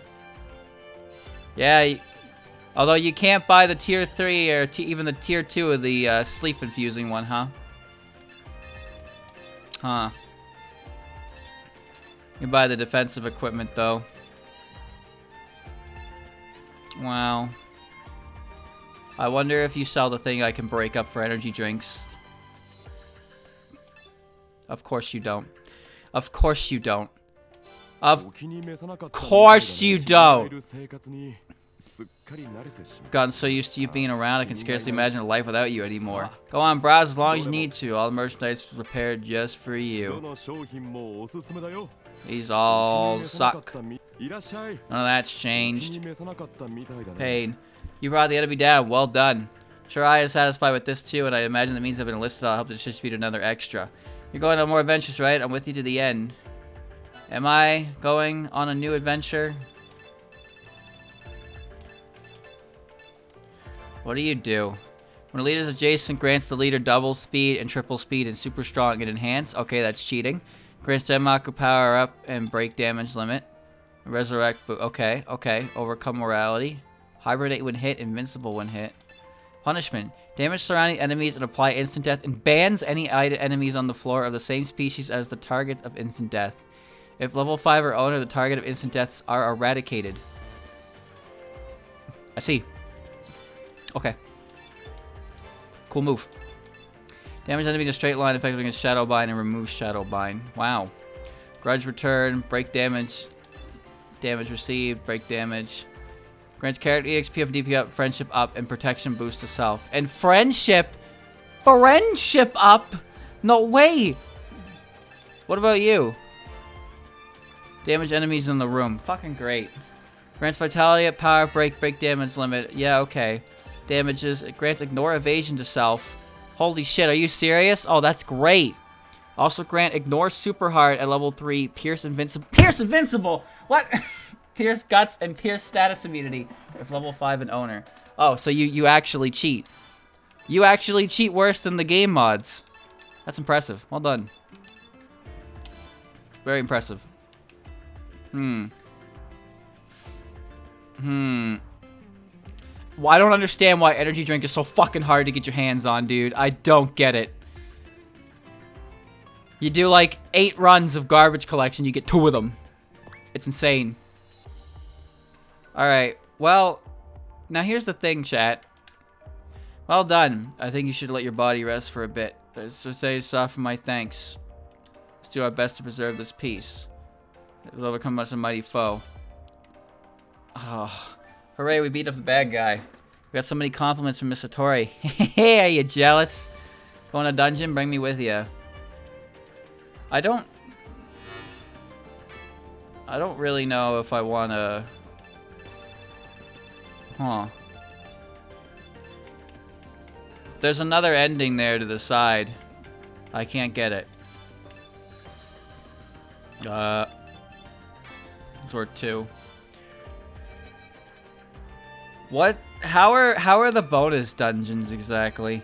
I'm amazed they could destroy that mech. I feel like thanks to Lady Orihimi's trailer, I could fight to the end. Please let me help you protect the peace. No more obstacles. I can play to my heart's content. I'm finally peaceful. We can try playing as new venues. To start the show out there, what? I wasn't really. Congratulations! The world's at peace again. Any hardship, just a bump in the road with you on our side. I'll keep making myself useful to you. I can't believe it. We actually won. Are you just like blessed with good luck or what? Is that what you call a happy ending? It's a nice way to relieve some stress, though. I guess the culprit didn't have a very good time. With the culprit vanquished, the signs of misfortune are fading. There's no doubt about it. We've won. I hope you'll allow me to continue absorbing your misfortune. I was worried for a while there, but I'm glad we were able to come back in one piece. The world is saved, so now the only thing left to do is blow all of our money on a full banquet. I do have 7 million. Defeating the culprit was partially thanks to us, you know. Better show your gratitude. Money makes the world go round, you know. Let's keep earning money from those dungeons. Yeah, the question I have now, chat, is what is there even to do anymore, I suppose? Like, is there anything else to do in the game? It seems like it's just these bonus dungeons, but, like, what's the point of them? We did it. We brought back peace to this world.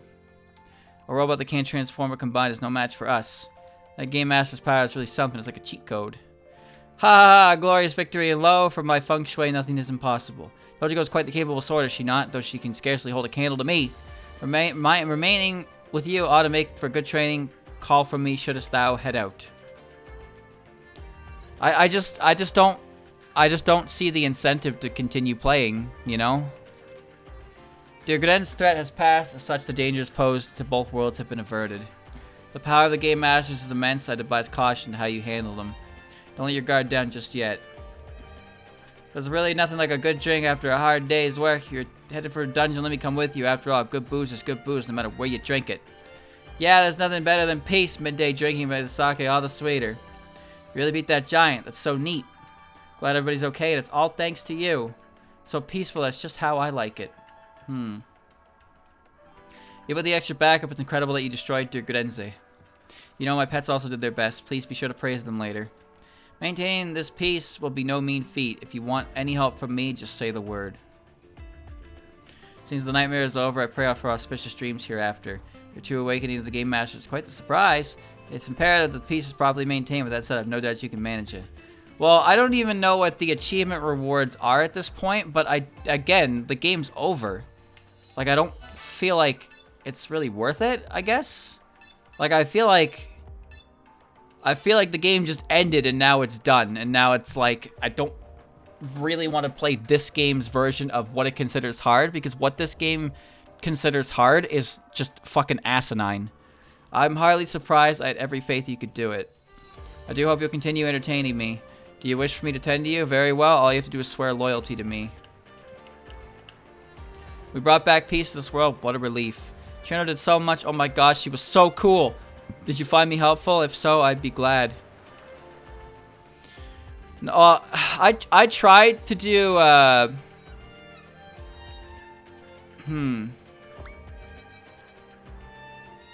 Well, you can't bring items into this well. You can't bring items into that well. But this one, or that one for that matter. Wait, you can't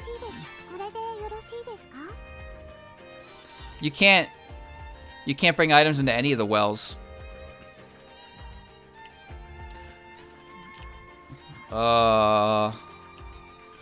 See that? We did it. The revolution's a success. Dear Genso wasn't such a big deal after all. I'm not just saying that to sound tough, okay? This isn't the end, you know. Our revolution's only just getting started. Oh. You did good. I've got lots of candy for you. It's nice to see the world back at peace. I'm impressed, but at the same time, I always knew you had it in you. Whoa. We're all managed to make it back from Welton, so that's a relief. Oh, whoops. Oh. We need to make sure the world stays safe, right? Gotta do my best. If you're going on patrol, then bring me with you. Take me! Seeing the way Racing fought gave me confidence that I guided her well. If this power destroyed your grants, I wouldn't mind taking them on just once. I was just in the mood for some exercise. If you're heading to a dungeon, I'll join you. I have to hand it to Futo. She did a good job. I'll never admit it to her face, though.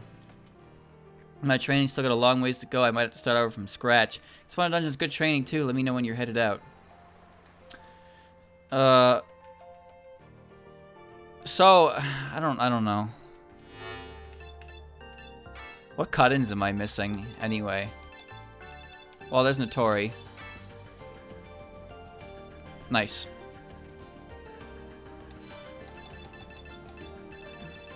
So, I'm missing one between Nemuno and Jun. The fuck? Oh, wait, that's obviously Okina. And then I'm missing one here, I'm missing one here, and I'm missing one here. So there's 4 cut-ins I'm missing. One of them's obviously Okina. One of them is Senju Namako-tan. I know that. The reason I know that is because in the achievements, she's like right here.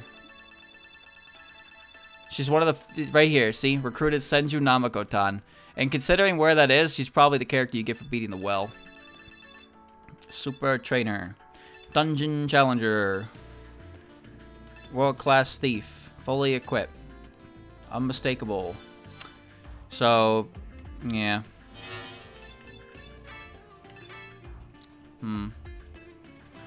They would give you Okina at the end of the game. Let's make this another productive day. Sometimes I forget we're inside a game. It's kind of a problem, really. I'm not afraid of anything when you're at my side. I mean, we're the ultimate duo. How many parts was this game? Like 19 parts or so. It was long. The mechanical dog got blown to smithereens, and now no one can stop me from claiming the title of the world's strongest. I want to fight the game masters. Do you think they'd let me fight them? I want to learn about even more faces. I hope you'll take me along with you. I shall perform a Kagura dance in your name. Now behold my dance and be moved to tears. Let's have a staring contest. If you flinch, then you are done. Ah, blue, blue. Behold my facial muscles. Ah, blue, blue. Behold their potential. Miko is absolutely hopeless at anything artistic. One look at the mask she made, and it's very obvious. Damn, alright. Let her know. The best thing that come out of this game was Miko Rabbit. Just saying. It was Miko Rabbit! Ugh. Just talk to everybody. Alright, time for my worldwide surprise tour. Just one surprise after another with that thing, and at the end really struck him down. Gosh, you're really amazing, but put the down, is totally surprised. Kogasa, I don't like talking to you. Ha ha ha, I knew it! I really was the strongest after all. Once I get my hands on the enemy, they're done for. You're going on patrol for bad guys? Ooh, can I come along too?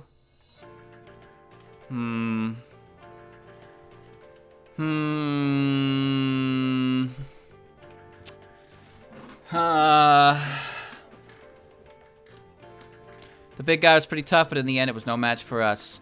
If it weren't for those two, we would have been totally screwed. Better show them your gratitude. Thanks to you, we brought peace back to the world. Take pride in that. Heck yeah, great success. That was a real revolution. Can't believe we're actually able to beat something that big. It's like we were Ishimboshi in the flesh. If finding the peace isn't enough, let's make this world where the weak can live without worry. Oh. Oh. Oh. Oh. So yeah, it seems like the extra dungeons now are where you go. And there's basically nightmare renditions of story dungeons that pit you against kind of like all the bosses of each individual arc. But the only reason really to beat them is to get the achievement. So I have a quick question, chat. What exactly is the purpose of the achievements? Because a lot of the stuff I've been getting has been kind of shit, you know? Like, when I look at the achievements, I don't think any of this was ever that good. What could possibly be good about those last 4 achievements, right? What are they? Because all these hidden ones have just been one-time use items that I'm never gonna use. So what exactly are these that I would go to so much effort to get? Like, I feel like by the time I get that final one, there's absolutely zero purpose to it. Like, whatever it is, it doesn't do anything. A star in my save file. Ooh, boy. There's no useful reward? Oh. But some of the achievements in this game are just stupid. Get a bunch of fucking star ratings by playing every dungeon twice. Which I did. I pretty much did that. Then you got one, go get the bad end on floor 29 of the final dungeon, but also, you know, you don't get the stars, so you effectively have to play the dungeon 3 times if you want to get all the stars plus that ending. That's a big time investment. This atmosphere is quite nice. It cleanses the heart. That wraps things up. I'd say good job. You've earned some rest. The weather is lovely today. Would you care to join me for an outing? I don't know. There's certainly not nearly as much extra stuff as Genso Wander, but that's fine. I suppose the time has come for me to show you a bit of my serious side. Don't be shy now. Go rank me with the gear station. Boss enemies are resistant to status effects and special attacks. Don't expect them to work like grunts. A secret god of my level can nullify enemy resistance when attacking. I'm sure you'll see that in action eventually. Man is only a reed, the weakest in nature, but he's a thinking reed. Don't assume this game is so easy that you can clear it without careful thought. Tell it to my fucking partners, but whatever. Whatever. Chat, I went into the species dungeon with Celestials, and my entire team got wiped by Tenshi in 20 turns from full HP. I don't want to play this game if they're gonna put Tenshis on floors, and that's gonna be my fate because you just can't do anything about that. It's a really, really bad enemy. Goodness, I'm embarrassed of myself. I can't even imagine that things would have gone without you two. Those two. I made it acutely aware of my own experience. I'll start over from scratch. If you're heading to a dungeon, let me join you. I'm sure it would be good for good practice. Alice occasionally drops by for a chat and tea. It's one of the few things I really enjoy. Kwakuma's quite handy to have around. My only real complaint about her is that she can be a bit loud at times. Remy seems to be having more fun these days. Is that you're doing? You can't train yourself up overnight. You have to work at it and build yourself up day after day. If you're all that interested in becoming a Sennin, I wouldn't mind taking you on as a disciple, okay? Go for snacks, or rather patrolling around the village as part of my daily routine. Why don't you join me sometime? I actually think I'm satisfied, you know? I've spent like 120 hours on this game. Combined with stream time and my own time. I've played this game for... Actually, I think I've almost played this game for a longer amount of time than Genso Wander itself. Almost. Let me just do the rank up, I suppose. Alright, 1, 2. Please don't want an energy drink. Thank you. Secret God. There you go. But I played it a lot. I played through multiple dungeons multiple times. Well done. One way or another, we all made it back safely. What was Dear Genso, I wonder? Keeping the piece will be difficult, but it's worth all the time. So, like, I feel like, you know, I don't understand the purpose of getting friendship up. I don't know what it does, but as you saw, Tenshi and Sanai never left the party, no matter what dungeon I did. I promise you that. Every single dungeon I did in this game, those two were on the team. I have the achievement for going into dungeons over 250 times. And the final result is 8 hearts. And yet every character can go up to 10. I just don't understand what the purpose is. What could you possibly get outside of a single achievement for getting one person up to max rank, right? What could you possibly get from that? I just don't know. Wander had DLC, which you could do intermittent to the main story, which was good. I'm not going to say the main story was bad in this game. I actually rather enjoyed some of the story elements to it. But the game certainly just fucking ends, huh? The game just kind of ends, and it's like, here, check out these dungeons where we made the game more difficult. Because if you didn't have enough difficulty with your AI partners getting in your way, getting themselves killed and having to like fucking trip over them, then now you can do it with even worse enemies. I'm talking 2000 HP Konakos, Tenshis that hit the entire floor. Pretty much every single big enemy that's just a nuisance nightmare will be in those dungeons. And since they're 99 floors, you know they're gonna be.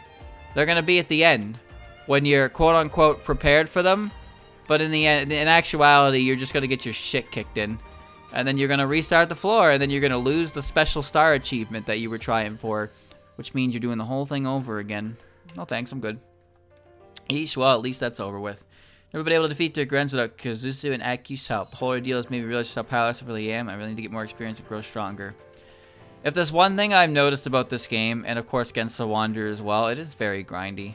It's a very grindy game, but the weird part about it is that despite it being extremely grindy, the way the dungeons work, it's so strange to me.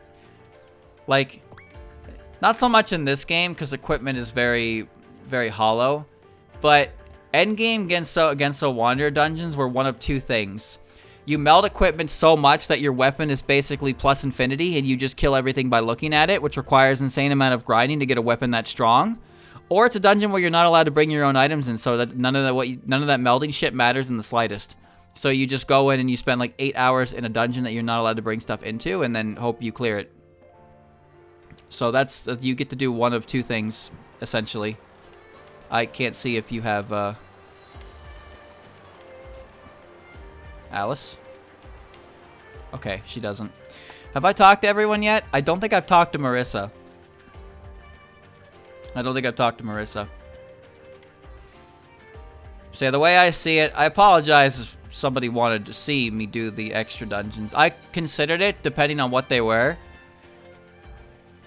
But like one well wouldn't have been too bad, but 3 wells where you bring partners in, plus a bunch of like high-ranking like comp dungeons that I have to do 2 times for the achievements. And like the reward, I just can't see a merit to the reward. We did it, we saved the day. Now all the dungeons are behind us, let's hit up some dungeons. Thanks to you, the world's at peace again. You deserve some props for that. I did a lot of extra dungeons in Genso Wanderer, and eventually I just got so overwhelmed by it for similar reasons. It's the dungeons were long, exhausting, and the payout was basically non-existent. After I finished the dungeon, it was just like, you know, I just got an invisible clap. Congratulations, you beat the dungeon, but it didn't really amount to anything at all. And I think in this game, it's going to be even more so, that feeling, because there really is nothing to do but them. But once you beat them, the game's just like, you know, it just gives you a big old thumbs up, and then what's it do? You just walk around the base and you don't talk to anyone because all their dialogue options have been exhausted. You increase their friendship to become friends, and if you become close enough friends, you might be able to hold their hand. It's like, I just don't understand. The fact that the friendship stuff is so unbelievably grindy with so little ability to actually increase the amount of friendship you get makes me wonder what the point of the whole system even was.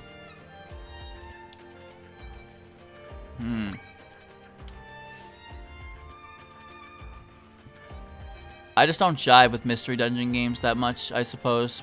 Maybe it's just me, but I tried to experience the merit from the last game I played, and I did not really feel it, and it made me not want to play anymore.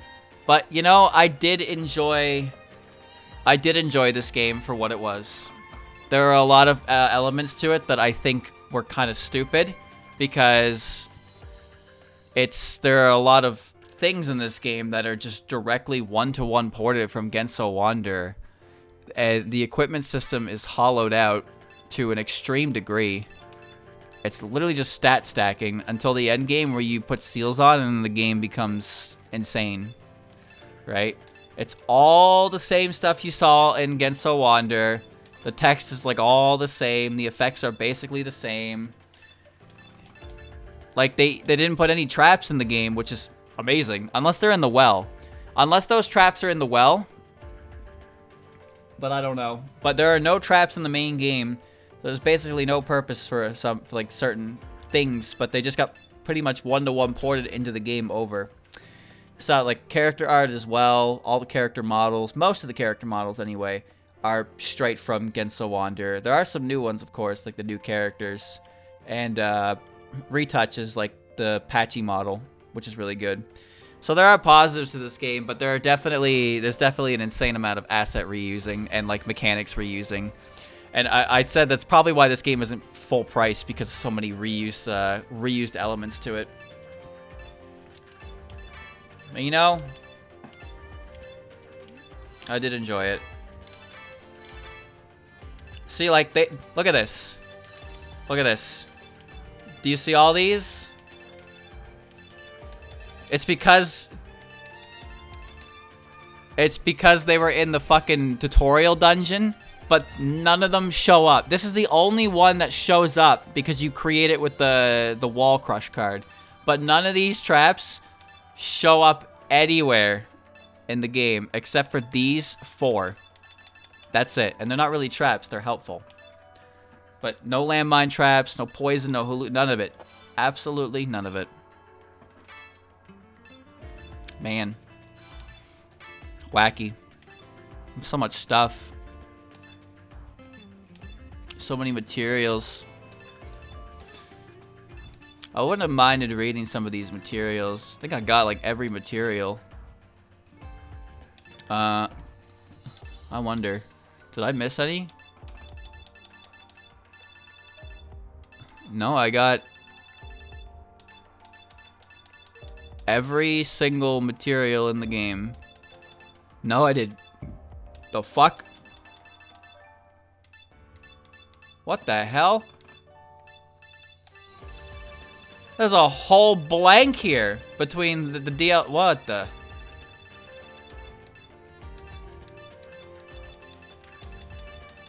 Dude, that's a lot.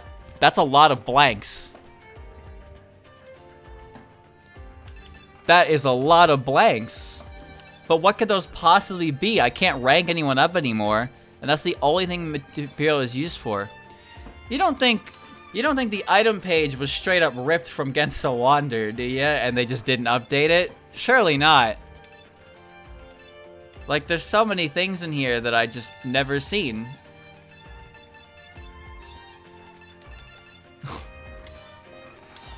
Anyway, that's it. That's it. That's it. That's Genso Wander, Lotus Labyrinth.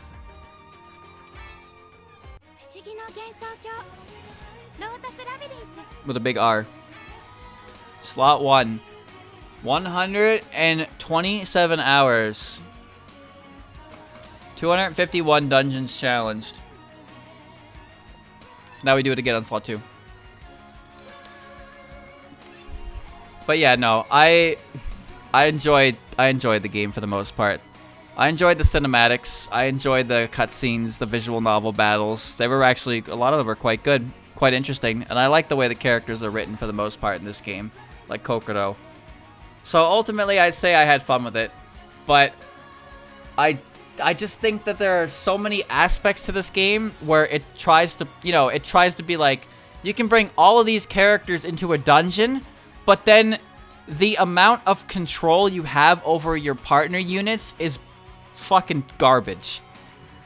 Like, I don't understand why the big selling point was bring a whole squad into a dungeon and start a gang war. But the thing is, the only thing you can ask your team to do is you can ask the team leader to stand in the place where you are, face north. You can ask your team to follow you to such an unhealthy degree that they will never fight back until they cannot get any closer to your position, which also means they walk in front of you because fuck you, strategy doesn't work. Or you can tell everybody to scatter, so everybody just walks off into their own little world like they're an AI, and if they get shot in the back, they just keep walking anyway. If they get affected by a status condition, well, they're fucked. You can't do anything about that because they're nowhere near you. So the options you have to play with the AI is garbage. Because you can't trust them to go off on their own, especially in difficult dungeons, because they're just going to get their ass kicked. But you can't even trust them to be right fucking next to you because they don't fight back. Enemies go invisible, your partners can't do anything about it. They just sit there and look at them. They won't fight back at all. You got Utsuro shooting you for 80 damage per shot. Well, I mean, your partner's there. She's body blocking it. Oh, she's dead? Don't worry. There's another partner right behind her. And they're just going to fall like fucking dominoes. The AI does not have any sense of strategy or self-preservation at all.